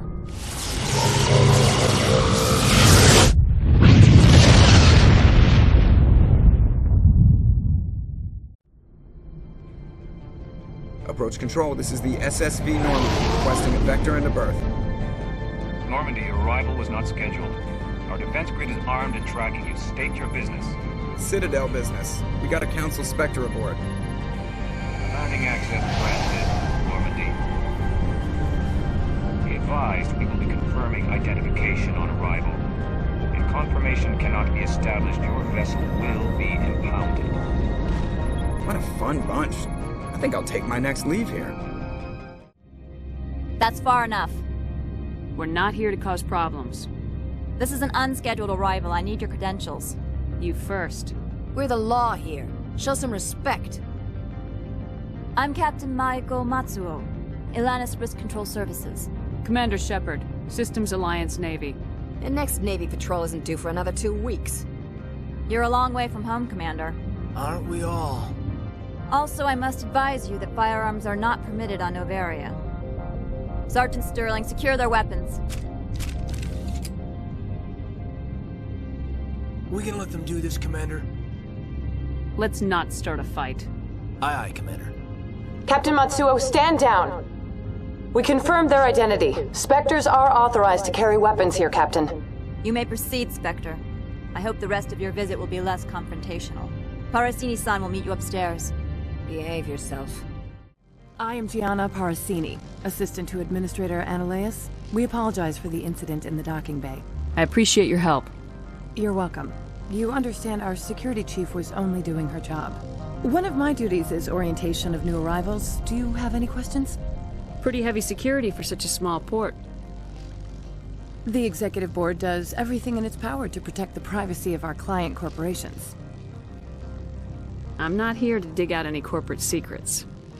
That's gratifying to hear. Has anyone unusual passed through here recently? Unusual? And a sorry matriarch passed through a few days ago. Lady Benezia. Benezia? She is here? Can I speak with her? Benezia left for the Peak 15 research complex days ago. To the best of my knowledge, she's still there. Could you tell me how to get there? You'll need to ask Administrator Ananias for clearance to leave this port. Where can I find the Administrator? His office is on the main level, left at the top of the elevator. Understood. Can we go in now? Of course. If you need any help, you can ask me at the Administrator's office. She is here. I can't believe it. I imagine you want to talk to me, Shepard. About my mother. No, we don't. I trust you, Liara. You may not be military, but you're a part of my crew. Thank you, Shepard. That means a great deal to me.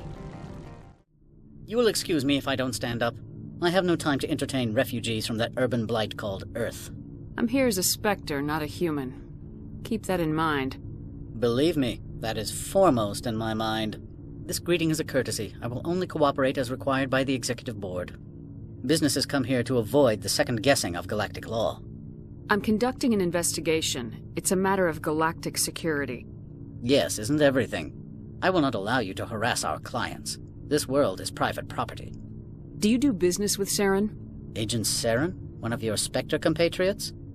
He is a major investor in Binary Helix Corporation, which is one of Novaria's backers. Is Binary Helix developing weapons for him? It's possible, given his interests. What our clients do in their labs is their business.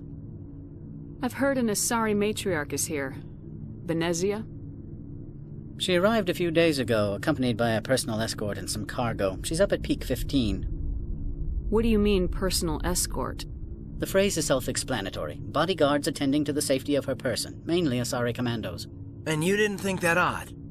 They followed all our regulations. I had no reason to forbid Lady Benezia from taking them. What can you tell me about her cargo? Large, heavy, and sealed. It passed weapons screening. Beyond that, it is not our concern. What brought her out here? If I knew, I wouldn't be at liberty to say. She came here as Agent Saren's executor. She's here on business for Binary Helix. There were issues at Peak 15 that required Saren's attention. I'd like to see her, immediately. I'm afraid that you cannot. Peak 15 is a private facility in the Skadi Mountains. Regardless, there is a blizzard in the area. Shuttles are grounded and surface access has been cut off. I have no more questions at this time. You've never worked in the corporate world, have you, Commander? You can't bludgeon through bureaucracy. All right. What would you do? Talk to Lorik Keen. You should be able to find him at the hotel bar.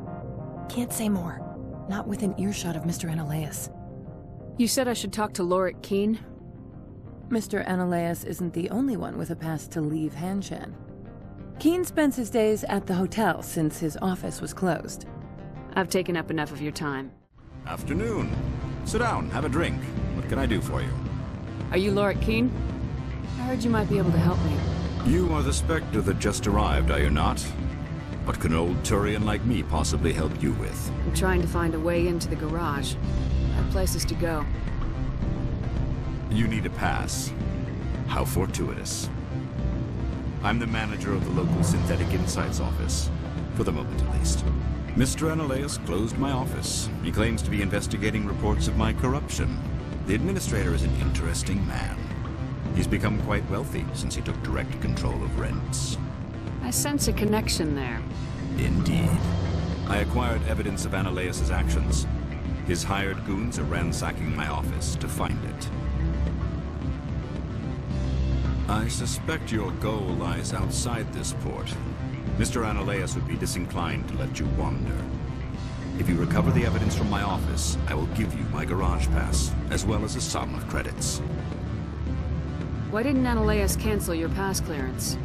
Why should he? There's nothing outside but snow and hungry Nathak. How did you get a pass? I'm a manager. Most executives on Noveria are free to come and go as they will. That sounds like a fair trade. Violence against Mr. Analaeus' thugs may be necessary. He has members of Hanshan's security team searching my offices. He's paying them under the table. Miss Matsuo is unaware of their outside employment. I'll focus on trying to get your evidence. If I'm lucky, I won't have to fight anyone. Excellent. Here is my pass into our offices. It will activate the elevator. The evidence is on my office computer. This OSD contains an encryption key to access it. Slide it into the drive and it will auto-execute. Freeze! Hanshan security. This office is sealed. Lorik Keen gave me a pass in. Keen? Are you working for him? He's under investigation. Analaeus is paying you to shake this place down. Does Captain Matsuo know you're here? Hey, I'm not the one who wants Keen. Analaeus has a Varen up his ass about this guy.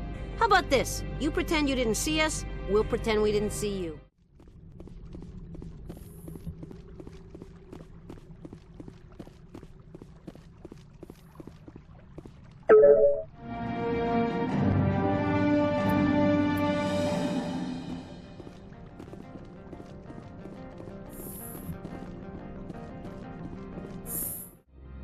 I don't think you're supposed to be in here, Shepard. No, I'm not. Are you? I'm Sergeant Kyra Sterling, Ilanis Risk Control Services. Analaeus would throw you off-world for what you did here. I won't. You know what we did to cop killers on my world?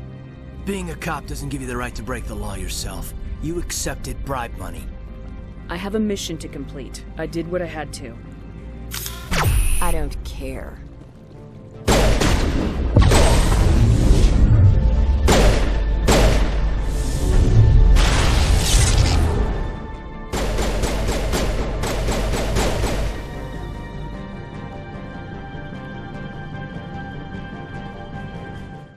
Commander, there have been reports of noise from the Synthetic Insights office. Would you know anything about it? It's probably Analaeus' thugs ripping the place apart. Smartass, huh? That's fine. I can work with that. Meet me at the hotel for a drink before you talk to Keen. I'll be waiting. Allow me to reintroduce myself. Parasini, Noveria Internal Affairs. Why is an internal affairs agent here? The executive board knows about Ananias' corruption. I've been undercover for 6 months. I want you to convince Keen to testify before the board. With his evidence, this planet can run profitably again. You work for Ananias. Can't you just take his records? He's a crook, not a moron. He doesn't keep logs on his computer saying, "This month I stole 3 million credits." Keen's testimony and records are everything I need to prove Ananias' guilt in one package. Why don't you ask Keen directly? I'm Ananias' secretary. You'd think he'd believe me? That he'd meet me in some dark alley with his evidence? I thought corruption was the rule on Noveria. The rule is don't rock the boat. Self-interest is tolerated if it doesn't interfere with business. Ananias is driving customers away. I need Keen's garage pass to complete my mission. You help my investigation, I'll provide whatever you need. Favor for a favor. Seems we'd help more people if we did as she asks. Look, Shepard, I don't like this either. You Spectres play fast and loose with the law. That's bad for business. All right. I'll talk to Keen and see if I can convince him. Thank you. You know where I work. Come talk to me once you know if he'll play ball.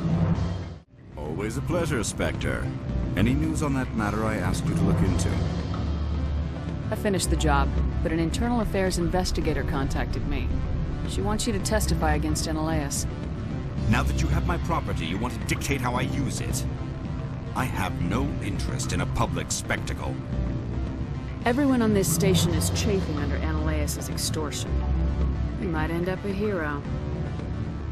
My employers rely on the goodwill of the executive board to work here. The board is investigating Ananias. They'll be more angry at him than at you.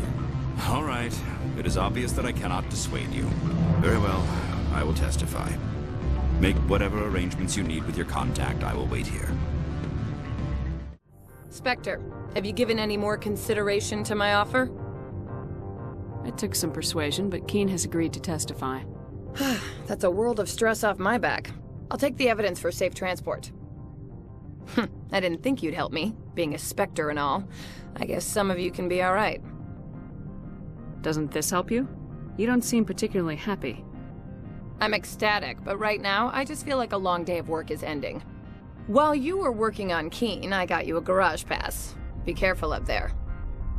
I have an arrest to make.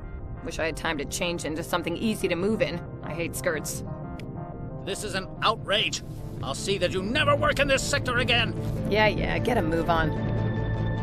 You, Shepard! I demand you place this bitch under arrest! You have the right to remain silent. I wish to God you'd exercise it. See you around the galaxy, Commander. I owe you a beer. Access to the garage is restricted. I have authorization. Excuse me. Yes, that's genuine. Drive safely. The weather's supposed to be pretty bad out in the Alutsk Valley.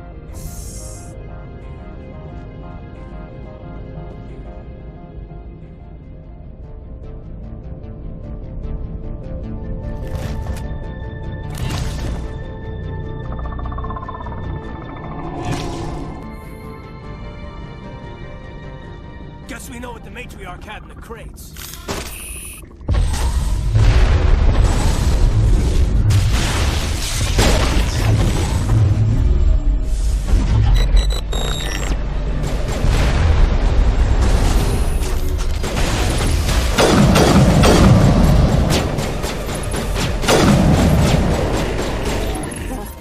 What are these things?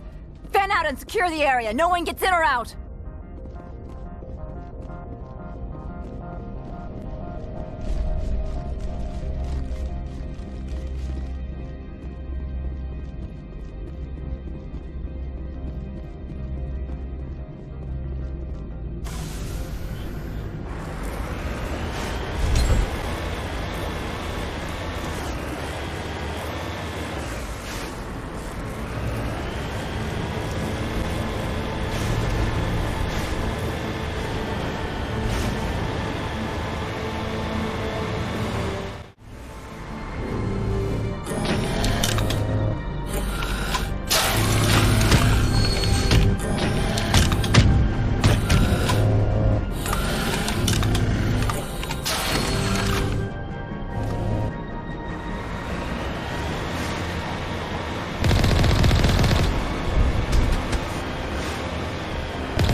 all Peak 15 facilities have suffered a great deal of damage.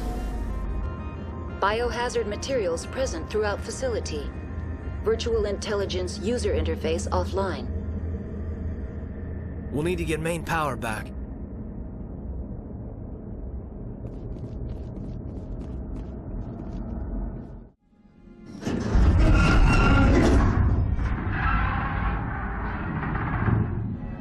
What was that? Animals, wind. This place is in bad shape.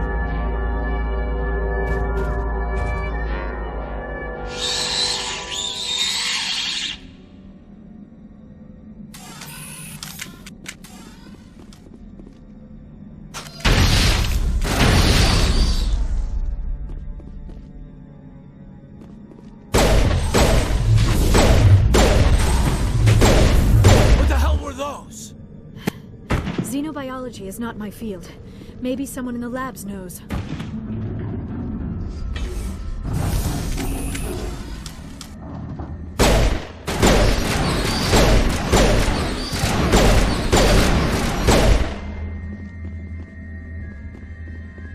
A backup power system, Commander. Must be for the station mainframe. The damage is not extensive. It could be repaired.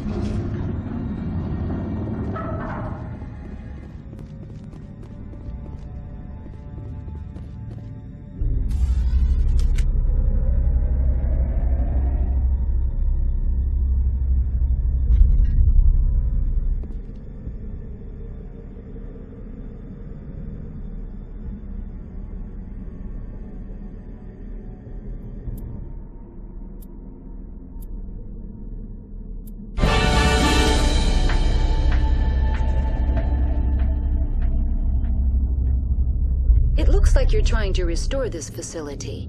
Would you like help? Help would be great. Who are you? This system is monitored to respond to the name Mira. May I ask your name? Commander Shepard. I work for the Citadel Special Tactics and Reconnaissance. One moment, please. Council authority confirmed. You are entitled to secure access of all systems. Please note that queries relating to corporate secrets require privileged access. Privileged access is only available to Binary Helix executives. This system is ready to process queries. You may access me at any holographic interface within Peak 15. I need to find Matriarch Benezia. Lady Benezia departed on the passenger tramway to the Rift Station subsidiary labs. User alert. The tramway system is currently inoperable. What's the situation here? One moment, please. Diagnostics in progress. Critical failure. Main reactor shut down in accordance with emergency containment procedures. Manual restart required. Critical failure. Landline connections are disabled. Passenger tram systems are offline. Report complete. Do you have an additional system status query? Do you know why the reactor was shut down? I'm sorry, but I was offline at the time. Shutdown could occur if reactor breach seems likely, or in the case of catastrophic laboratory containment failure. Emergency guidelines suggest the frigid environment will kill biological contagions. It may also damage mechanical ones. Turn off the heat and hope the cold puts whatever you've unleashed to sleep. Nice. What do I need to do to get the power back on? The valves to the helium-3 fuel line must be opened. This can be done at the controls on the reactor assembly proper. What are the landlines and why are they disabled? The landlines connect my mainframes here at Central Station to the various sub-facilities of Peak 15. This allows the crew to remotely access my databases from the comfort and security of their labs. When emergency protocols were implemented within the hot labs, the cabling was automatically ejected. How do I reconnect the landlines?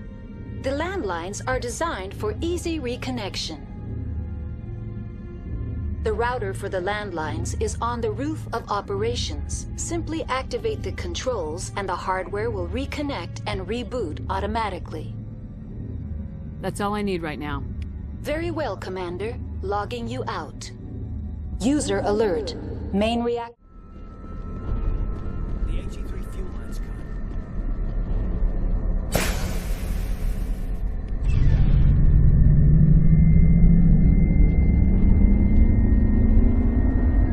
User alert. Landline connections are disabled. Passenger trams are offline.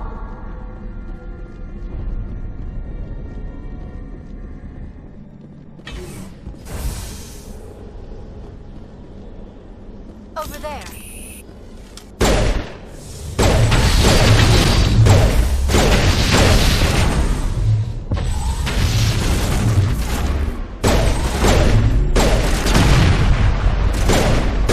User alert. Landline connections are disabled. Passenger trams are offline.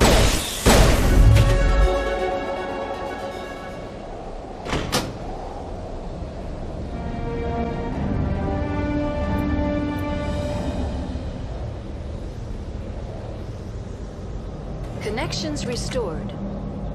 Processing new data. User alert. Unable to connect to hot lab facilities. What's this about loose contaminants?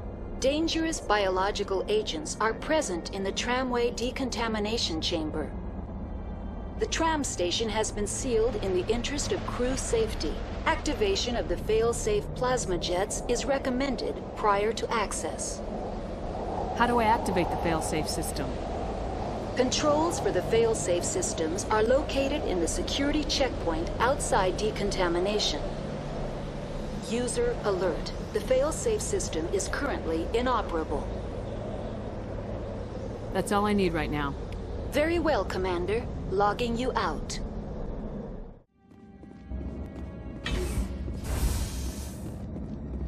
They're locked in. The door could be finessed. It appears that the trams to the subsidiary stations are beyond it.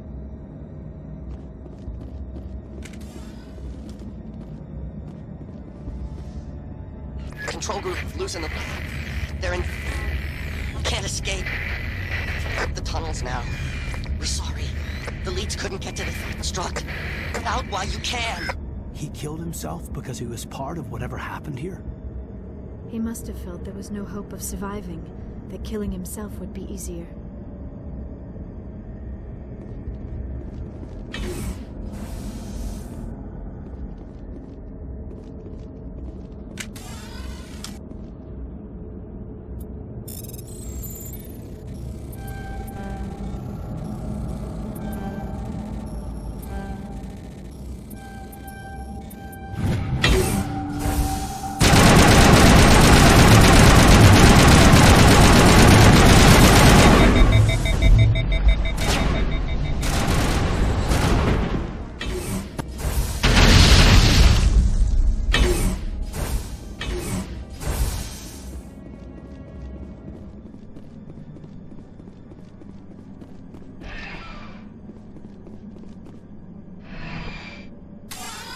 Departing Central Station. Destination, Rift Station.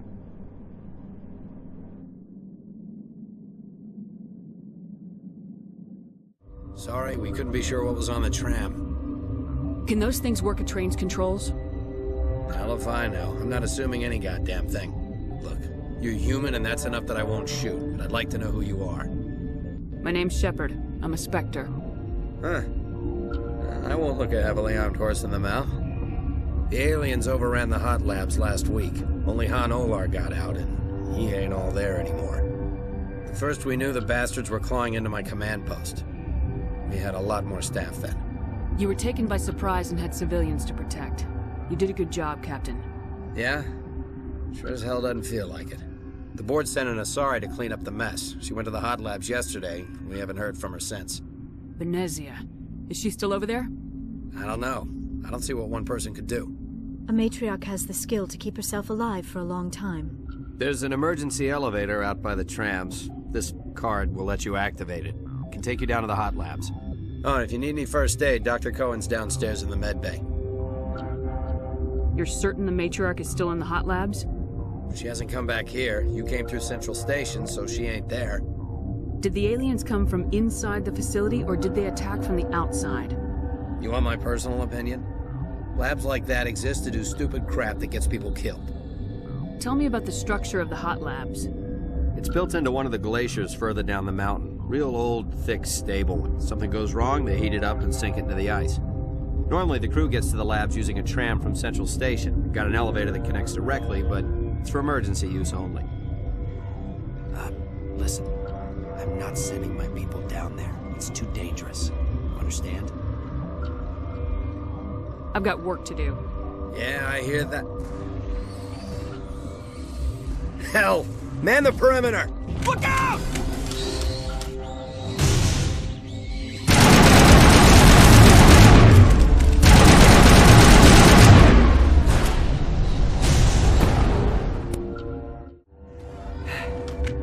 Thanks for the help.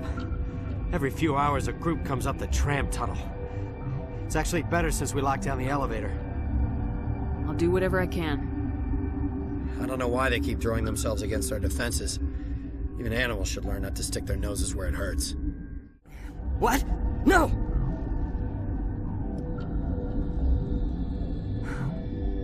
Sorry.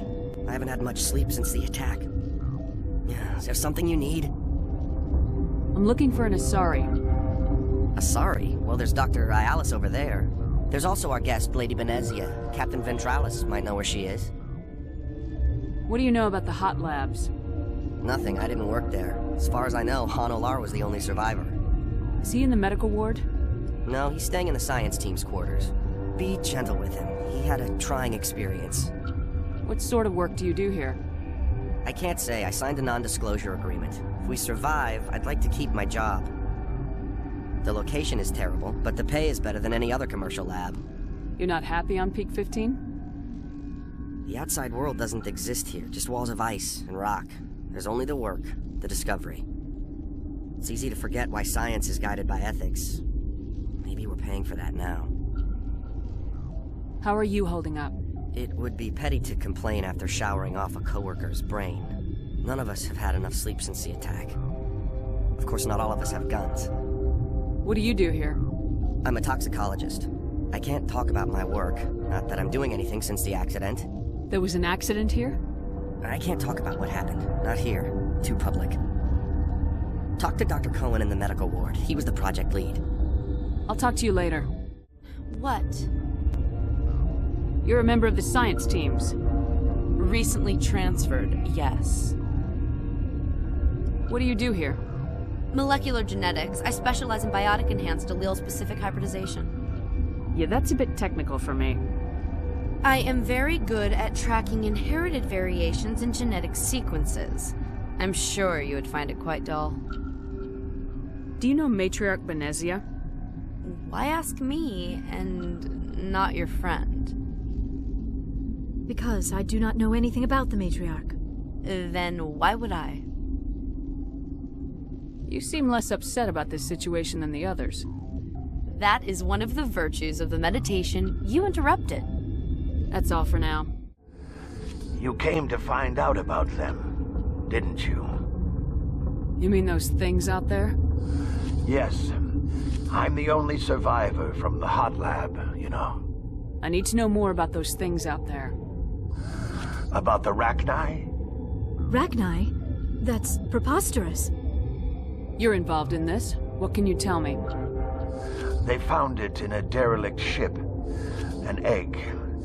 Waiting since the last battles. They brought it here. Shut up! God, you want to get us killed? I don't have any control over who lives or dies here. Do you? If you're gonna be crazy, be the quiet kind. Crazy? I'm sane. God, am I sane. I need to know everything about the Rachni. I told you all I can. We brought the Rachni back from the dead. In retrospect, a bad decision. Could Matriarch Benezia survive in the hot labs? It's possible. The specimens were sensitive to biotics. I heard you were at the hot labs. How did you make it out alive? I killed her. What? Doctors on Muir. We were going to lunch when the alarms went off. I ran into the tram, and I closed the doors. She banged on the window once, Then they sliced her to pieces. Her head came apart like a melon. I closed the door. I killed her. If you hadn't, you'd be dead too. Of course. That is perfectly true. I'll be leaving now. What do you want? Were they attacked by the aliens? They're suffering from a toxin. There was an accident. I have a non-disclosure agreement. I shouldn't discuss it with anyone outside of the company. But you're going to, because I might be able to help. And I'd like to think that the company finds our lives more valuable than their secrets. You know Mira, the VI for Peak 15? She handles the safety protocols for our experiments here. We reactivated her on our way through Central Station. That was you? I'm grateful. Until she came online, the automatic equipment wouldn't work. We lost the connection to Mira in the middle of an experiment and the quarantine failed. These three were exposed to a toxin, something we were working on. I understand your caution, but I need details. What you say won't go beyond these walls. It's a bioweapon, based on an exotic life form discovered on the frontier. They wanted something that could kill the creature, but there was no profit in something that kills one species on the frontier. We kept working on it and adapted it to affect more species. Thoros B is highly infectious, but can't pass from one person to another, like a biowar attack without a pandemic spread. Do you imagine that distinction makes this ethical? Militaries, governments, they'll get this kind of weapon one way or another, and we're trying to limit the damage. I know you can't see that. There's a reason the Citadel conventions forbid bioweapons, Doctor. I didn't expect you'd understand. Our notes and equipment are locked in the quarantine labs. Captain Ventralis doesn't want to risk more contamination. Is he right to keep people out? No, the toxin has a brief period of viability. After that, it breaks down into simple protein chains. But he won't listen to me. I'll talk to him. Maybe I can convince him to let me try. I can't ask you to do this officially, but if you can do anything, I'd appreciate it. What will it take to get the cure for these people? The quarantine labs are near the science team's quarters. Once you're in there, look for our notes. It should just be a matter of following our processes. Talk to you later. I hope you can do something. Something you need? I've heard about the problems in the quarantine lab. I'd like to recover the toxin cure. God, I wish we could help those guys. I really do, but we can't risk contamination now. We're not part of your defense plans. We're consuming extra rations, extra metagel. Yeah, but you also have extra guns. All right, you want to gamble with your life, you're not under my command. I'll have the guard let you in, but he'll lock the door behind you. He'll run a full scan before he'll let you out. If there are any anomalies, you stay in there. Those are reasonable precautions. I'll radio ahead to let the guard know. Good luck. I've got work to do. What do you want? I have Ventralis' permission to go in there. Yeah, he radioed. He also said you have to prove you're not contaminated to get out. You got a death wish? You should stand watches on the barricade.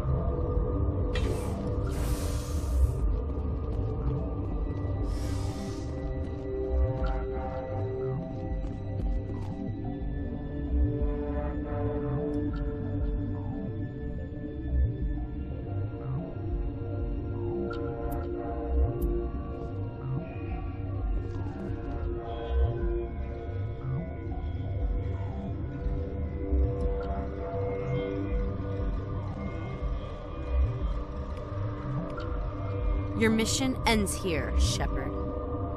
What the hell? You're a sleeper agent for Benezia. I was ordered to eliminate you should the opportunity arise. And here you are, trapped in this lab. Weapons free!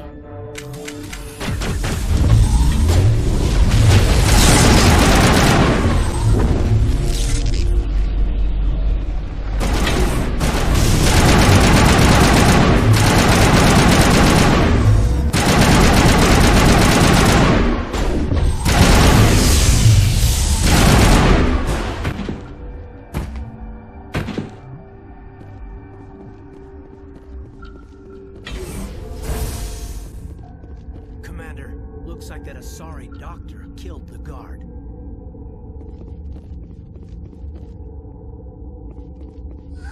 They came out of there. You mean the inorganics the Asari had with her?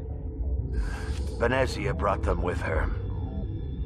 How can I get into the maintenance area?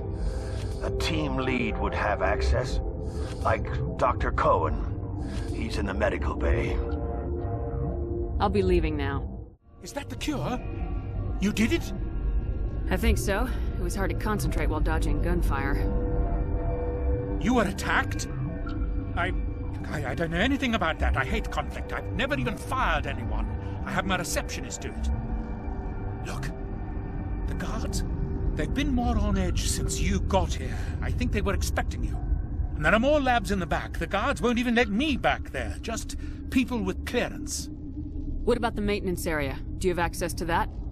The maintenance area? Yes. Take my pass. But there's just snow back there. Let me see that file. An extension on Phelps' work? I thought he was on the right track. I can't thank you enough that... Oh, God, what a cliché. You saved their lives, do you know that? Could you spare a few medical packs? They're worth their weight in gold up here. You didn't get these from me. Ventrollis wanted them saved for his people. I need to administer this. Thanks again. You do not know the privilege of being a mother. There is power in creation. To shape a life, turn it toward happiness or despair. Her children were to be ours, raised to hunt and slay Saren's enemies. I won't be moved by sympathy, no matter who you bring into this confrontation. Liara's here because she wants to be, not because I asked her to. Indeed. What have you told her about me, Liara? What could I say, Mother? That you're insane? Evil? Should I explain how to kill you? What could I say? Have you faced an Asari commando unit before? Few humans have. I can't believe you'd kill your own daughter. I now realize I should have been stricter with her.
This is not over.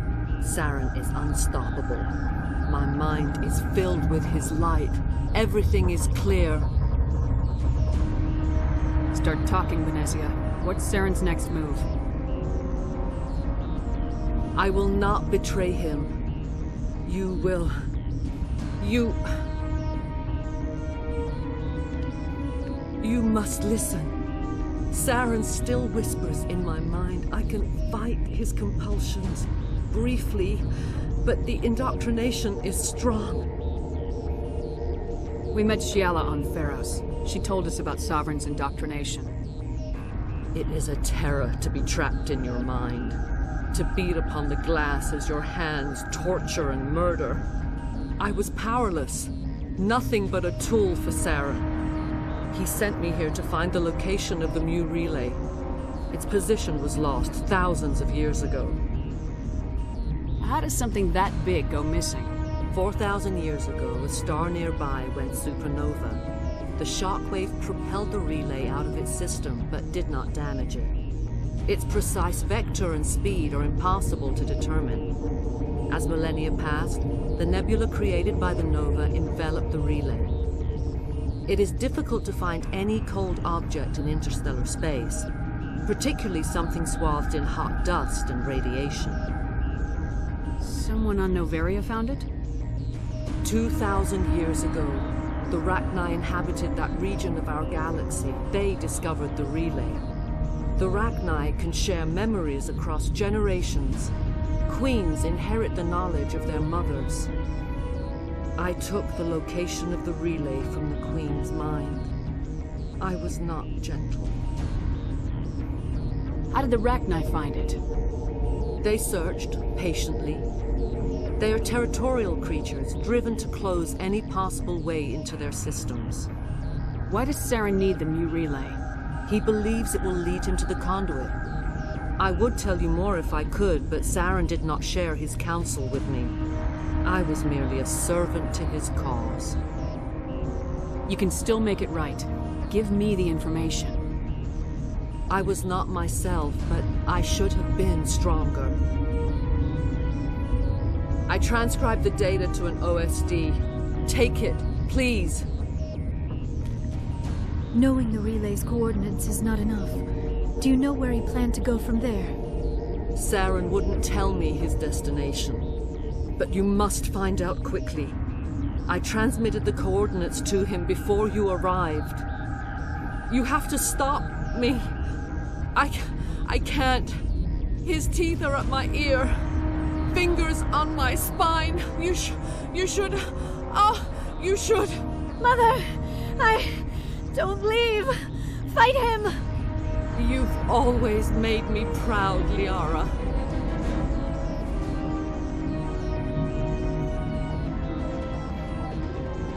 Die. Heads up.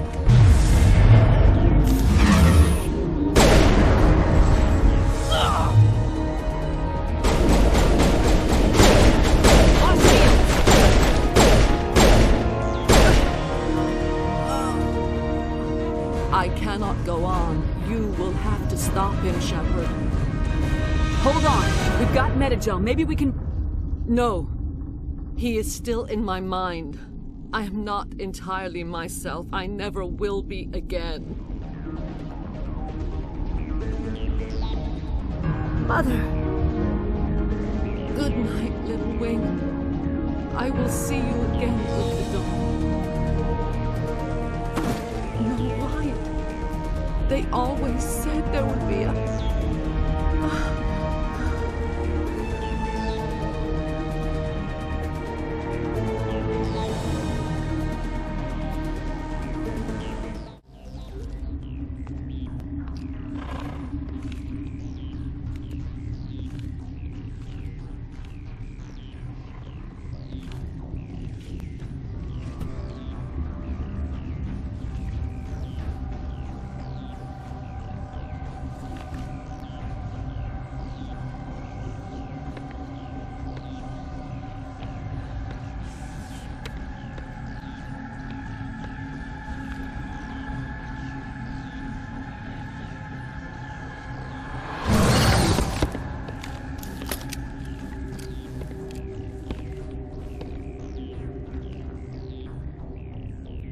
This one serves as our voice.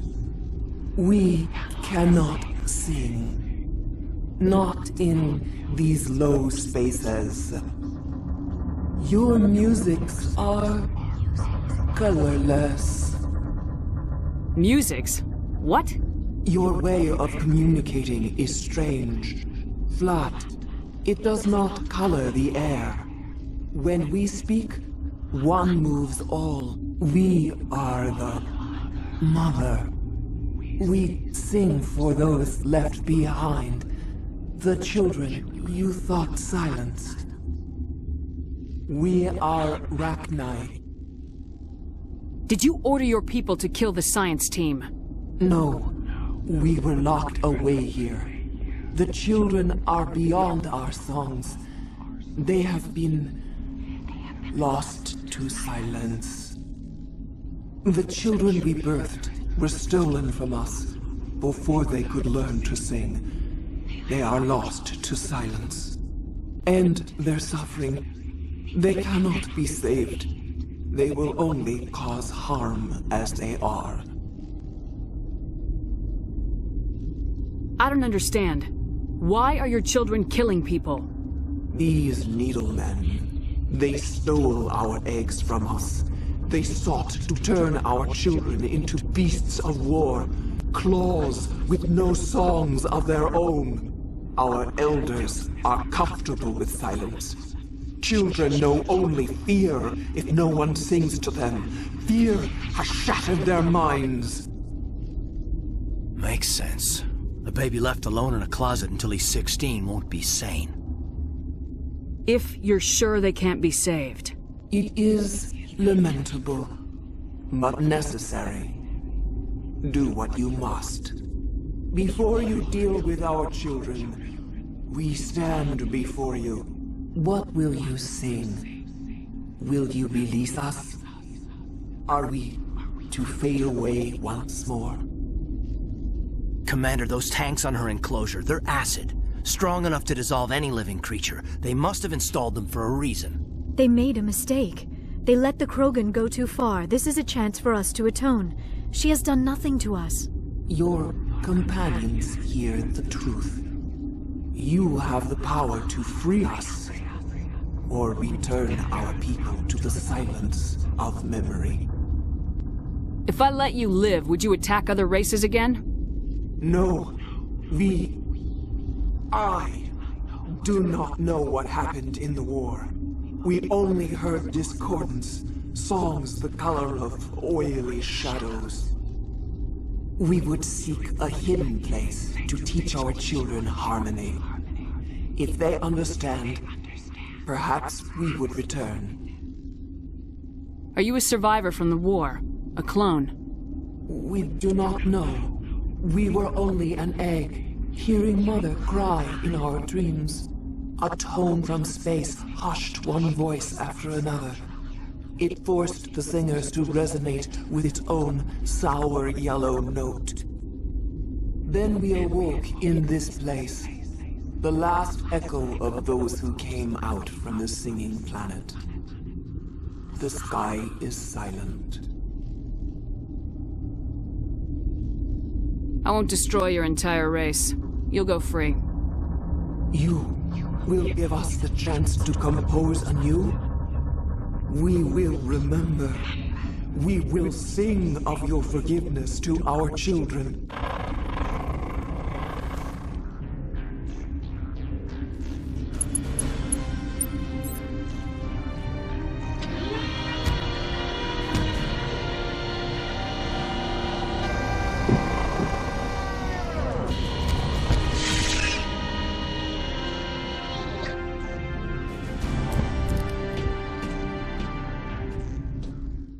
Are you here to secure the situation? How are you holding up?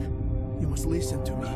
If we do not contain our mistake, they will drop bombs from the battle stations. You understand? I don't understand anything yet. What were you doing here? Binary Helix found an egg. It was on a derelict ship, thousands of years drifting. This was Rachni's ship. Inside they find many eggs in cryogenic suspension. They brought it here to wake it up? Binary Helix planned to clone Rachni, mass-produce them, create an army. But when they get here, they find this egg is not a common Rachni. It is a queen. After she lays eggs, they move her to Rift Station. They are thinking that without her, they can raise the babies to be obedient. Hold on. Don't you need a male to get eggs? Queens are born carrying the genetic code of their fathers. Eggs are carried away from the colony to hatch alone. Queens can lay eggs in hours and have a colony in days. This is how they spread so quickly. Separating them from their mother didn't work. This was exactly the wrong thing to do. I am thinking that without a queen, Rachni do not develop properly. Her mind is shaping theirs. These Rachni are uncontrollable. This is fascinating, but we don't have time to chat. These Rachni are beyond saving. It is a sad thing, but they must be euthanized. I am thinking that the neutron purge must be set off. I'm not familiar with the purge system. It creates bursts of neutron radiation, kills everything within the station. Things beyond get genetic damage of varying degree. How do we set off the purge? Arming controls are nearby. All you do is insert the key. Then I will give Mira destruct.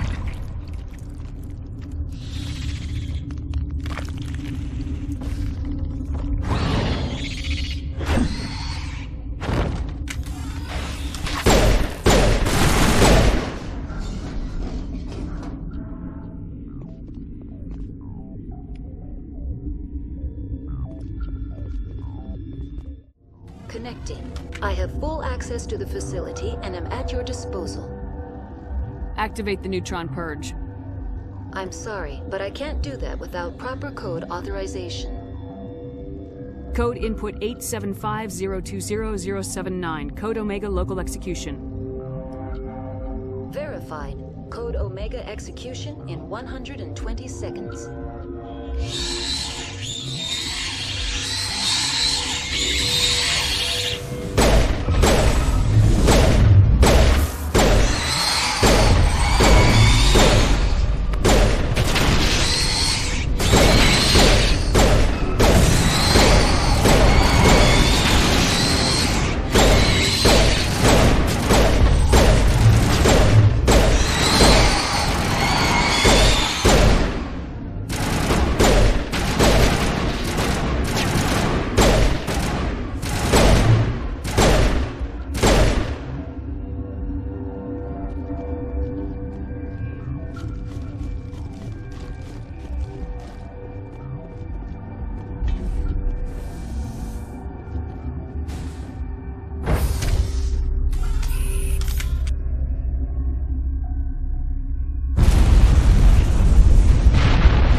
What's our next move, Commander? Head for the Mu Relay?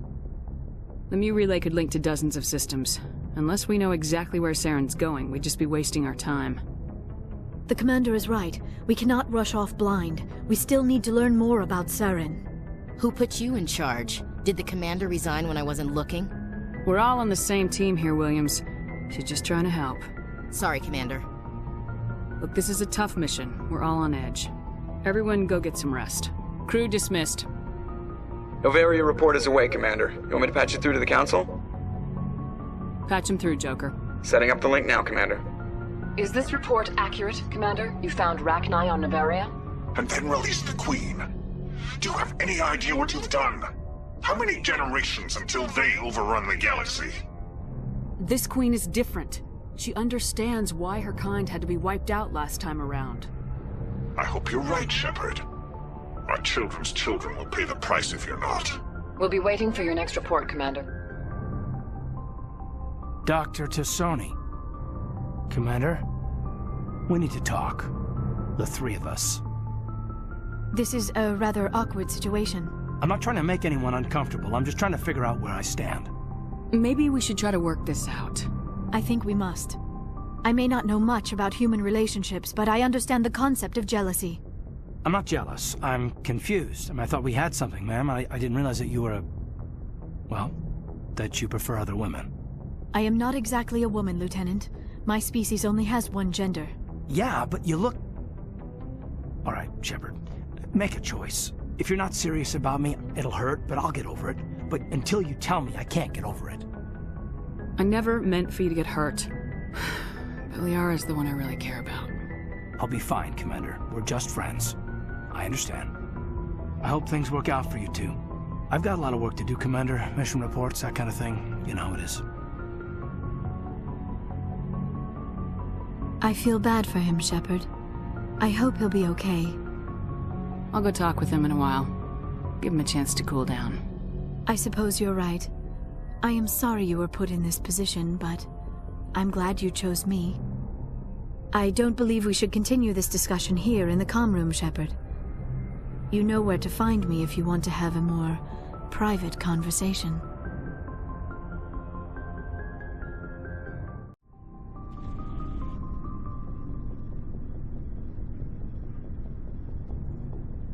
Anything you need, Commander? About Liara and me. Is everything all right? I'm not in high school anymore, Shepard. I'm disappointed, sure. But you made your choice. I'll do my duty. Don't worry about that. You're a good man, Caden. I'm sorry it didn't work out. Just forget it, okay?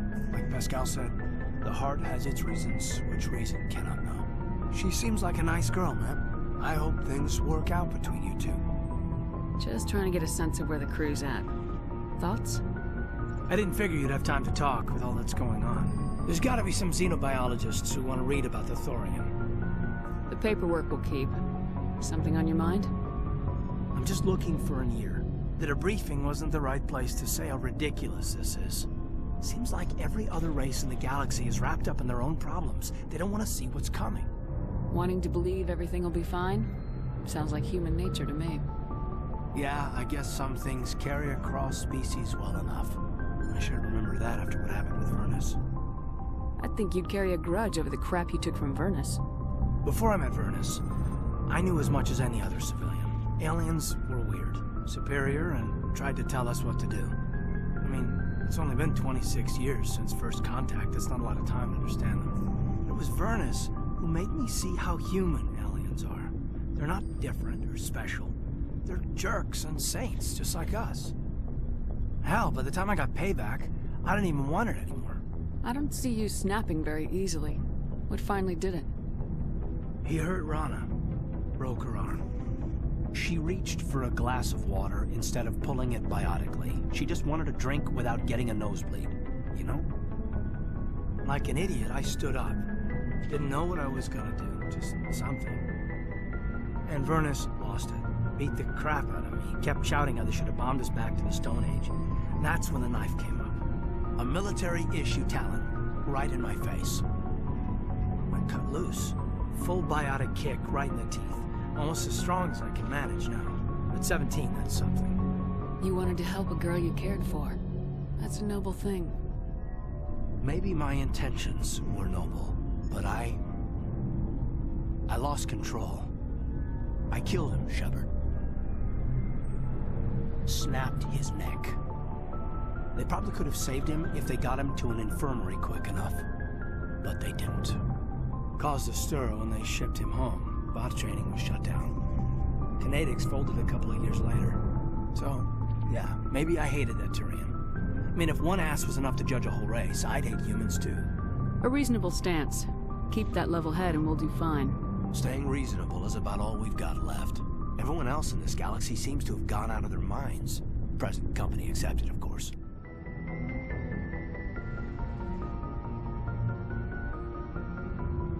If you are here to talk about Benezia's death, you need not bother. She brought it upon herself. Don't pretend it doesn't bother you. She was your mother. She was. But she was not. I prefer to remember Benezia as she used to be, before she was corrupted by Sovereign's power. The best of your mother lives on in you. Her determination, her intelligence, her strength. That is kind of you to say. I appreciate your concern, but I am fine. Benezia chose her path, just as I have chosen mine. I am with you until the end, Shepard. I like talking with you, Liara, no matter what the subject. You have been very understanding with me, Shepard. Very patient. I appreciate that. I know there are some strange beliefs about my people. I am familiar with the legend of Asari promiscuity, but those rumors have little basis in fact. When one of my people joins with an individual from another species, it is a very deep and spiritual exchange. We do not enter lightly into a union. You make it sound almost mystical. A true union goes far beyond an ordinary melding. It is a connection that transcends the physical universe. Two become one. Thoughts and senses merge, identities intertwine. Memories and emotions weave themselves together, becoming entangled in a single, rapturous whole. It is unlike any other experience. In some cases, it can be a truly life-changing event. Sounds amazing. Are you saying... No! Oh, no. I am not very good at this, am I? I'm sorry, Shepard. I am trying to explain why I have been so... reserved. The Union is more than just sex. It is the lifeblood of my species, the way we Asari evolve and grow as a society. That is why I have never... that is why we must choose our partners with great care. I want you to be absolutely sure about this, Liara. I am only 106, barely an adult by Asari standards, and I spend most of my time absorbed in my research. I never really thought about it. Not until I met you. You are very special to me, Shepard. But with all that's happened, Saren, the Geth, the Reapers, I do not know if we are ready for this. These are dark times, Liara. Maybe once all this is over. I'm glad you understand, Shepard. There is too much at stake. We need to put aside our personal feelings and focus on stopping Saren. I wish it did not have to be that way. But we all have to make sacrifices. Let's talk about something else. I should go. Commander? Do you have a few minutes to talk? One-on-one? Sure, if you have time. Figured you'd be busy with tactical briefings and whatnot. Don't know what I think about us attacking today, of all days. Kind of an ill omen. You mean on the anniversary of the First Contact War? The end of it, yeah. My family always marks it. I'm the only Williams here. I guess you'd be the only other one interested in it. Seems like an odd thing to celebrate. That was 26 years ago. In our family, it's not really a celebration, more like an obligation. Don't tell me you don't know about my family. My commanders always find out. It's not in my files or something? There's almost nothing in your files. Technical scores and a list of crap assignments. There's a reason for the crap assignments. I'm General Williams' granddaughter, the commander of the Shanxi garrison in the war. The only human ever to surrender to an alien race. I see. That's why you drive yourself so hard. A Williams has to be better than the best, if only to avoid suspicion. That's what my dad told me the night before he retired. It takes a special kind of big-headed to march into a job where your family's blacklisted. I did it anyway. I'm not gonna let our name go down with Arnold and Quisling. Granddad deserved better than that. Is this why you're always going on about the Council? If everyone else can look at Shanxi and say, this is why humanity needs to be stronger, then so can I. I'm entitled. So now you know. Gonna kick me off the ship, Skipper? You're a valuable part of my crew, Williams. If I want an opinion from the head, I go to Alenko. When I want one from the heart, I go to you. I also play a mean game of pool. But anyway, I've got things to do before we land. I'm sure you do too. Dismissed, Chief. Ma'am? Commander, what can I do for you? Something bothering you? It's Saren. I'm starting to wonder whether we'll ever find him. He's always one step ahead of us, and he's got those damn Geth. We're getting close, Garrus. We'll find him. I wish I had your confidence. I just can't stand the thought of him getting away with everything he's done. I know you're doing everything you can, and if anyone can catch him, it's you, but if there's anything else I can do to help, anything, just tell me what you want me to do, and I'll do it. Thank you, Garrus. I'll keep that in mind. Just make sure you're ready to go when we do catch him. Yes, ma'am. You can count on me. Thanks for hearing me out. I appreciate it. Can I ask you something, Commander? What is it?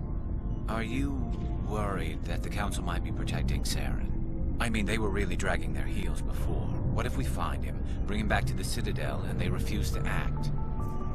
I get the feeling this isn't a question. Speak your mind, Garrus.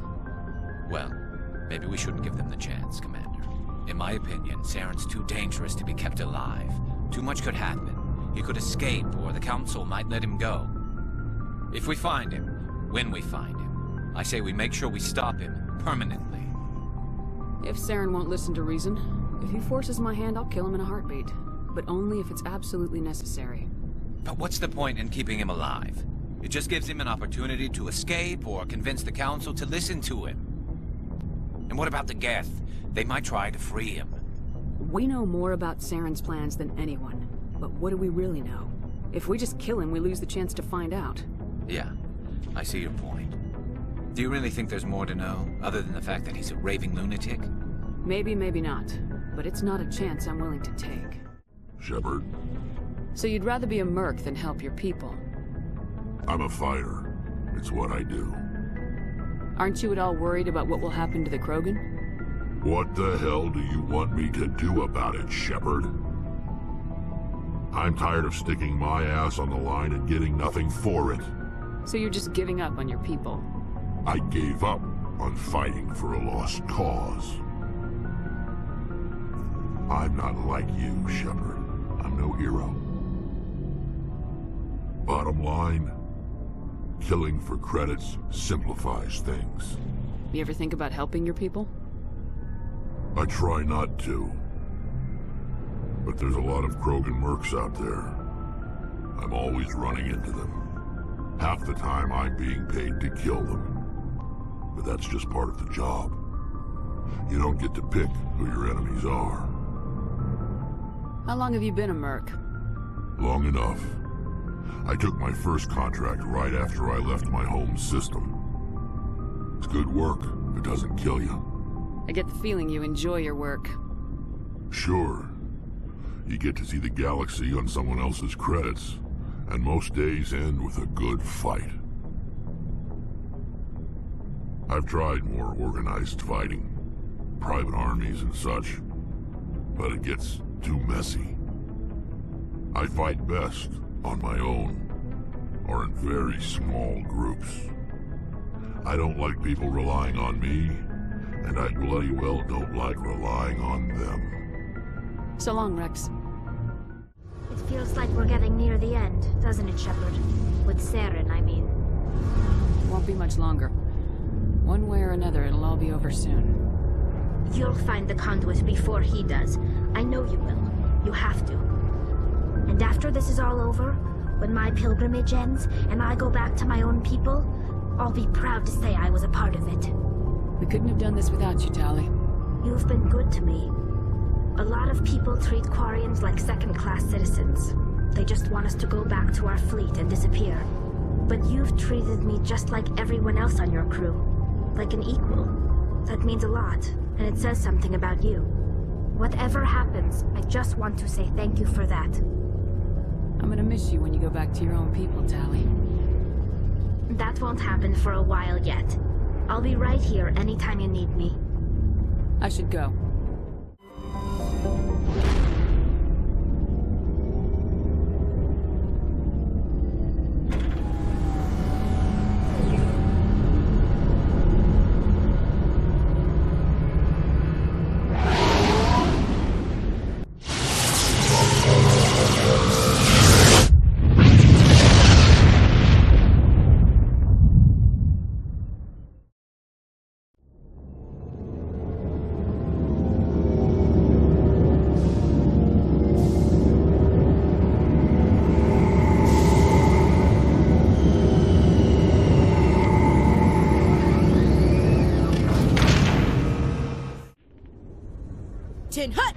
At ease. Rear Admiral Mihailovic, 5th Fleet. Commander Shepard, SSV Normandy. You don't know who I am, do you, Commander?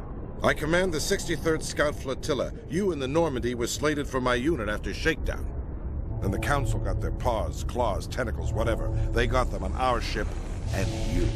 Captain Anderson made it clear to me that my assignment came from way up in the brass. They say jump, I say how high. Remember that when I tell you to jump. I don't begrudge the politician's decision to throw you to the Council. It's an opportunity. I do begrudge this over-designed piece of tin, though. The Normandy is a fine ship, sir. She's served us well so far. It's a gimmick, Commander. Useless in a stand-up fight. This experiment diverted billions from our appropriations bills. For the same price, we could have had a heavy cruiser. But no, we had to make nice to the Turians, throw money at a co-developed boondoggle. I'm here to make an inspection, Commander. Normandy is an Alliance warship. I intend to see she's up to snuff. We'd be honored to show her to you, Admiral. I'll just bet. Wait here. I won't be long. Commander, I'm not happy. What did you find out of order? Who designed that CIC? Putting the commander aft of everyone else is inefficient. What if he needs to discuss with the operators toward the bow? Modified Turian style. They prefer commanders looking over their subordinates rather than in the middle of them. We wanted to see how effectively they can command with that setup. Reasonable goal, but they should have studied that in a lab rather than on a frontline warship. I had to shake my head at that drive core of yours. 120 billion credits at element 0 to make this thing able to move without giving itself away. You realize we could make drive cores for 12,000 fighters with that money? What good is it to hide for a few hours anyway? Useless. We can loiter in an enemy system and monitor traffic or drop infiltration teams on enemy worlds. Normandy could be more effective than the Solarian STG. Maybe. But that's not the job of a proper warship. We're supposed to find and kill the enemy fleet, not count how many times their garrison goes to the bathroom. And we need to talk about your crew, Commander. Krogan? Asari? Turians? What are you thinking, Commander? You can't allow alien nationals free access to Alliance equipment. Between Saren and the Geth, we have enough enemies out here. Treating other species with suspicion and distrust won't win hearts and minds. That assumes the hearts and minds are worth winning. That hasn't been proven yet. You have anything else to say, Commander? Any other justifications for the state of this vessel? I think Normandy is a good ship, sir. Even if you disagree, you have to see that her joint construction and multiracial crew make the Alliance look better. Your job is to look good, Commander. The Alliance navies is to win wars. I'm not convinced Normandy isn't a waste of taxpayer money, but I am convinced that you believe otherwise, and that you'll use it to its best ability. I'll be submitting a report to the Joint Military Council. It will not be as negative as I planned. Good hunting, Commander Shepard. Make us proud.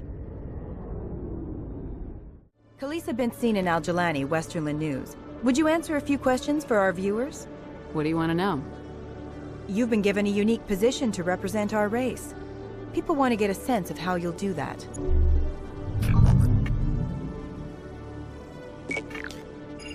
Humans have been trying to get the respect of the galactic community for 26 years.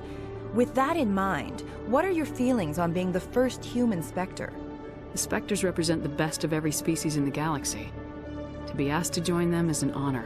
Some have said your appointment is the Citadel throwing humans a bone. Have you encountered any situations where the Citadel asked you to place its needs before the needs of Earth? The Council is concerned with the needs of the whole galactic community. We're part of that community now. Our needs are on their agenda, but we're one of many. You really do believe that, don't you?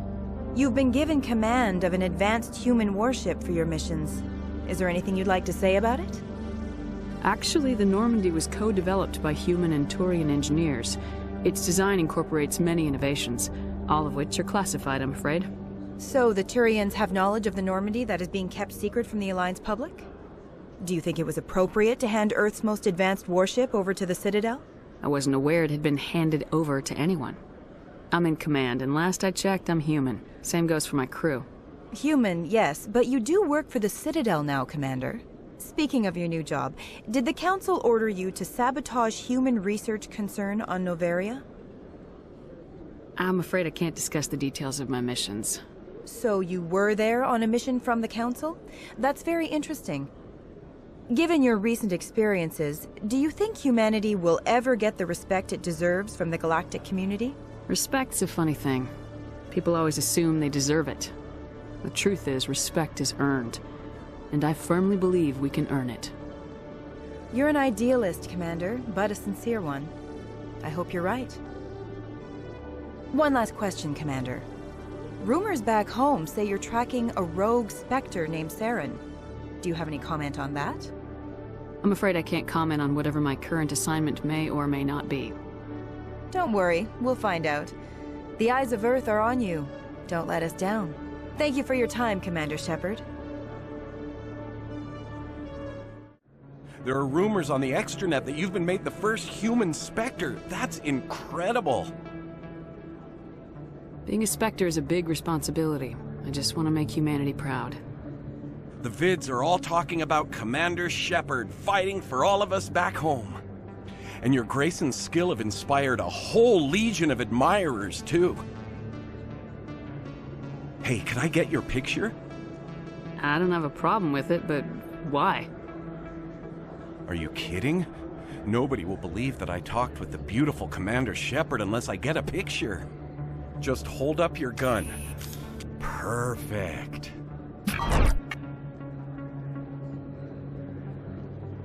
Thanks again, Commander. I'm gonna hang this in my living room. My wife will love it. I need those supplies for my clinic. I can't. You can and you will, or your story won't stay secret for long. Don't disappoint me, Doctor. Oh, Commander Shepard, I didn't see you come in. Every time I come in here, I see someone threatening you. Who was that? Someone from my past. I can take care of it. I might be able to help you. I was fired by my previous employer for giving out free medical supplies to clinics like this. They never filed any charges. They just wanted me to leave without any fuss. But somebody must have found out. Now they are blackmailing me. I have to give them what they want. If the board finds out about my past, I could lose my license. They'll shut my clinic down. Maybe I can get you out of this. Tell me what they want. I have to give some of my medical supplies to a merchant in the markets. They expect delivery today. Give me your contact's name. I'll deal with this guy, whoever he is. Deal with him? But won't they expose my past? I'll make sure they don't tell anyone. I was told to speak with a merchant named Morlan down in the markets. I really appreciate this, Commander. Thank you. Don't worry. I'll take care of this. Good luck, Commander. Be careful down there. Hello there. Welcome to Morland's famous shop. You want many good supplies, yes?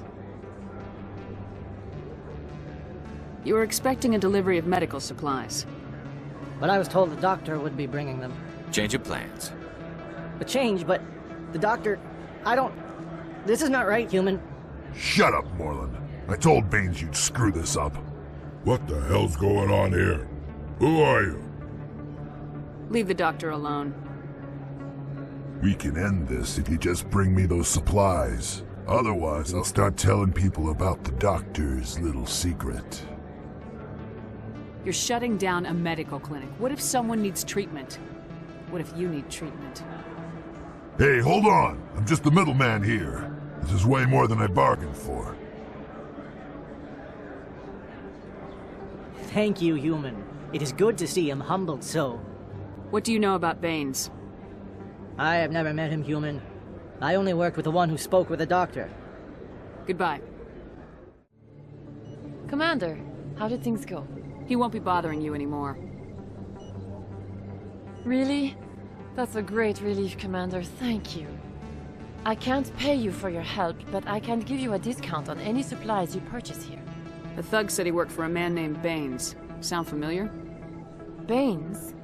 I wonder if he means Armiston Baines. We worked together a long time ago. What can you tell me about him? Last I heard, the Alliance military was contracting him for some research in the Traverse. I wonder if the captain knows him. We'll see what the captain can tell us. I wish I could tell you more. Is there anything else I can help you with, Commander? I'll be going now. Your Noveria report raised a few eyebrows in the Council, Shepard. I can't believe you let that queen live. There's a reason their species was nearly wiped out. You should have finished them off. This queen isn't like the others. She's not interested in conquest or war. Really? I'm glad you're an expert in a species we know virtually nothing about. I hope we're both still around in 50 years to see if you're right. Genocide of an entire species is a terrible tragedy, Ambassador. Shepard did the right thing. Fine. I'll just tell everyone we figured it was a good idea to release a fertile Rachni queen in the wilds of Noveria. I'm sure nobody will have a problem with that. Yes, Commander? What do you know about Armiston Baines? Where did you hear that name? Never mind, I don't want to know. Baines is dead. Has been for quite some time. The people I spoke with seemed to think he was still alive. It's not common knowledge. Military is keeping it under wraps. Baines was doing some high-level work for the Alliance. Stuff even I wasn't aware of. One day he turns up dead on a drifting scout ship. Everyone suspects it was foul play, but it was never officially investigated. What can you tell me about the ship? I don't know much about it. You should talk to Admiral Kahoku. One of his crews discovered Baines' body. I might look into it later. Is there anything else, Commander? I should go. I'll be here if you need anything.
Who are you?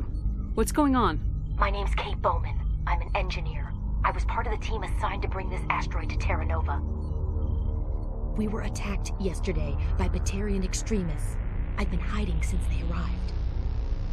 I think they know the torch went out. Why are they doing this? I don't know. But if this asteroid isn't slowed, millions of people on Terra Nova are going to die. If I find out anything, I've gotta go. Good luck.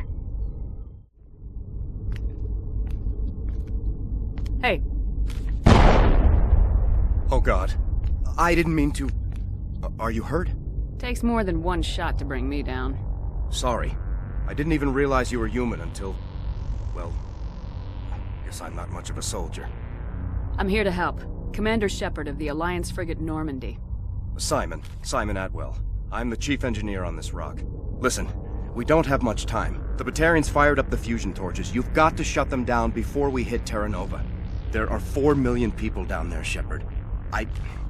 My family. They live in Aronis. My kids and grandkids. Nice communities, good schools.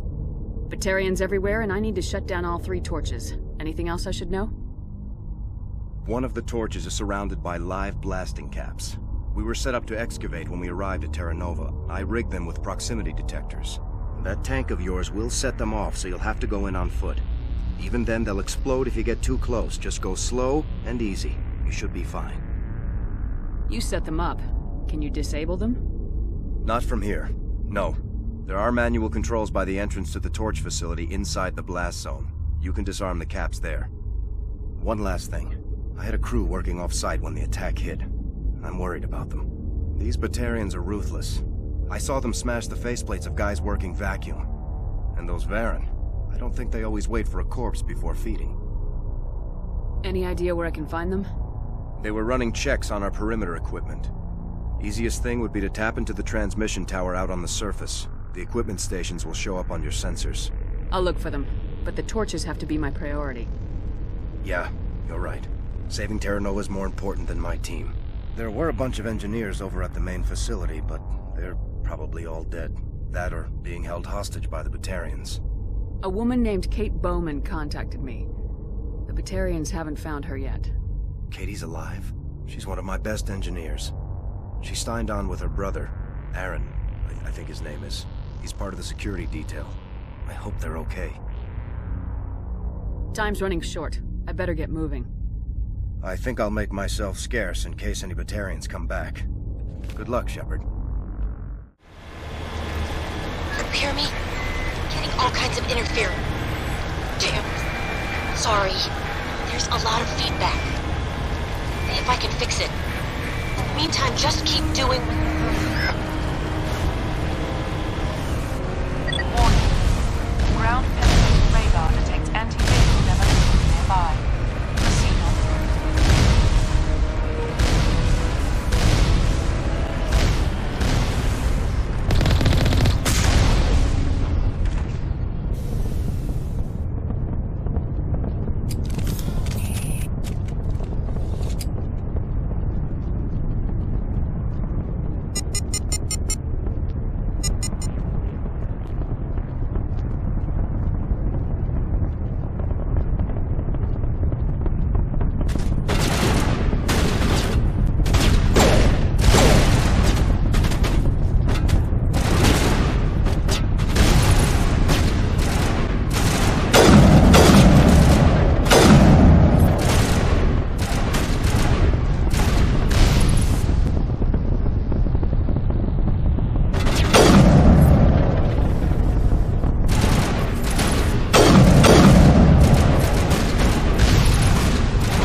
Are you there? You've got to hurry. You really pissed them off. Their leader's setting charges everywhere. I think he's going to blow this whole facility. Get away from there! Don't shoot, please! No!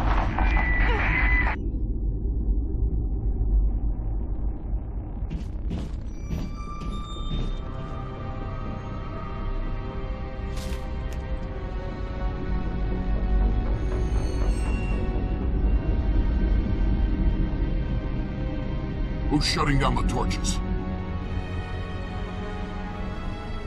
I won't ask you again.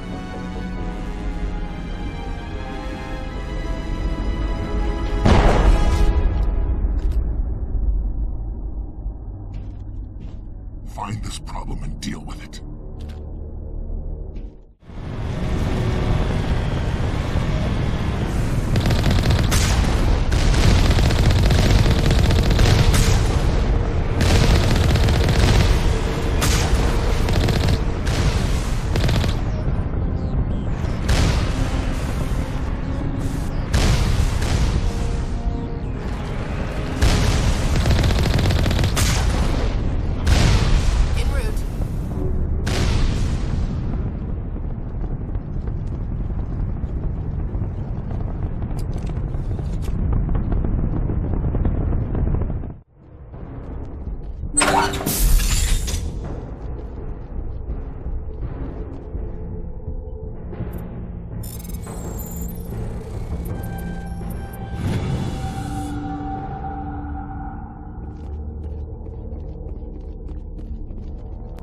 Hold it right there. This doesn't have to end in bloodshed.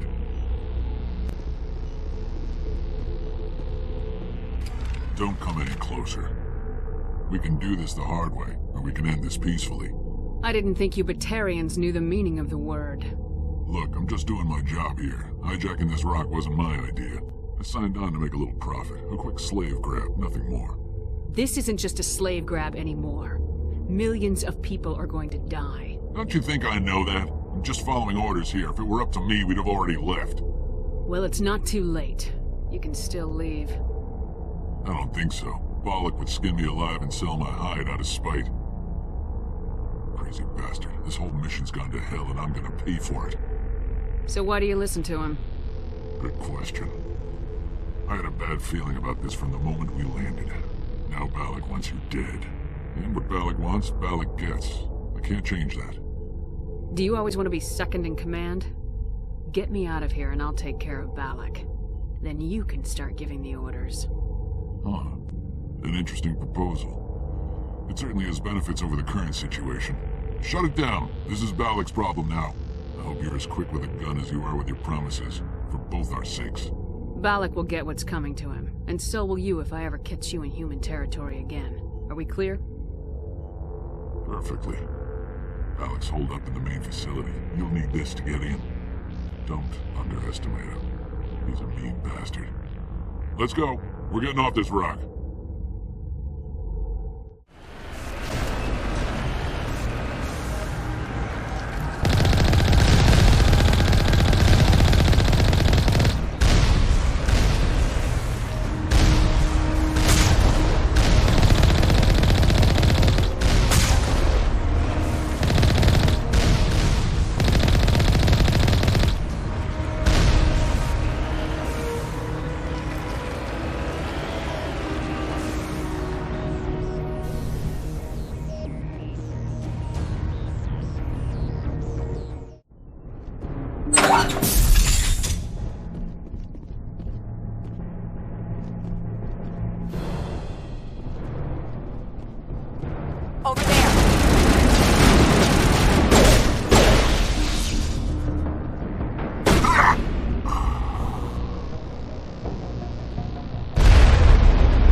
You humans.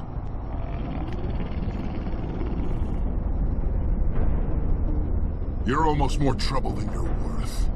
Let the hostages go, and maybe you'll live long enough to explain yourself to the Council. I don't answer to the Council. Or to you. I'm leaving this asteroid. If you try to stop me, I'll detonate these charges, and your helper and her friends are all going to die. I can't just let you go, Bollock. Not after what happened here. This is nothing. You humans have done far worse to the Batarians. We've been forced into exile, forced to survive on what we can scrounge up. It's been like that for decades. Don't make it sound like you're the innocent party here. You brought it upon yourselves. Really?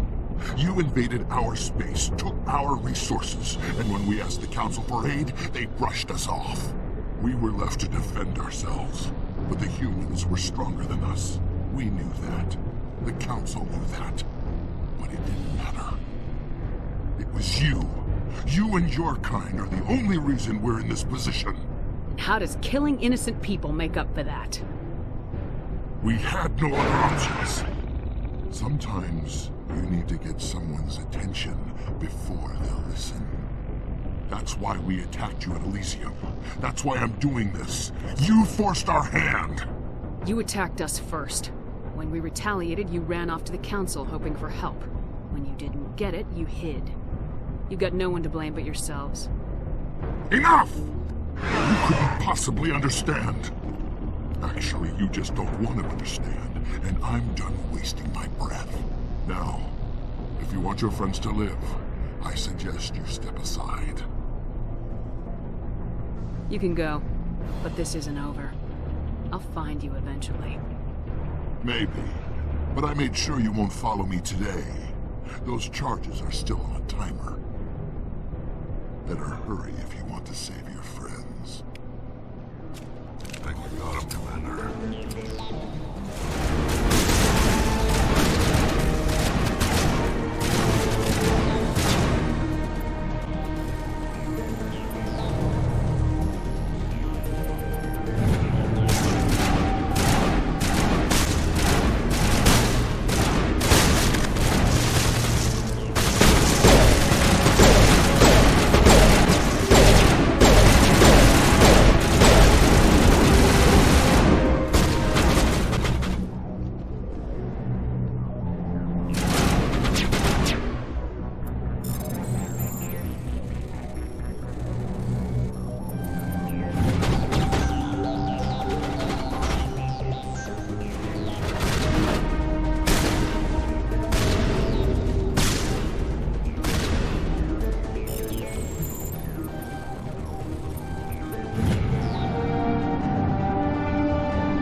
Is that all right? Letting him go was better than the alternative. I thought you were gonna stay someplace safe. There might have been something I could have done to help. I thought I should be here. I know this asteroid better than anyone. You did it. Another hour and our course would have been irreversible. I ran the numbers, Shepard. X-57 would have struck near the capital city, the most densely populated region. But that's not going to happen, thanks to you. Is Katie in here? Is she all right? Is her team? Balak was holding them hostage. I let him go to save them. Let a terrorist go or sacrifice innocent lives. I'm glad that's not a choice I had to make. Is that... Will you get in trouble for that? I mean, he could do the same thing somewhere else, couldn't he? The Alliance has a whole navy full of people like me, waiting to take him down. We'll be watching. Shepard, thank you for my grandchildren's lives. I don't think I'll stick around, though. Not with the team gone. Too many ghosts. It's time for me to get back and spend some time with my family. Before I go, I'd like to offer you something. Maybe you'll have more use for it than I will. As lead engineer, I get some quality items. Take your pick. You've earned it. I know it's a lot to ask, but that Omni tool of yours? I could really use something like that. Shepard, I think I mentioned that you saved my kids and grandkids. What's an Omni tool compared to that? Take it, with my blessing. I hope you get good use out of it. Take care of yourself. Be well, Shepard. We owe you. I can't believe you let Balak go. To save us. I half expected you to just let us die. Sacrifice the few for the many. Then I'd be no better than the Batarians. Besides, Balak won't get away with this. I know who he is now. He can't run forever. You sound like my brother. He was always so stubborn, but always willing to do the right thing, no matter what. I wish I could have saved him too. It's not your fault. You did what you could. At least Aaron died in a place he loved. He was the one who convinced me to join the team here. Said it would be an adventure.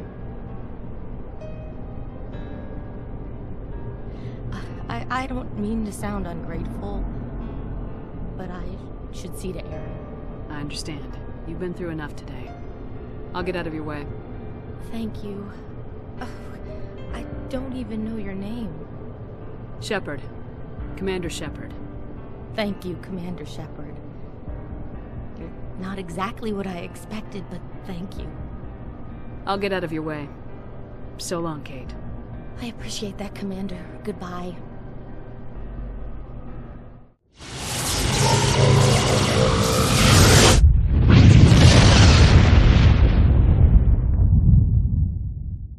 Good timing, Commander. We got a transmission coming in from the Citadel. Top priority clearance. I'll take it in the comm room.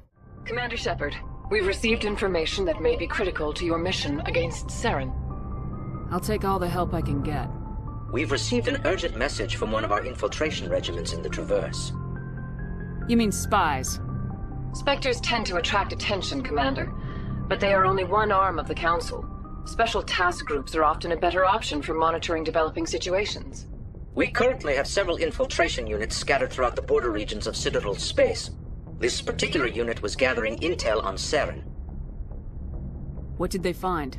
Unfortunately, the message we received was little more than static. The infiltration team must be in a situation where they can't set up proper interstellar communications. But the message was sent on a channel reserved for mission-critical communications. Whatever they were trying to tell us, we know it was important. Considering your interest in Saren, we thought you might want to investigate this. Find out what happened to our team. The signal originated from the planet Vermeer. I'll look into it. The Council prefers not to become involved in the specifics of Spectre activities. We only want you to be aware of all your options, including Vermeer. Good luck, Commander Shepard. We will keep you advised if we learn anything else. Commander, I'm reading a signal. Must be our Solarian infiltration team. Check out those defense towers. Drop the Mako. We'll go in hot and take them out. I'll get you in underneath their radar, Commander.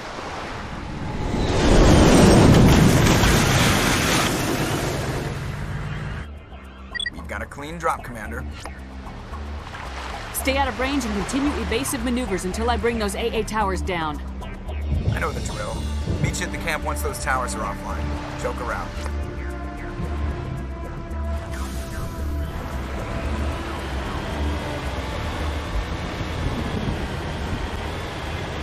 There's our target.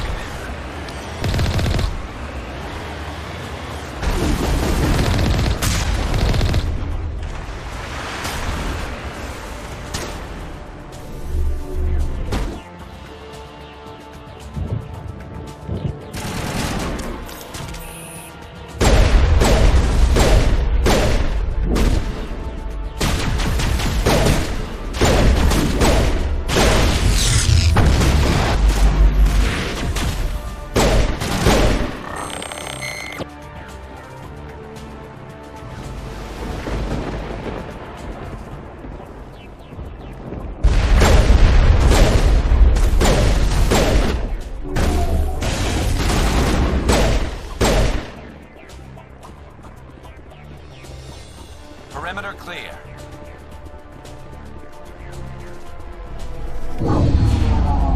I'm reading that the grid is down, Commander. On approach to the Solarian base now. Out.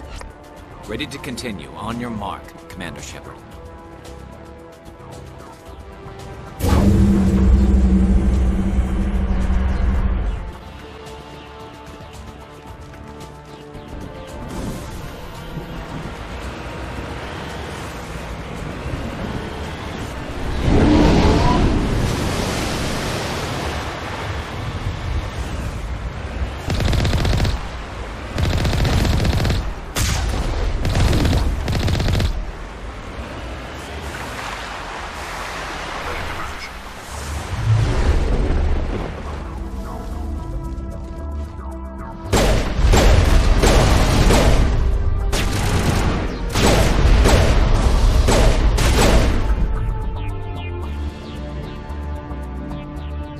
All clear. That's it. Nothing between us and the Solarian camp now.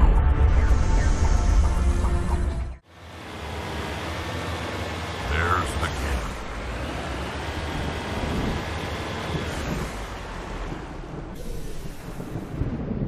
So what are we supposed to do now? Stay put until we can come up with a plan. Are you in charge here? What's the situation? I'm Captain Kirahi, 3rd Infiltration Regiment STG. You and your crew have just landed in the middle of a hot zone. Every AA gun within 10 miles has been alerted to your presence. Oh, that's just great. What now? We stay put until the Council sends the reinforcements we requested. We are the reinforcements. What? You're all they sent? I told the Council to send a fleet. We couldn't understand your transmission. They sent me to investigate. That is a repetition of our task. I lost half my men investigating this place. So what have you found? Saren's base of operations. He set up a research facility here, but it's crawling with Geth and very well fortified. Is he here? Have you seen him? No, but his Geth are everywhere, and we've intercepted some comms referring to Saren. This is his facility, there's no doubt about that. What's Saren researching? He's using the facility to breed an army of Krogan. How is that possible? Apparently, Saren has discovered a cure for the genophage. The Geth are bad enough, but a Krogan army. He'd be almost unstoppable. Exactly my thoughts. We must ensure that this facility and its secrets are destroyed. Destroyed? I don't think so. Our people are dying. This cure can save them. If that cure leaves this planet, the Krogan will become unstoppable. We can't make the same mistake again. We are not a mistake. Is he going to be a problem? We already have enough angry Krogan to deal with. He'll be fine. I'll talk to him. I'd appreciate that, Commander. My men and I need to rethink our plan of attack. Can you give us some time? Go ahead, Captain. I'll come back soon. We won't be long, Commander.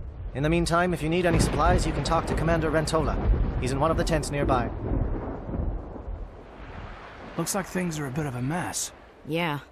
I wouldn't be so worried if it wasn't for Rex. It looks like he's gonna blow a gasket.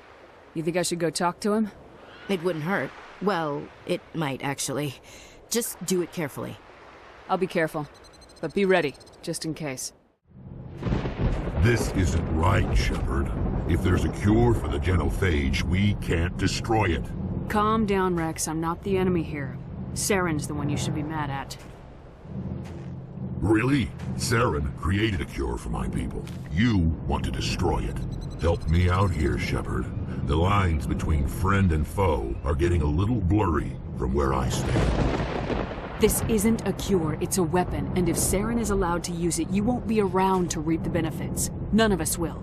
That's a chance we should be willing to take. This is the fate of my entire people we're talking about. I've been loyal to you so far. Hell, you did more for me than my family ever did. But if I'm going to keep following you, I need to know we're doing it for the right reasons. Rex, these Krogan are not your people. They're slaves of Saren, tools. Is that what you want for them? No, we were tools for the Council once. To thank us for wiping out the Rachni, they neutered us all. I doubt Saren will be as generous. All right, Shepard. You've made your point. I don't like this, but I trust you enough to follow your lead. Just one thing. When we find Saren, I want his head.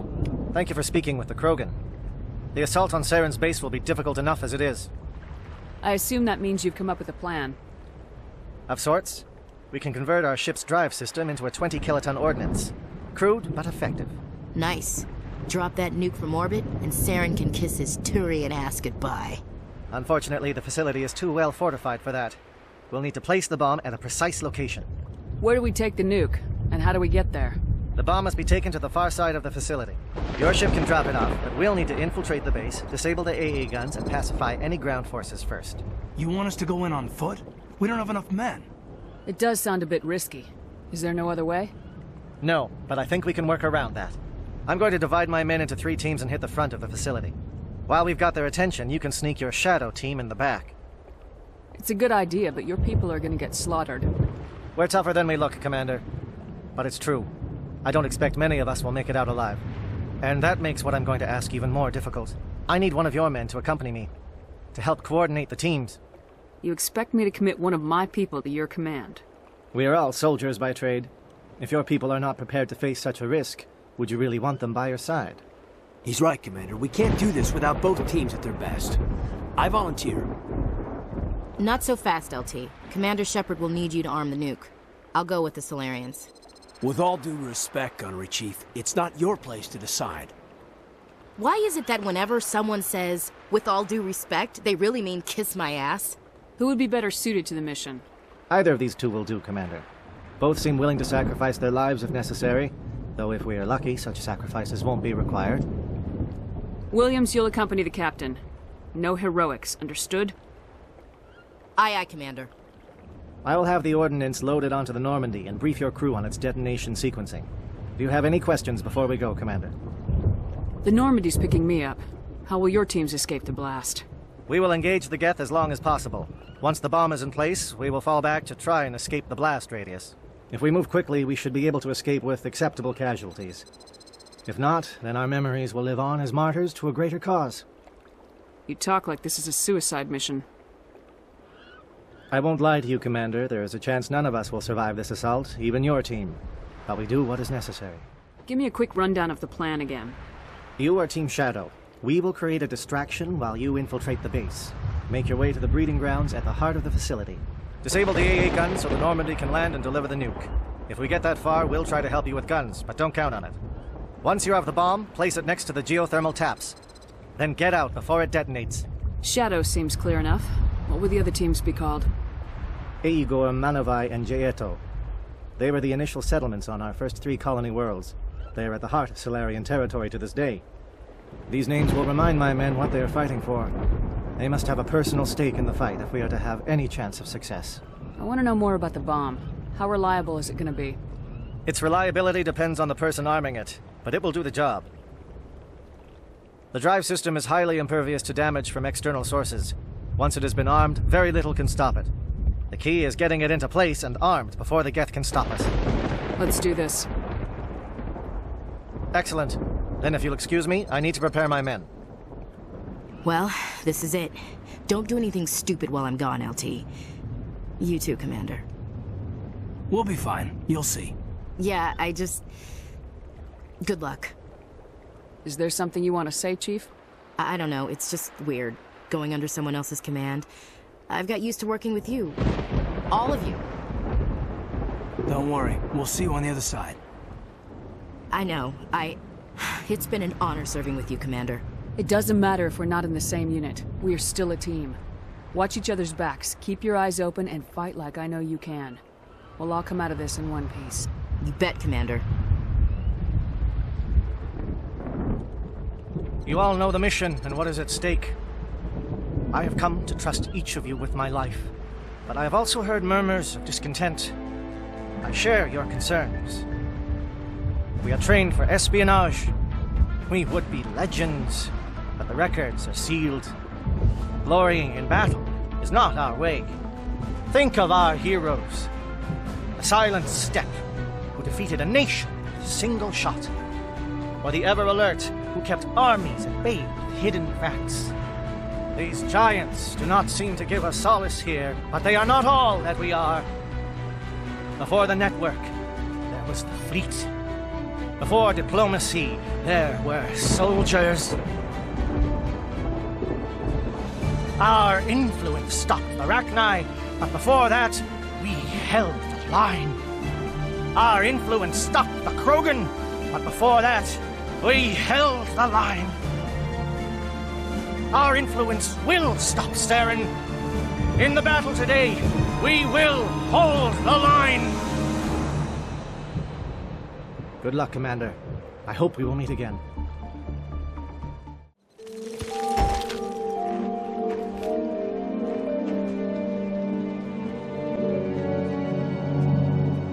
Comm check. Do you read me, Commander? Loud and clear. Good. We'll start our push. We'll try to make it to the AA guns, but it might be up to you to finish the job. And Commander, if you see any way to undermine their defenses, we could definitely use the help.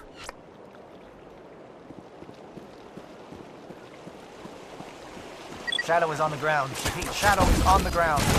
Chief Williams, lead your team. Time to get some attention. Monolites are the coordinated crossfire. Check for long-range turrets helping the Geth target.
We've got access to base security.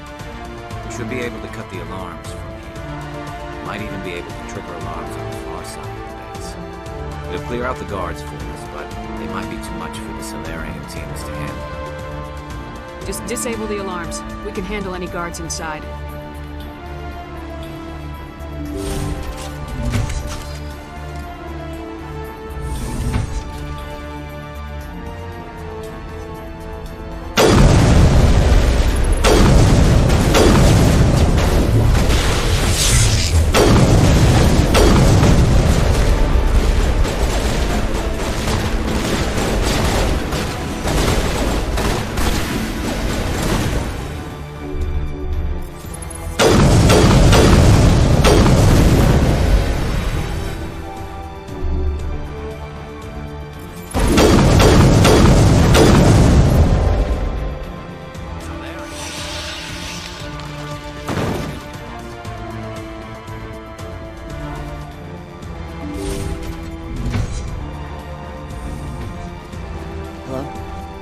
Is someone out there?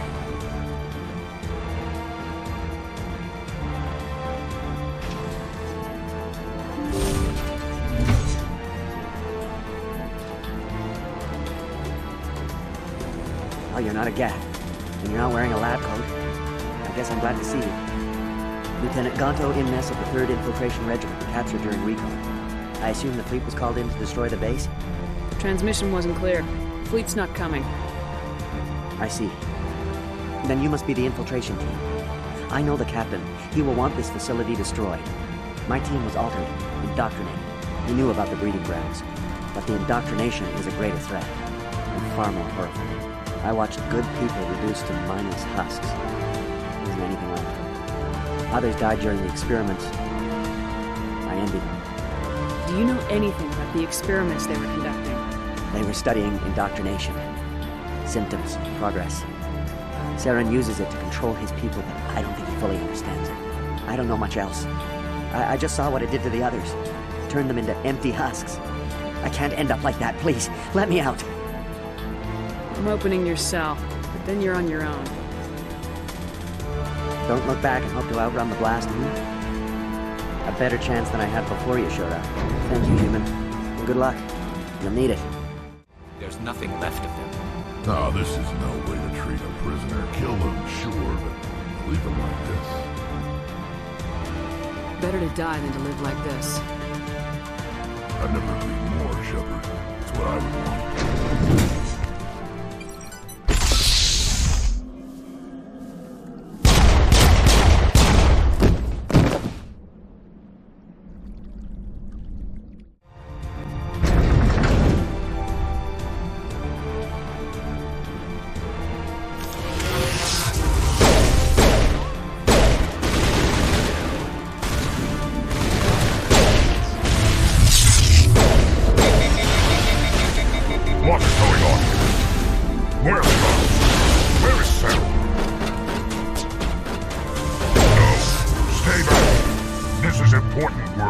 This is the glorious salvation of my species!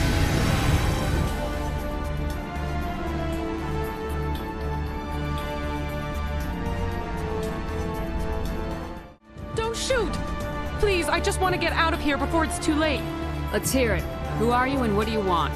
Ranathan Noctis, neurospecialist. But this job isn't worth dying over, or worse. You think the indoctrination only affects prisoners?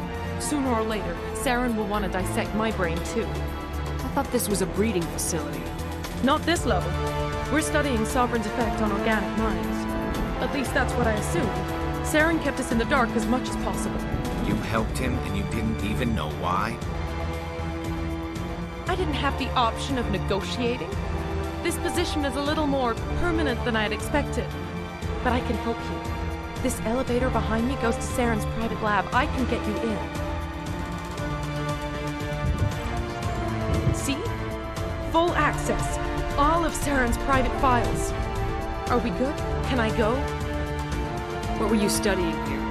It's that ship, Sovereign. It emits some kind of signal. Undetectable, but it's there. I've seen the effects. Saren uses it to influence his followers, to control them. It's called indoctrination. Direct exposure to the signal turns you into a mindless slave, like the Solarian test subjects. But there's collateral damage, too. I'm gonna blow this place to hell and gone. If you want to make it out alive, you better start running. What? You can't. But I'll never. Ah! You enjoyed that,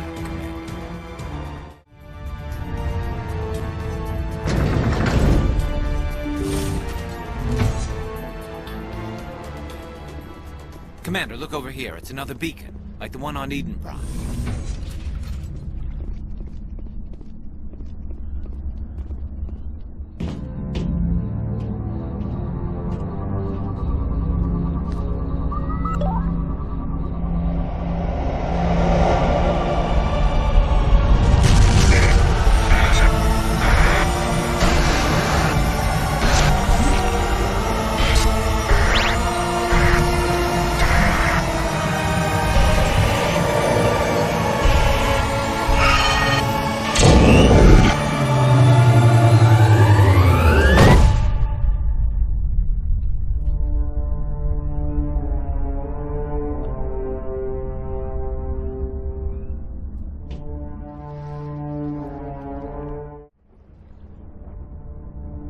I get the feeling something bad is about to happen.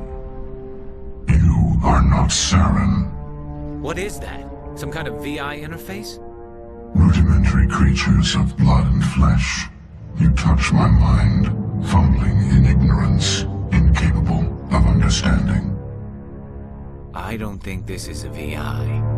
There is a realm of existence so far beyond your own, you cannot even imagine it. I am beyond your comprehension. I am Sovereign. Sovereign isn't just some Reaper ship Saren found.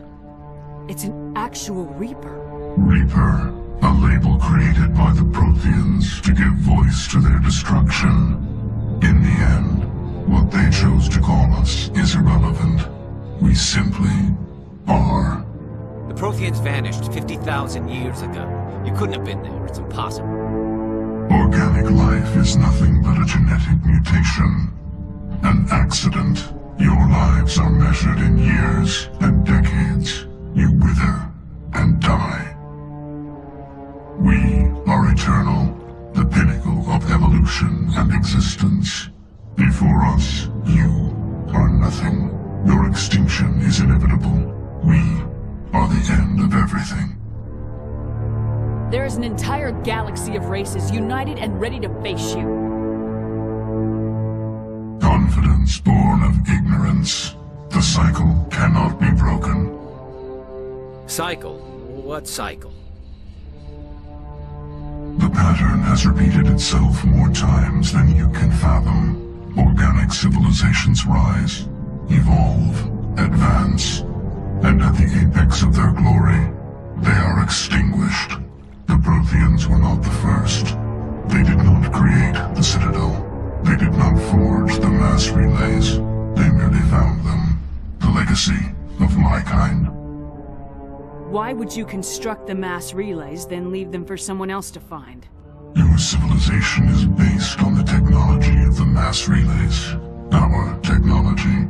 By using it, your society develops along the paths we desire.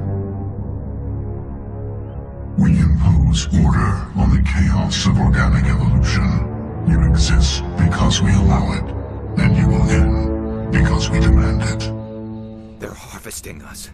They're here to wipe us out. What do you want from us? Slaves? Resources? My kind transcends your very understanding. We are each a nation, independent, free of all weakness. You cannot even grasp the nature of our existence. Where did you come from? Who built you? We have no beginning. We have no end. We are infinite. Millions of years after your civilization has been eradicated and forgotten, we will endure. Where are the rest of the Reapers? Are you the last of your kind? We are Legion. The time of our return is coming. Our numbers will darken the sky of every world. You cannot escape. Your doom. You're not even alive. Not really. You're just a machine. Machines can be broken. Your words are as empty as your future. I am the vanguard of your destruction. This exchange is over.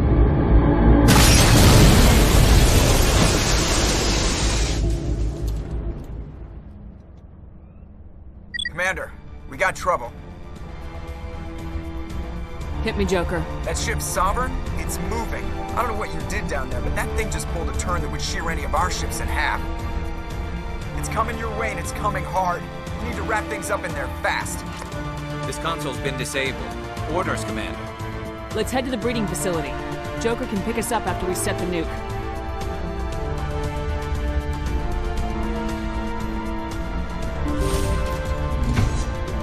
Charges are set. Everyone get low, now!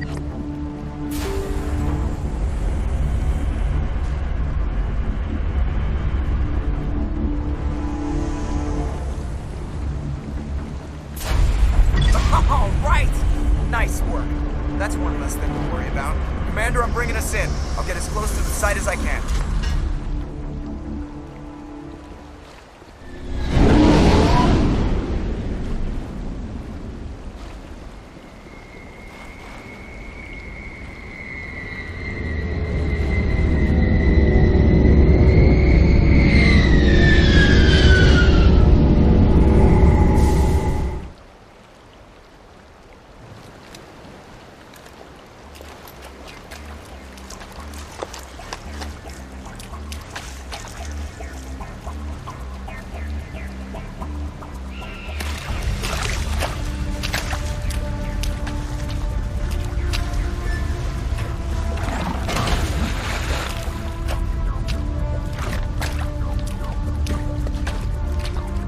Bomb is in position. We're all set here.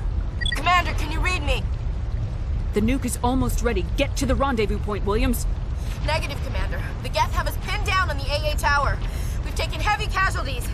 Captain Kirahi is dead. We'll never make the rendezvous point in time.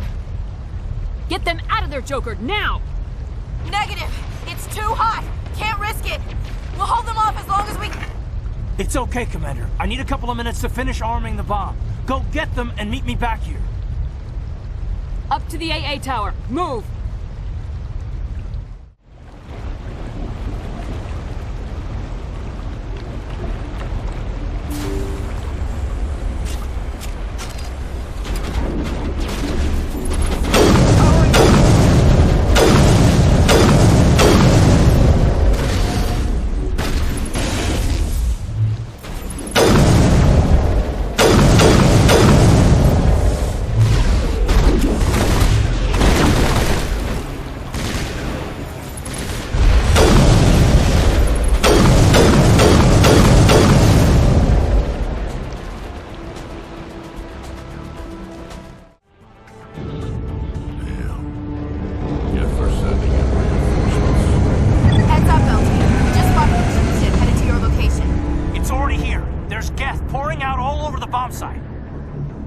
Can you hold them off? There's too many. I don't think we can survive until you get here. I'm activating the bomb. What the hell are you doing, Alenko? I'm just making sure this bomb goes off, no matter what. It's done, Commander. Go get Williams and get the hell out of here. Screw that. We can handle ourselves. Go back and get Alenko. Alenko, radio Joker and tell him to meet us at the bomb site. Yes, Commander. You know it's the right choice, LT. Stay alive. I'll be coming to get you too, Ash. I think we both know that's not gonna happen, Commander.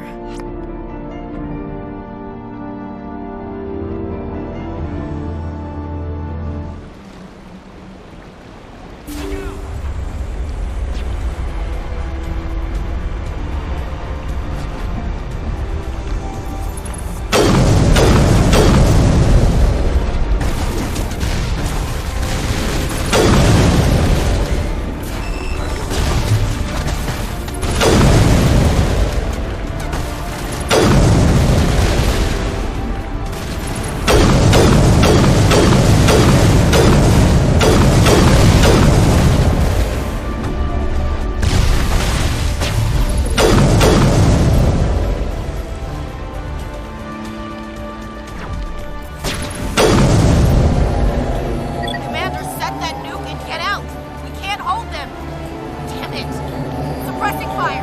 Cover your flank! Cover your...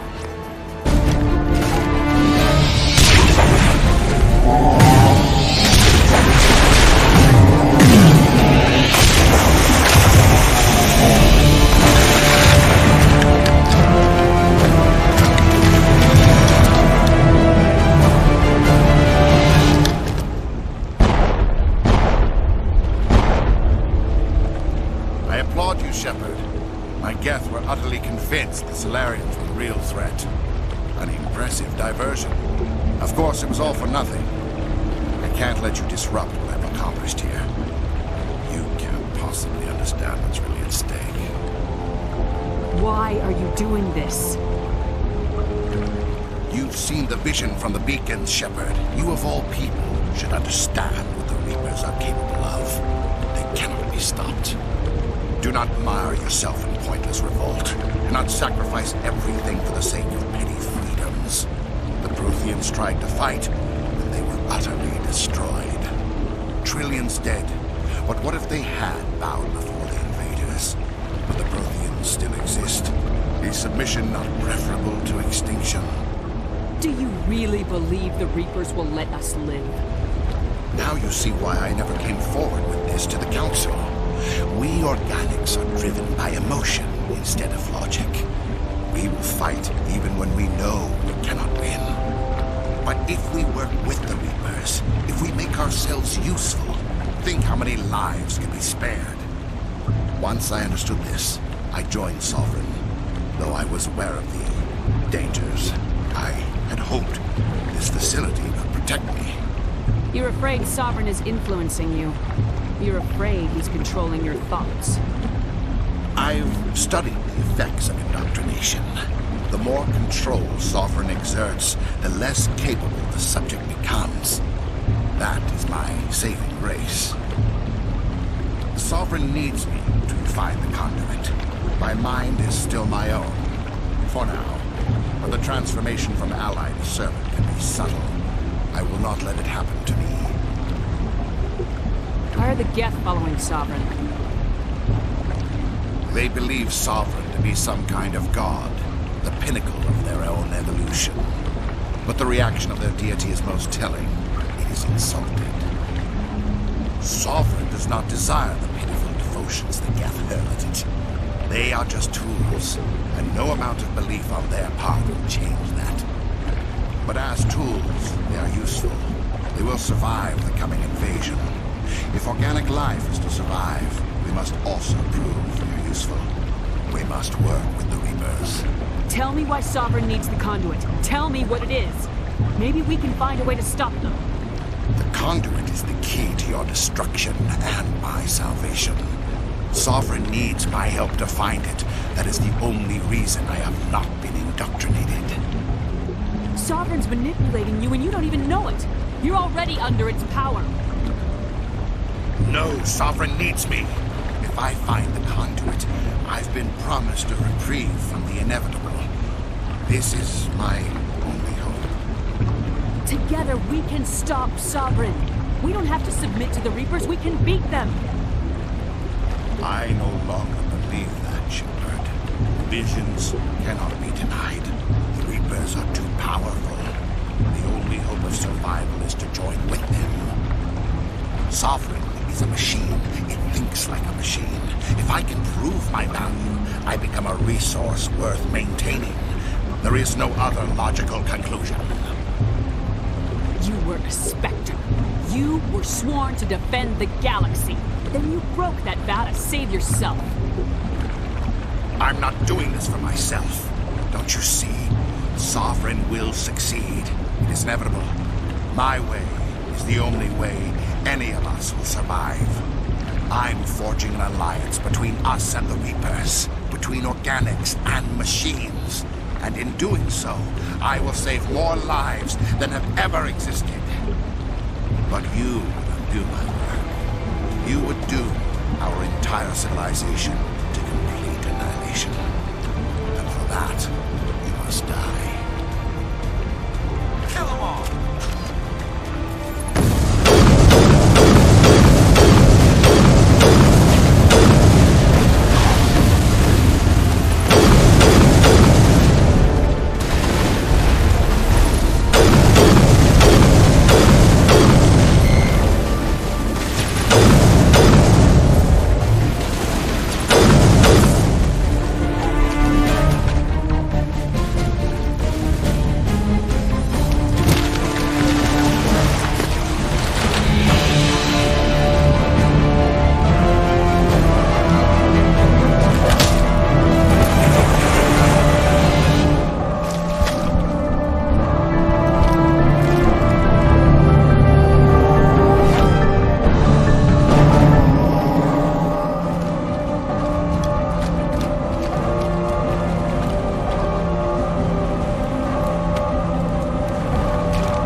I can't believe that Ash didn't make it. How could we just leave her down there? Williams knew the risks going in. She gave her life to save the rest of us. But why me? Why not her? It wasn't your call, Alenko. I had to choose. I chose you. But if I'd done my job, you wouldn't have had to make that call. It wasn't your fault. It wasn't my fault. The only one to blame here is Saren. Yes, ma'am. We'll get it done. Commander, excuse me for interrupting, but I have an idea. I think the beacon you found in Saren's base was similar to the one you found on Eden Prime. It may have filled in the missing pieces of your vision. I might be able to help you put all those pieces together. You want to join our minds again, don't you? Okay, go ahead.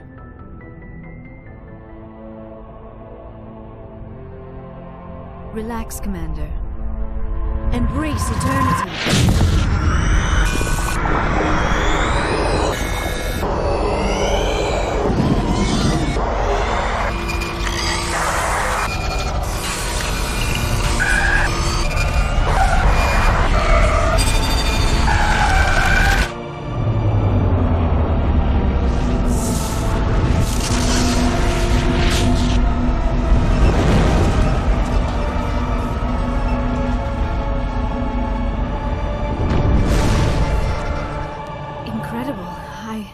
I never thought the images would be so intense.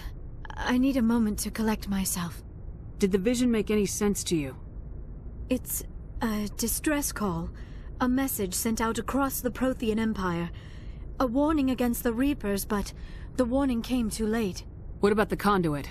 There were other images, locations, places I recognized from my research. Ilos! The conduit is on Ilos! That is why Saren needed to find the Mu relay. It is the only way to get to Ilos. We need to get to Ilos. Forget it. The Mu relay's inside the Terminus systems. Alliance ships are not welcome there. Neither are Spectres. The conduit's on Ilos. That's where Saren's heading. I'll be waiting for him when he gets there. Saren will have his entire fleet orbiting Ilos. You will never make it down to the surface without reinforcements. You must alert the Council. We need a fleet to... I am sorry. The joining is exhausting. I should go to the medical bay and lie down for a moment. Dr. Chakwas should take a look at you. That will not be necessary. I just need some rest. Somewhere quiet. We're done here. Dismissed. Commander, there's a convoy nearby. I can link us in if you want to report back to the Citadel Council. You know, to warn them about Sovereign. Set the link up, Joker. They need to know. Patching it through. Commander Shepard, I'm pleased to see your mission on Vermar was a success. Saren is formidable enough without an army of Krogan serving under him. The Krogan would have served Sovereign, a Reaper. Yes, we saw mention of this on your report. Sovereign, Ascension machine, a true artificial intelligence. This news is quite alarming, if it turns out to be accurate. Sovereign's a Reaper. Saren admitted it. He's playing you, Shepard. Saren still has contacts on the Citadel. He probably saw your earlier reports, the ones talking about your vision and the Reapers. It's highly possible Saren is using false information to throw you off balance. Our own intelligence has never turned up any corroborating information. Sooner or later, you're gonna have to take something I say on faith, Counselor. Try to see this from our perspective, Commander. Saren is a threat we can recognize. However, as far as we know, the Reapers only exist in your visions. Our decisions affect trillions of lives. We cannot act on the accusations of a single person, even a Spectre. Not without solid evidence. The Council cannot take any official action here. That is why we created the Spectres. You have the authority to act as you see fit. If you truly believe Sovereign is the real threat, you must take whatever steps are necessary to stop it. And Saren. Good luck, Commander. From all of us.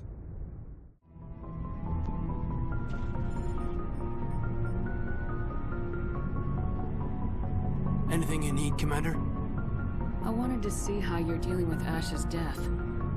Dealing, ma'am. Sorry for anything I said back there. Adrenaline. I don't like losing people either, Alenko. I've served for years, but never lost a soldier under my command. Not to hostile action, anyway. If you don't mind my asking, how did you deal with the losses on Elysium? It was my job to get everyone out safe. I failed. I vowed not to let that happen again. Same here. I'll remember her, and I'll do better for her. Yeah, I guess that's all we can do. Thanks for the advice, ma'am. We'll talk another time, Lieutenant.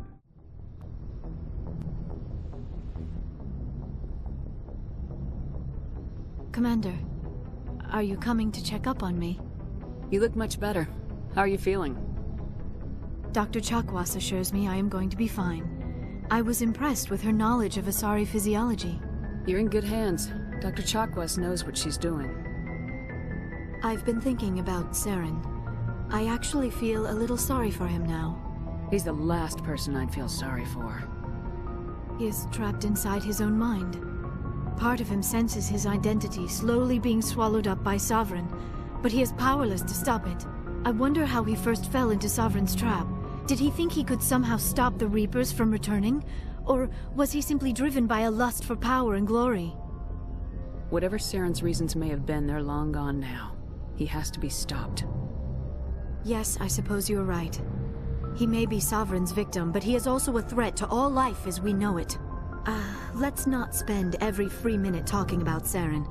It is bad enough we are chasing him across the galaxy. I should go. Commander, I wanted to thank you. What for, Garrus? For everything. Taking me with you, letting me be part of your team. I've learned a lot. I've thought a lot about what you've told me. About not sacrificing innocence to achieve the goal. About finding the best way through, not just the fastest.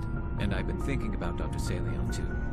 I'd convinced myself that he deserved to die, but then I started thinking about why I wanted him dead. I realized it wasn't because of what he did to those people. That was part of it, but I think most of it was because he got away from me. He escaped under my watch, and I didn't like that. I let it become personal. I'm glad you see it that way. Keep that in mind when we meet Saren. Commander, things got heated back on Vermeer. You did what you had to do. I respect your choice. I appreciate what you did, Rex. I won't forget it. Just make sure it was worth it. Saren has to pay for what he's done.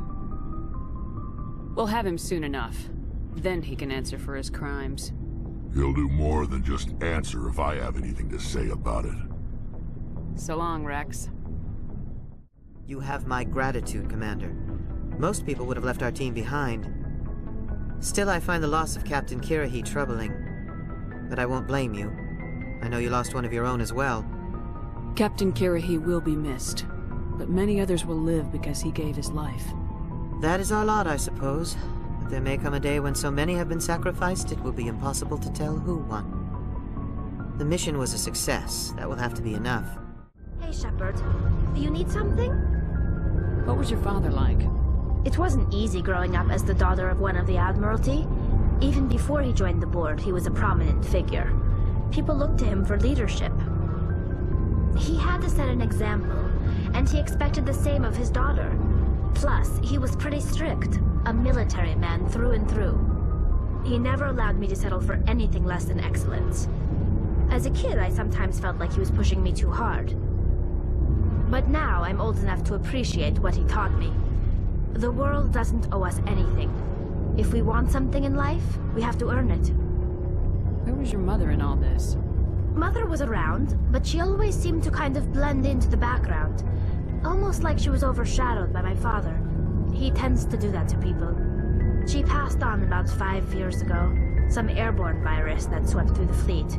Happens sometimes when the filters start to break down. I think my father took it pretty hard. After she was gone, he became even more focused on his work. I think that was his way of dealing with the grief. Sounds like a tough upbringing. You don't resent your father at all? Like I said, it wasn't easy. My father's not the kind of person you bond with, and he wasn't around all that much. Too busy. People counted on him, and he took his duties seriously. Even when he was around, he always seemed a bit distant, like his mind was always somewhere else. Come to think of it, I can't ever remember seeing him smile. Not once. It's like he was always weighed down by all that responsibility. I mean, I know he cares about me, but he never really showed it, not in the usual way. I guess the best thing I can say about my father is that I respect him.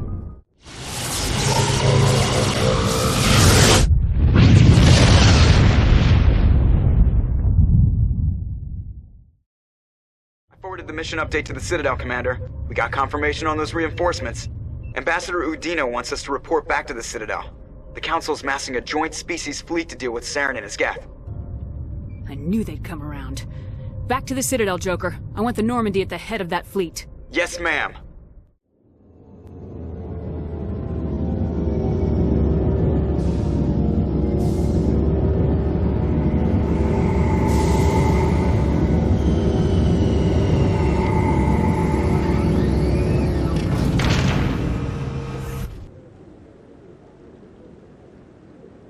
Good job, Shepard. Thanks to you, the Council's finally taking real action against Saren. The Ambassador is correct. If Saren is foolish enough to attack the Citadel, as you believe, we will be ready for him. Patrols are stationed at every mass relay linking Citadel space to the Terminus systems. How many ships are you sending to attack Ilos? Ilos is only accessible to the Mu relay, deep inside the Terminus systems, Commander. If we send a fleet in there, the only possible outcome is full-scale war. Now is the time for discretion, Commander. Saren's greatest weapon was secrecy. Exposed, he is no longer a threat. This is over. One ship going into the Terminus systems won't start a war. I can be discreet. You detonated a nuclear device on Vermeer. I wouldn't call that discreet. Your style served you well in the Traverse, Commander. We recognize that. But Ilos requires a deft touch. We have the situation under control. Secrecy isn't his greatest weapon. The conduit is. Saren is a master manipulator. The conduit is just a distraction from his real plan to attack the Citadel. Sovereign's the real threat. Saren's just a servant of the Reapers. Only you have seen the Reapers. And then only in visions. We won't invade the Terminus systems because of a dream. If Saren finds the conduit, we're all screwed. We have to go to Ilos. Ambassador Udina, I get the sense Commander Shepard isn't willing to let this go. There are serious political implications here, Shepard. Humanity's made great gains thanks to you, but now you're becoming more trouble than you're worth. You bastard! You're selling us out! It's just politics, Commander. You've done your job, now let me do mine. We've locked out all the Normandy's primary systems until further notice you're grounded. Are you insane? After everything I have done, you still don't believe me. I think it's time for you and your team to leave, Commander. This no longer concerns you. The Council can handle this, with my help, of course.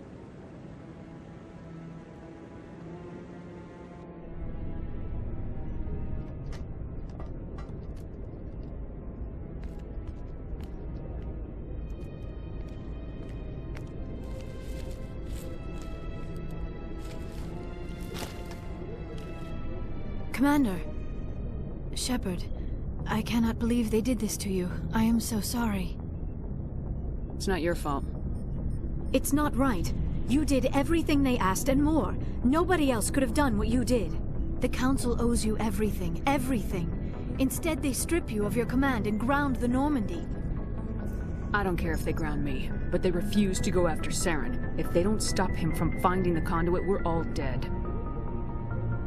Perhaps we could appeal, and get them to reverse their decision. I pushed them as hard as I could. They wouldn't budge. So you're going to walk away? You will just give up and doom the entire galaxy to extinction? We're out of the game for now, but I'll find a way back in. I believe in you, Shepard. I am with you every step of the way.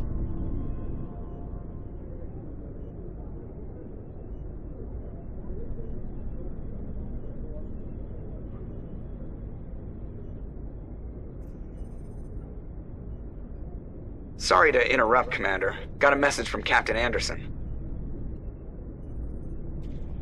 What did he want? Only said to meet him in that club in the wards. Flux. You should probably go meet with him. They told me it was you, but I didn't believe it. Shepard grew up and turned into a soldier. Have we met? Name's Finch. You probably don't remember me, but we ran together in the 10th Street Reds. Maybe you don't remember it yourself, running in a gang. None of the vids mention it when they're talking about you. My history's a matter of public record. I got nothing to hide. Really? What if someone gave an interview talking about Commander Shepard's history in the gangs? We're not trying to cause you trouble, Shepard. We just want a favor, for old time's sake. One of the Reds, Kurt Wiseman, got picked up by Turians. We'd like you to talk to the Turian guard in the bar and get Kurt out. What was this guy arrested for? Some stupid minor offense. Maybe he had a little red sand. You know how the Turians are. They declared him a problem, and they're shipping him back for a trial. You're not asking me to break Wiseman out of jail, are you? Of course not. But word has it you've got some pull with the aliens. All we're asking you to do is pull a little for us. What was one of the 10th Street Reds doing in Turian space? Since your days, the Reds have expanded. We do some salvage, a little shipping here and there, that kind of thing. I'll talk to the Turian and see what I can do. Thanks, Shepard. I knew you'd remember your old friends. The guard's over in Cora's den. Take care of this, and you'll never see me again. Can I help you? A human named Finch wanted me to use my authority as a Spectre to free Kurt Wiseman. The xenophobe? I should have known he'd have friends. Thank you for the information. We'll increase the guard at his cell. I knew you'd rat us out, Shepard. Now it's payback time. When we're through telling our story, the aliens will all know what the first human Spectre really is. My bio is public record. Everyone knows I ran with gangs as a kid. They don't know that the Reds target aliens specifically. We've got the backers to handle off-world missions. Your alien friends won't like you so much when they hear what your gang did. What do you want, Finch? What gets you out of my life? What do I want? I want aliens off of Earth. I want the Council to stay out of humanity's business. The 10th Street Reds was a gang, not an Earth First movement. They're a human movement now. You think the vids will make that distinction? I can find a dozen Reds who'll swear they saw you kill aliens for fun. Who's going to believe you then? If you want humanity to be strong, a smear attack on the first human Spectre is a bad idea. The Spectre is right. This is humanity's chance to prove itself. There's even talk of earning a council seat. Of course you'd side with Shepard. You want someone who's in bed with your kind. We need the other races, Finch. That's the best way to strengthen humanity. Fine, Shepard, you're right. You're not one of the Reds. Maybe you never were. That man is a xenophobe who thinks he can blackmail a Spectre. You should have killed him. That's not the way I work. Goodbye, human. It'll be interesting to see what kind of Spectre you turn out to be. Commander Shepard, it is an honor to speak with you. What's this demonstration about? I'm Charles Saraceno of the Terra Firma Party. With Armistice Day coming soon, we're making our voices heard by the alien appeasers on the Presidium. Can I count on your support in the next election? You're marking the end of the First Contact War with a protest. As we have every year for the last 26 years. The war taught humanity a lesson that some would forget. If we don't stand up for ourselves, no one else will. I thought the lesson of the First Contact War was that there's other life in the galaxy and they have opinions too. Perhaps so, Commander. But if aliens feel free to express their opinions at gunpoint, why shouldn't we? What happened at the mass relay was a misunderstanding. If you saw a child about to touch a gun, wouldn't you stop them? I'd pull them away, yes. I wouldn't shoot them dead. What are you running for? I'm seeking one of the 5 spacer seats in Parliament. They have certain Baroque conditions for a citizen to be able to vote for them. You have to spend more than 6 months a year in space, but you can't have stayed in any one settled system for more than a month. You do spend most of your time in space, Commander. I don't know Terra Firma's platform. What do you stand for? Our core value is that Earth must stand firm against alien influences, politically, culturally, and in the worst case, militarily. It's a good theory, but these people are making it sound like a racial issue. I can't deny that some of our supporters have extreme views, but our platform is also supported by economists, sociologists, and medical professionals. But you don't do anything to curtail the racist comments of your members. Of course not, Commander. Whether I disagree with them or not, they have the right to express their opinion. Sorry, I believe we need to work peacefully with other races. We've heard that before in human history. Well-meaning naivete leads to declarations of peace in our time. We can't allow anything like Shang-Chi to happen again. I don't suppose I could convince you to issue a public statement of support for my candidacy. The support of the first human Spectre would be invaluable.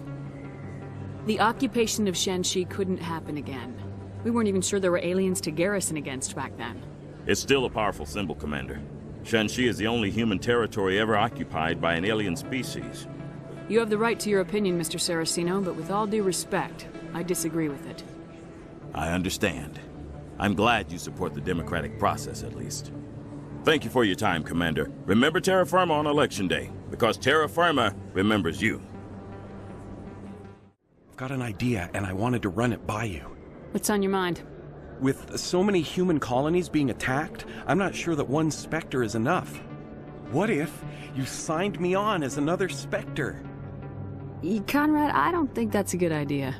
But I'd make a great Spectre. I'd be right there with you, showing the Council what humanity is capable of. I want to be with you, fighting the good fight like you did on Elysium during the Skillian Blitz. I believe you, Conrad. But there's another fight that needs you. What? I don't understand. You know what keeps me going out here? Knowing that people back home are keeping humanity strong. You're right. I just got so caught up in all of it. I wanted to help. I'll go home. Thanks for setting me straight. Sorry, I'm kind of busy right now. So, what can I do for you? What were you discussing with the Volus? Who, Doran? Oh, I was just asking him about my sister. See, she worked for Doran before she left to... Ugh, sorry. I don't want to bore you with my problems. I'm interested to hear what you have to say. Well, okay. My sister Jenna left here to go work at Cora's Den. The problem is, she's working as an informant for CSEC. You know, eavesdropping on the people there. If they find out what she's doing, they'll kill her. I assume CSEC is protecting her? They can't watch her all the time. I don't know. Sometimes I think she stays there just to spite me. Do you know who her contact at CSEC is? No. It's all very secret.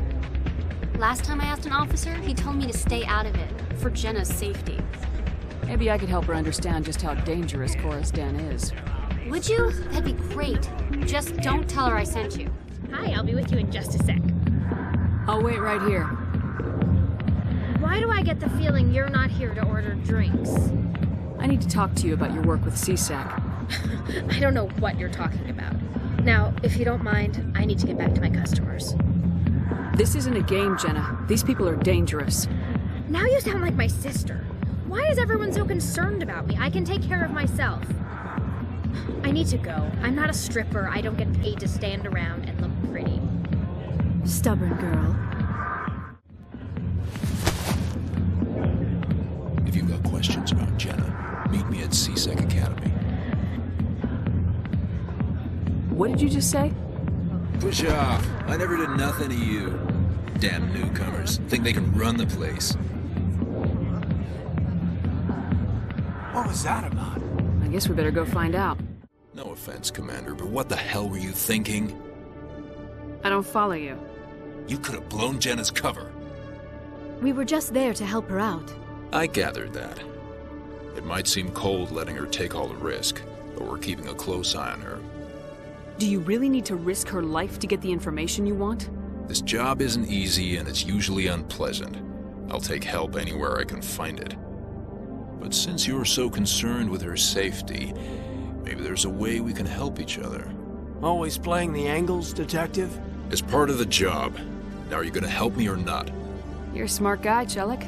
Figure out another way. I do have several contingencies. She's just my option A.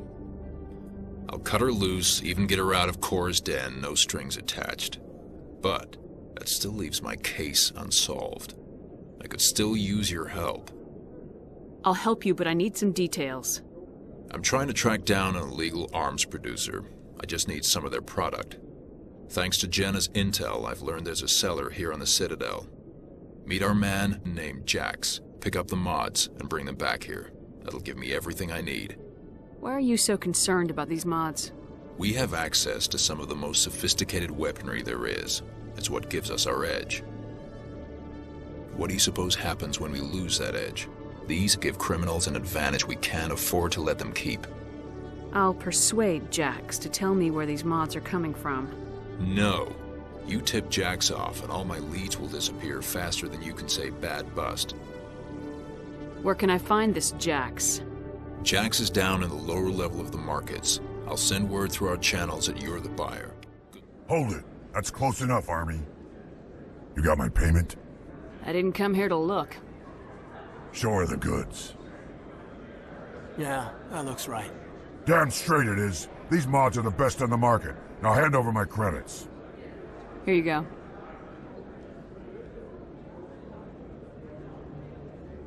Here you go. Enjoy it. Come on, boys. We're done here. Commander, I hear you have something for me. Here's your shipment, Chelik. Excellent. This is everything I need. Maybe more than I need. Here, Commander, take this. I won't need it, and you've earned some payment for your work. I appreciate your help. It shows a lot of integrity. You didn't need to do anything after I let Jenna go. Now I need to get these mods into evidence. Thanks again, Shepard. Hey, Jenna came back looking for work. Thanks for getting her out of Cora's den. I was glad to help out. Yeah, everyone seemed real happy to have her back. I sense that you are less than pleased with her return. I'm glad she's out of the den. I'd just forgotten what it was like to have her around. I haven't had a decent tip since she got back. I'm glad you came, Shepard. I heard what happened. They pulled me off the mission, just like when they forced you to give up the Normandy. I know, I'm sorry. I wanted to warn you, but there was no way to get a message to you before you docked. I know you're pissed off right now, but you can't give up. They all think this is over, but we both know it's not. You have to go to Ilos. You have to stop Saren from using the conduit. There's only one ship that can get me into the Terminus systems undetected, and she's grounded. Citadel controls locked out all the Normandy's systems, but if we override the Ambassador's orders, we can get them to bring the Normandy back online. You can be in the Terminus systems before anyone even knows you're gone. If we steal the Normandy, you're the one left holding the bag. And if Saren finds the conduit, life as we know it is over. The Reapers will destroy us. Humans, Asari, everybody. You're the only one who can stop him, Shepard. So I'll do whatever it takes to get you on the Normandy and off this station. Stealing the Normandy is mutiny. What if the crew won't help me? The Normandy's your ship now, Commander. Her crew will follow you to the ends of the galaxy. We both know that. I won't forget this, Captain. I promise. I can unlock the Normandy from one of the consoles in the Citadel Control Center. You'll have a few minutes before anyone realizes what happened. That is a restricted area patrolled by armed guards. How are you going to get in? Leave that to me. Just make sure you're in the Normandy when the systems come back online. You're gonna get yourself killed. There has to be another way. Ambassador Udina issued the lockdown order. If I can hack into the computer in his office, maybe I can override it. He's not gonna let you waltz into his office and use his computer. Hopefully he won't be there. If he is, I'll just have to think of something. Udina won't let this slide, Captain. You'll be charged with treason, a capital offense. We don't have a lot of options. I break into the Ambassador's computer, or I take my chances with the patrols in Citadel Control. You'll have a better chance if you go after the Ambassador's computer. I was hoping you'd say that. The Ambassador has made this personal. You ready to get the hell off this station, Commander? Let's do it. I'll take care of the lockdown. You get down to the Normandy and tell Joker to stand by. Anderson? What are you doing here? I didn't send...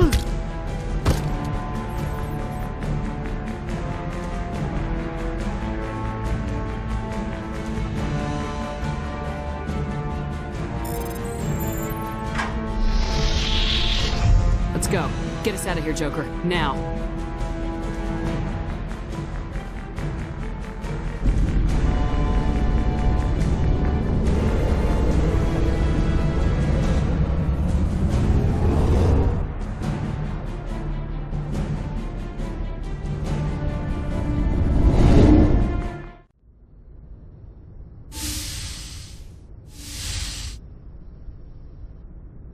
Shepard, may I speak with you? I was just thinking about you. I have been thinking about you too, and what we are about to face. I do not know what is going to happen on Ilos. I hope we will stop Saren, of course, but part of me fears we are already too late. There is something I must tell you, in case we fail. Go ahead. I'm listening. These could be our last moments together. Our last chance to show each other how we feel. I want this to be special. I want this, Liara. I do. But are you sure you're ready? I have never been more sure of anything in my life. Will you join with me, Shepard? Let our bodies and minds unite. Just tell me what to do.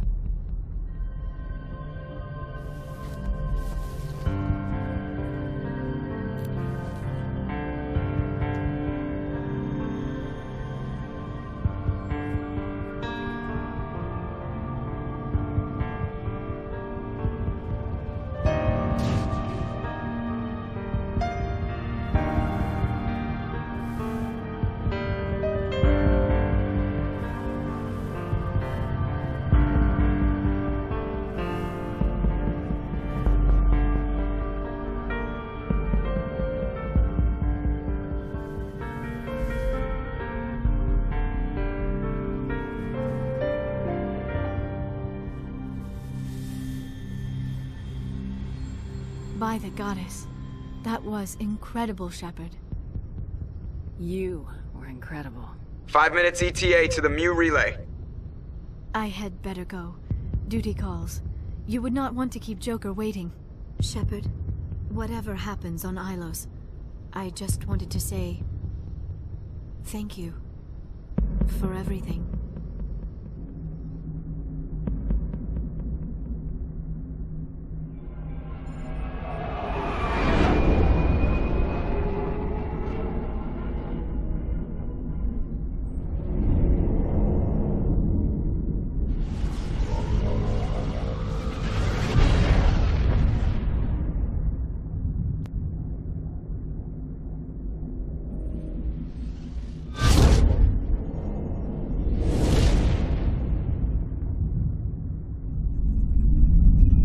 Commander? We've got company. Have their sensors picked us up yet? Well, stealth systems are engaged. Unless we get close enough for a visual, they won't have any idea we're here.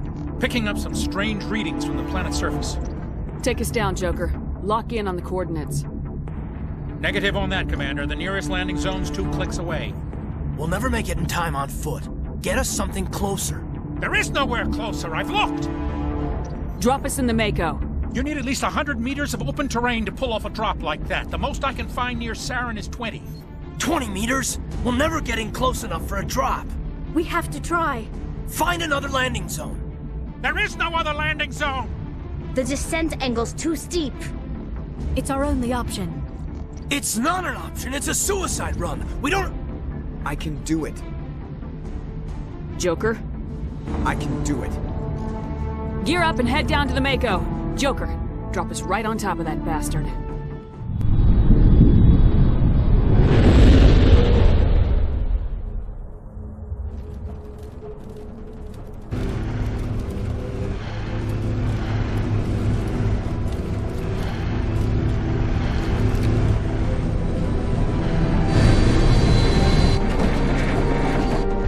You two, keep moving inside now.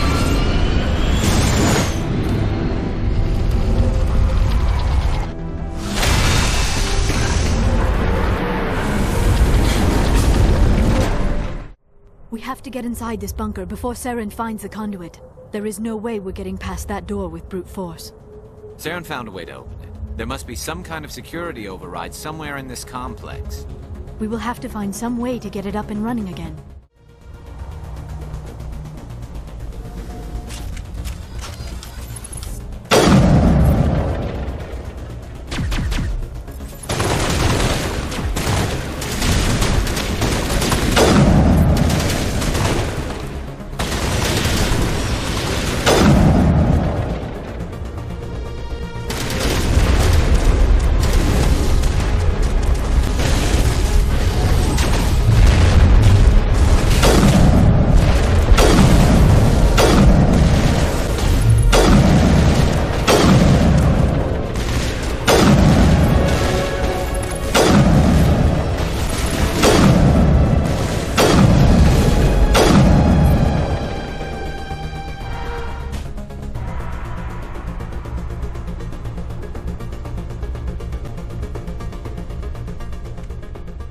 Saren already has a head start. We have to go find him before he reaches the conduit.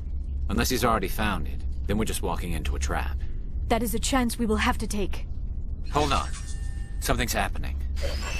Too late. Unable to... Invading fleets.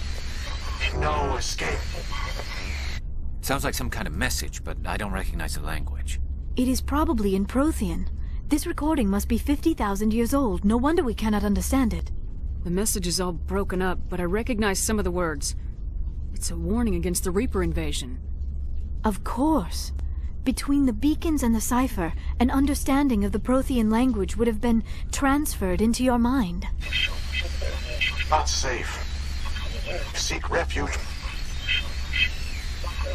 inside the archives. What's it saying? Can you make out anything useful? Old Reapers. The Citadel. Overwhelmed. Only hope. Act of desperation. The conduit. All is lost. It said something about the conduit, but it's too degraded to help. We should go. Cannot be stopped. Cannot be stopped.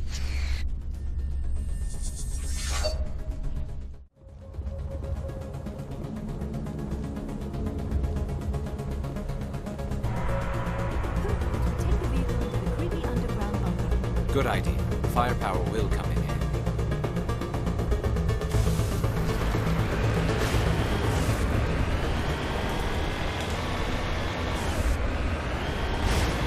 I have spent my life studying the Protheans, but I never dreamed I would discover anything like this. This bunker might have been the last refuge of their entire species. Just imagine what mysteries it might hold. Imagine what secrets it might reveal. Hey, try to remember why. Saren, conduit, fate of the entire known galaxy. I am sorry. I was swept up in the moment. I just hope we have the opportunity to study this place in detail after this is done. I thought Saren would have set some kind of trap or ambush for us. They must have been in too much of a hurry. Or we just have yet to run into it. What are all those things on the wall? Some kind of containers? They look like stasis pods. The Protheans probably tried to keep themselves alive through cryogenic freezing. Something must have gone wrong. This bunker became their tomb. The pods are dead as well as anyone inside. All of them? There must be hundreds of those pods. What was Saren expecting to find here? There's nothing left but corpses. What is happening? It's a trap. Saren must have set an ambush. I do not think Saren is behind this.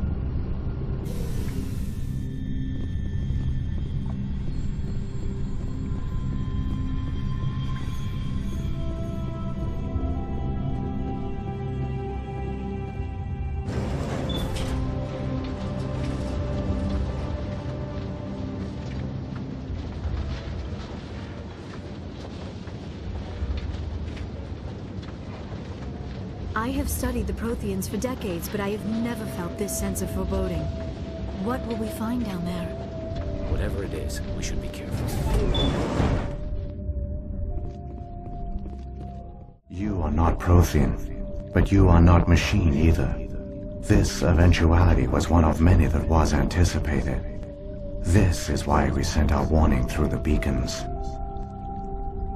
Looks like some kind of VI program.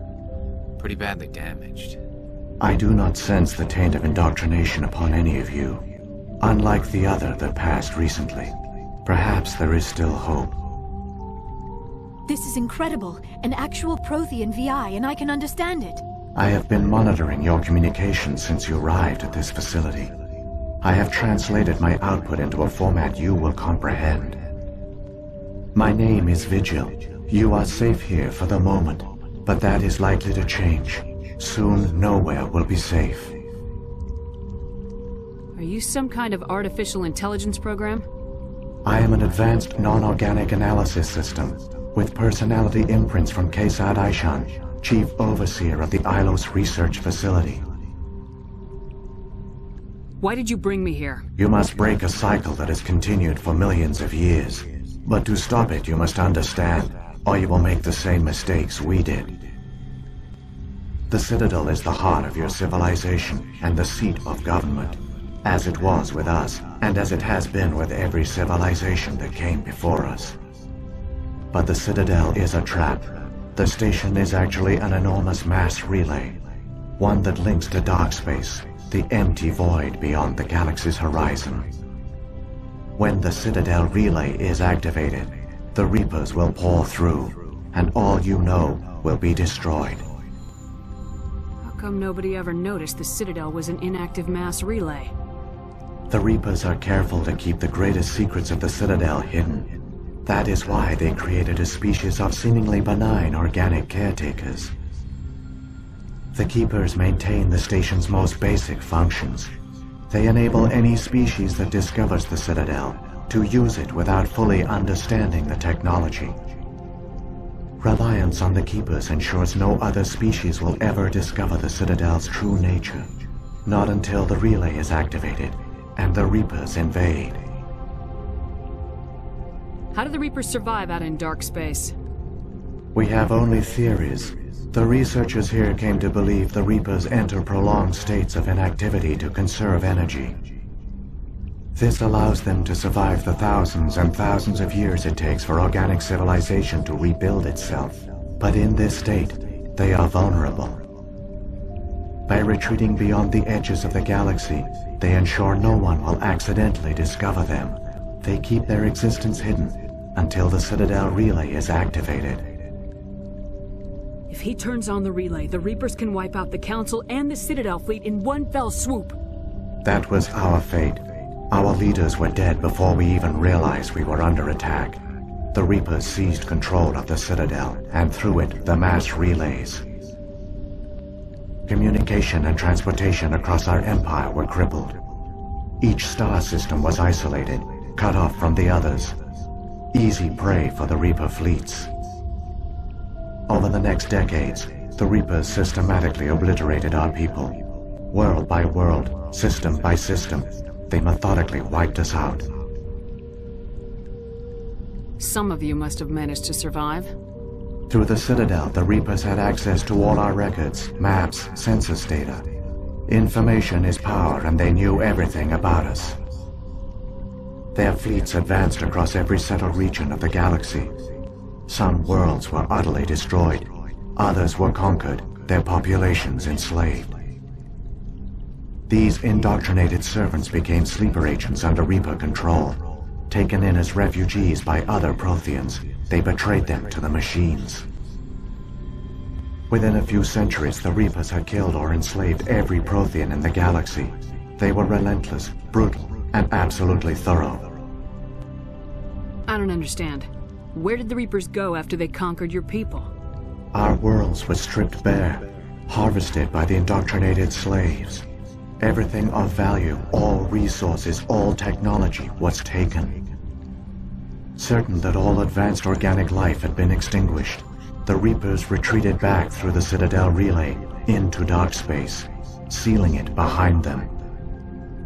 All evidence of the Reaper invasion had been wiped away.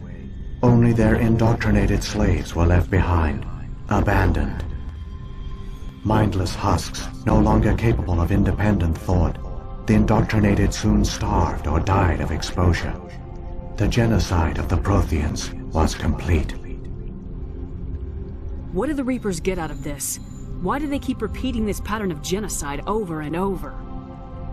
The Reapers are alien, unknowable. Perhaps they need slaves or resources. More likely they are driven by motives and goals organic beings cannot hope to comprehend. In the end, what does it matter? Your survival depends on stopping them, not in understanding them. You said you brought me here for a reason. Tell me what I need to do. The conduit is the key. Before the Reapers attacked, we Protheans were on the cusp of unlocking the mysteries behind mass relay technology. Ilos was a top-secret facility.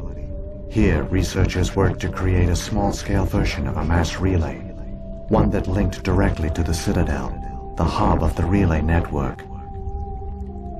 The conduit is not a weapon. It is a backdoor onto the Citadel. What happened next? We severed all communication with the outside, and our facility went dark. The personnel retreated underground into these archives. To conserve resources, everyone was put into cryogenic stasis. I was programmed to monitor the facility and wake the staff when the danger had passed. But the genocide of an entire species is a long, slow process. Years passed, decades, centuries. The Reapers persisted, and my energy reserves were dwindling. How did you survive? I began to disable the life support of non-essential personnel. First support staff, then security.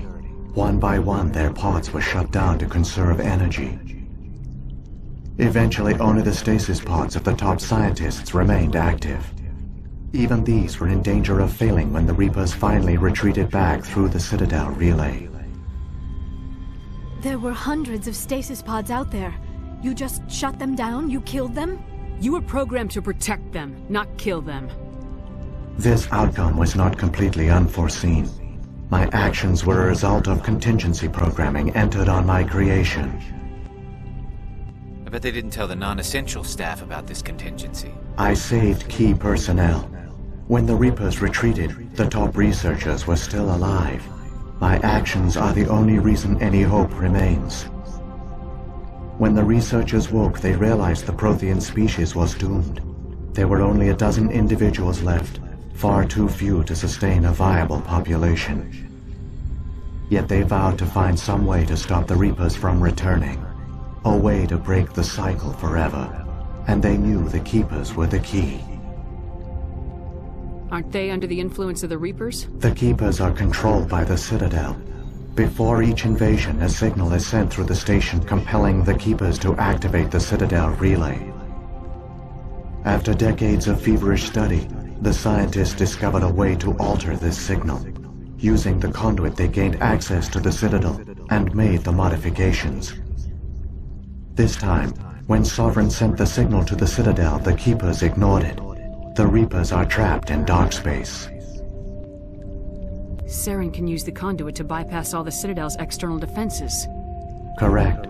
And once inside, he can transfer control of the station to Sovereign. Sovereign will override the Citadel systems and manually open the relay, and the cycle of extinction will begin again. I'll stop Saren. Just tell me how. There's a data file in my console. Take a copy when you go. When you reach the Citadel's master control unit, upload it to the station. It will corrupt the Citadel's security protocols and give you temporary control of the station. It might give you a chance against Sovereign. Wait, where's the Citadel's master control unit? I've never heard of anything like that. Through the conduit, follow Saren. He will lead you to your destination. If the Reapers are trapped in dark space, how did Sovereign get here? It is logical to assume the Reapers would leave one of their own behind after each extinction. A sentinel to pave the way for their inevitable return. Like those in dark space, Sovereign probably spent most of the last 50,000 years in a state of hibernation. Periodically, it would wake to analyze the situation. Keeping its existence hidden, it would evaluate the state of galactic civilization. And when the time was right, it would signal the Citadel and usher in the next Reaper invasion.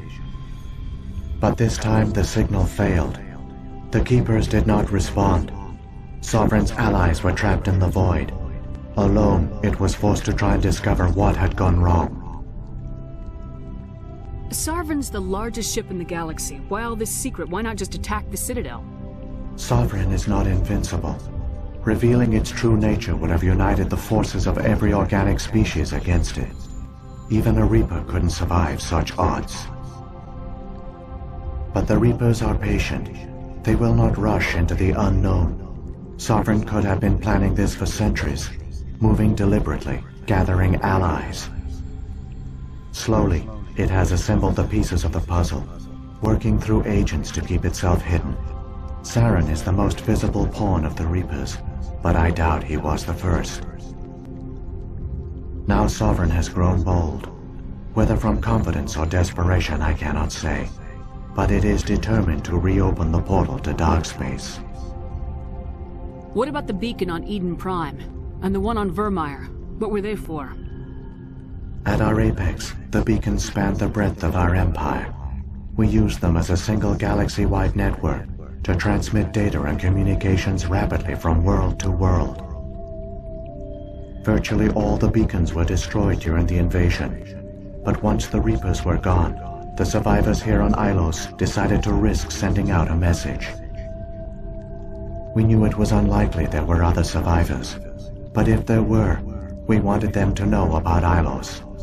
We wanted to give them hope, so a message was sent across the network. You could have exposed yourself to the Reapers. In truth, we didn't expect any of the beacons would still function, but we had to try.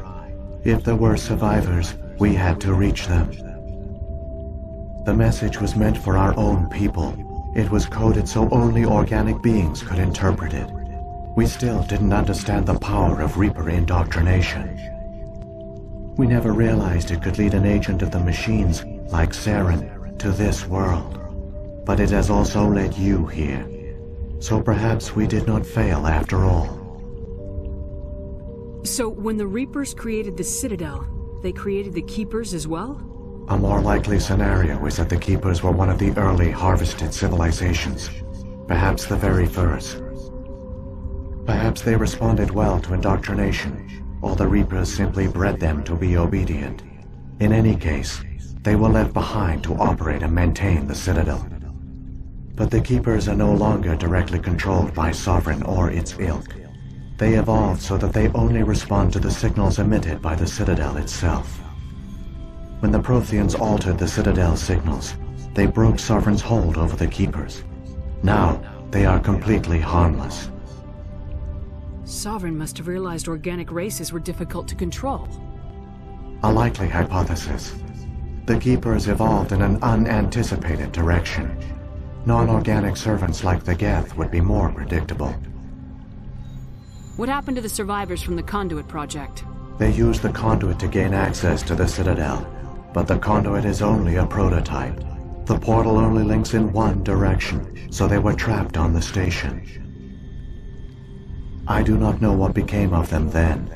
It is unlikely they found any food or water on the station. I fear they suffered a slow, grim death. I only know they succeeded in their mission to seal the relay.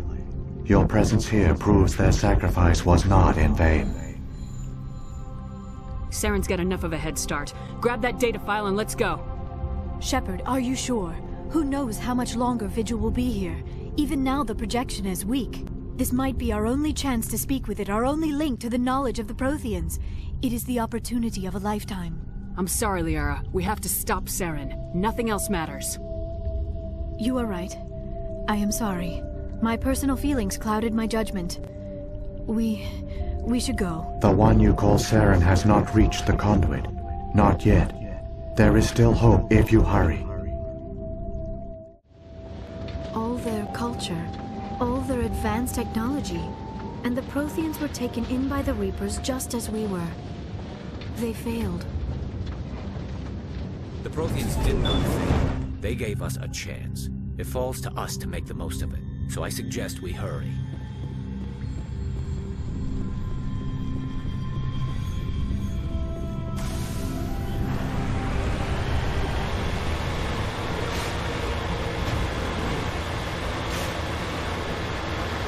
There, the conduit. It's incredible. We don't have time to admire the view. We have to get through that relay, and these Geth aren't gonna make it easy on us.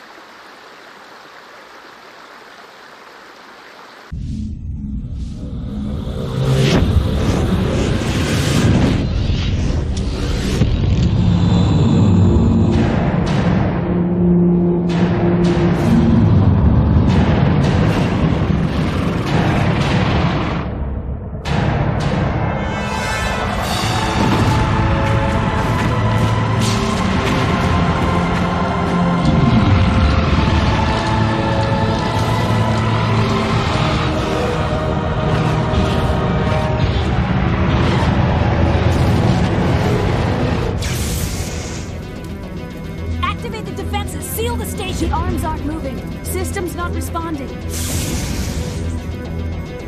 Abandon the Citadel! Evacuate the Council! Citadel Control! Citadel Control, do you copy?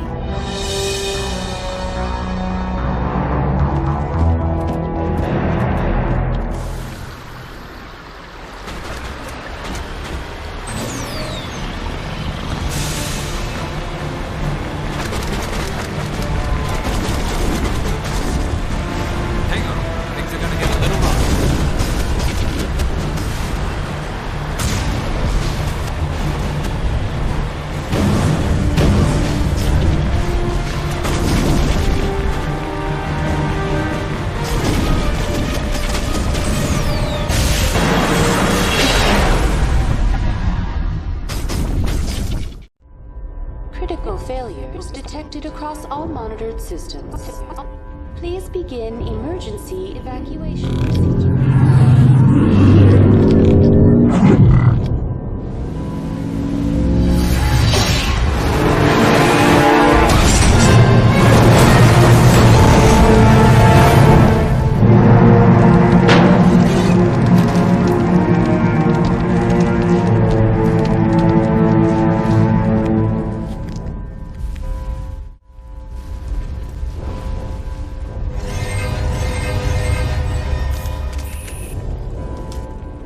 Failures detected across all monitored systems.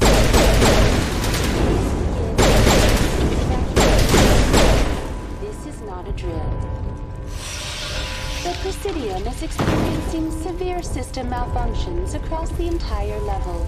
All non-emergency personnel must evacuate immediately. Give me a rundown of the damage. We have lost all primary power to the level. Environmental controls are not responding. Class 3 fires are burning in sectors 2, 3, 6, and 7. Civilian casualties are high. I am also detecting numerous unauthorized synthetic life forms throughout the station. They are believed to be hostile. Please approach with caution. What happened to the Council? In accordance with standard emergency procedures, the Council has been evacuated to the Destiny Ascension. What about Captain Anderson and Ambassador Udina? What happened to them? I have no information on the status of specific individuals. Once the current crisis has been resolved, a complete accounting of casualties and survivors will begin. Where's Saren? Former Spectre agent Saren Arturius is nearing the vicinity of the Council chamber. A warrant has been issued for his arrest, though Citadel security is unable to respond at this time. Come on! We need to stop Saren before it's too late!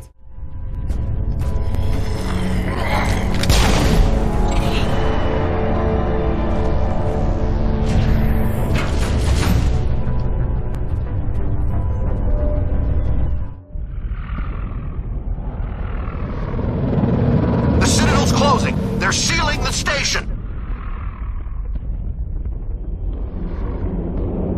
Don't let the enemy ships inside the arms!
afraid you wouldn't make it in time, Shepard.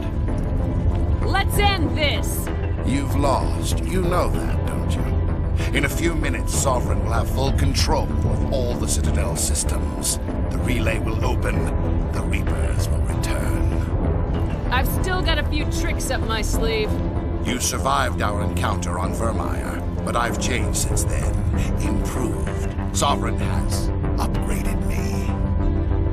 Fancy hardware's not gonna save you. I suppose I should thank you, Shepard. After Vermeer, I couldn't stop thinking about what you said. About Sovereign manipulating me. About indoctrination. The doubts began to eat away at me. Sovereign sensed my hesitation. I was implanted to strengthen my resolve. Now my doubts are gone. I believe in Sovereign completely. I understand that the Reapers need organics. Join us, and Sovereign will find a place for you, too. Sovereign's controlling you through your implants. Don't you see that? The relationship is symbiotic. Organic and machine intertwined. A union of flesh and steel. The strengths of both, the weaknesses of neither.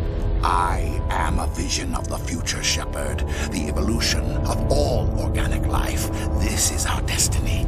Join Sovereign and experience a true rebirth. I'd rather die than live like that. Then you will die. And your companions. Everyone you know and love. Everyone you've ever met. Don't you understand? You will all die. The Reapers can't be stopped. Not by the Protheans. Not by you. The cycle always continues. Sovereign hasn't won yet. I can stop it from taking control of the station. Step aside and the invasion will never happen. We can't stop it. Not forever. You saw the visions. You saw what happened to the Protheans. The Reapers are too powerful. Some part of you must still realize this is wrong. You can fight this. Maybe you're right. Maybe there is still a chance for...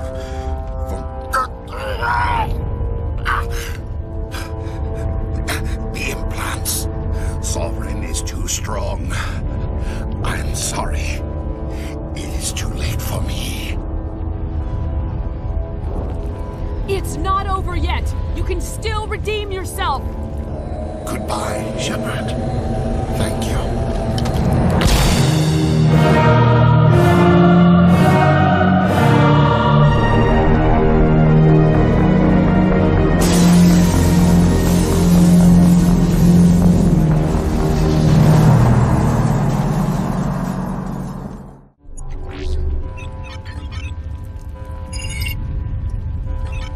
Vigil's data file worked. I've got control of all systems. Quick, open the station's arms. Maybe the fleet can take Sovereign down. See if you can open a communications channel. The Destiny Ascension. Main drives offline. Kinetic barriers down 40%. The Council is on board. I repeat, the Council is on board. Normandy to the Citadel. Normandy to the Citadel. Please tell me that's you, Commander. I'm here, Joker. We caught that distress call, Commander. I'm sitting here in the Endura sector with the entire Arcturus fleet. We can save the Ascension. Just unlock the relays around the Citadel and we'll send the cavalry in. Are you really willing to sacrifice human lives to save the Council, Shepard? This is bigger than humanity. Sovereign is a threat to every organic species in the galaxy. The Council must be sacrificed for the greater good. Don't waste your reinforcements. Hold them back until the Citadel arms open up. Save the human fleet to attack Sovereign. What's the order, Commander? Come in now to save the Ascension, or hold back? Opening the relays now, Joker. We need to save the Ascension no matter what the cost. I hope you know what you're doing, Shepard. Alliance ships, move in. Save the Destiny Ascension.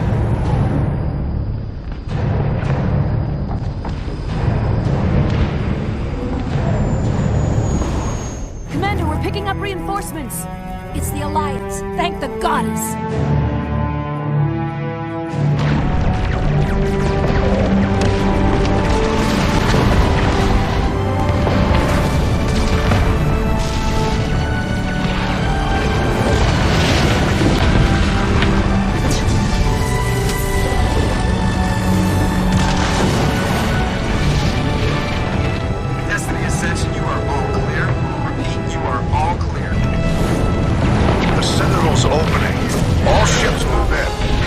concentrate on Sovereign.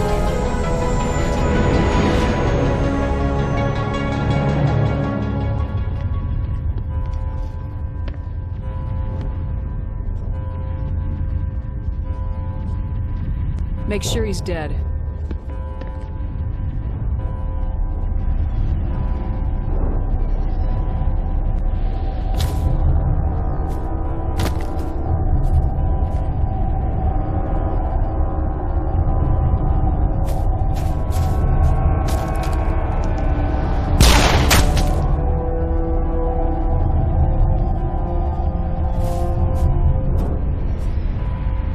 He's dead.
Monster down no matter what the cost.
it easy. It's over. You're safe now. Where's the commander?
Ambassador, Captain, Commander Shepard. We have gathered here to recognize the enormous contributions of the Alliance forces in the war against Sovereign and the Geth. Many humans lost their lives in the battle to save the Citadel. Brave and courageous soldiers who willingly gave their lives so that we, the Council, might live. There is no greater sacrifice, and we share your grief over the tragic loss of so many noble men and women. The Council also owes you a great personal debt, Commander, one we can never repay. You saved not just our lives, but the lives of billions from Sovereign and the Reapers. Commander Shepard, your heroic and selfless actions serve as a symbol of everything humanity and the Alliance stand for. And though we cannot bring back those valiant soldiers who gave their lives to save ours, we can honor their memories through our actions. Humanity has shown it is ready to stand as a defender and protector of the galaxy.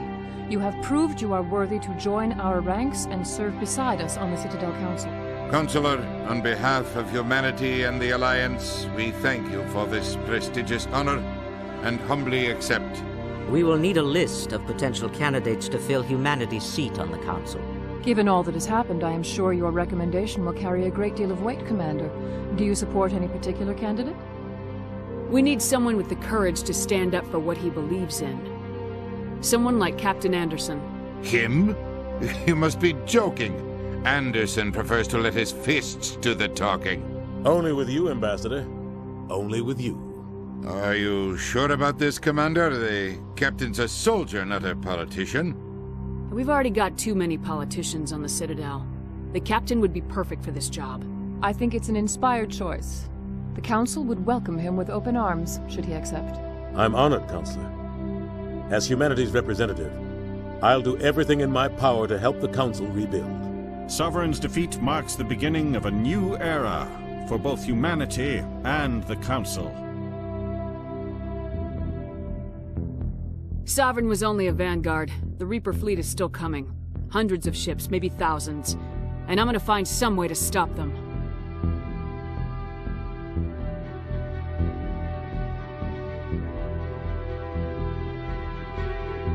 Shepard's right. Humanity is ready to do its part. United with the rest of the Council, we have the strength to overcome any challenge. When the Reapers come, we must stand side by side. We must fight against them as one. And together, we will drive them back into dark space.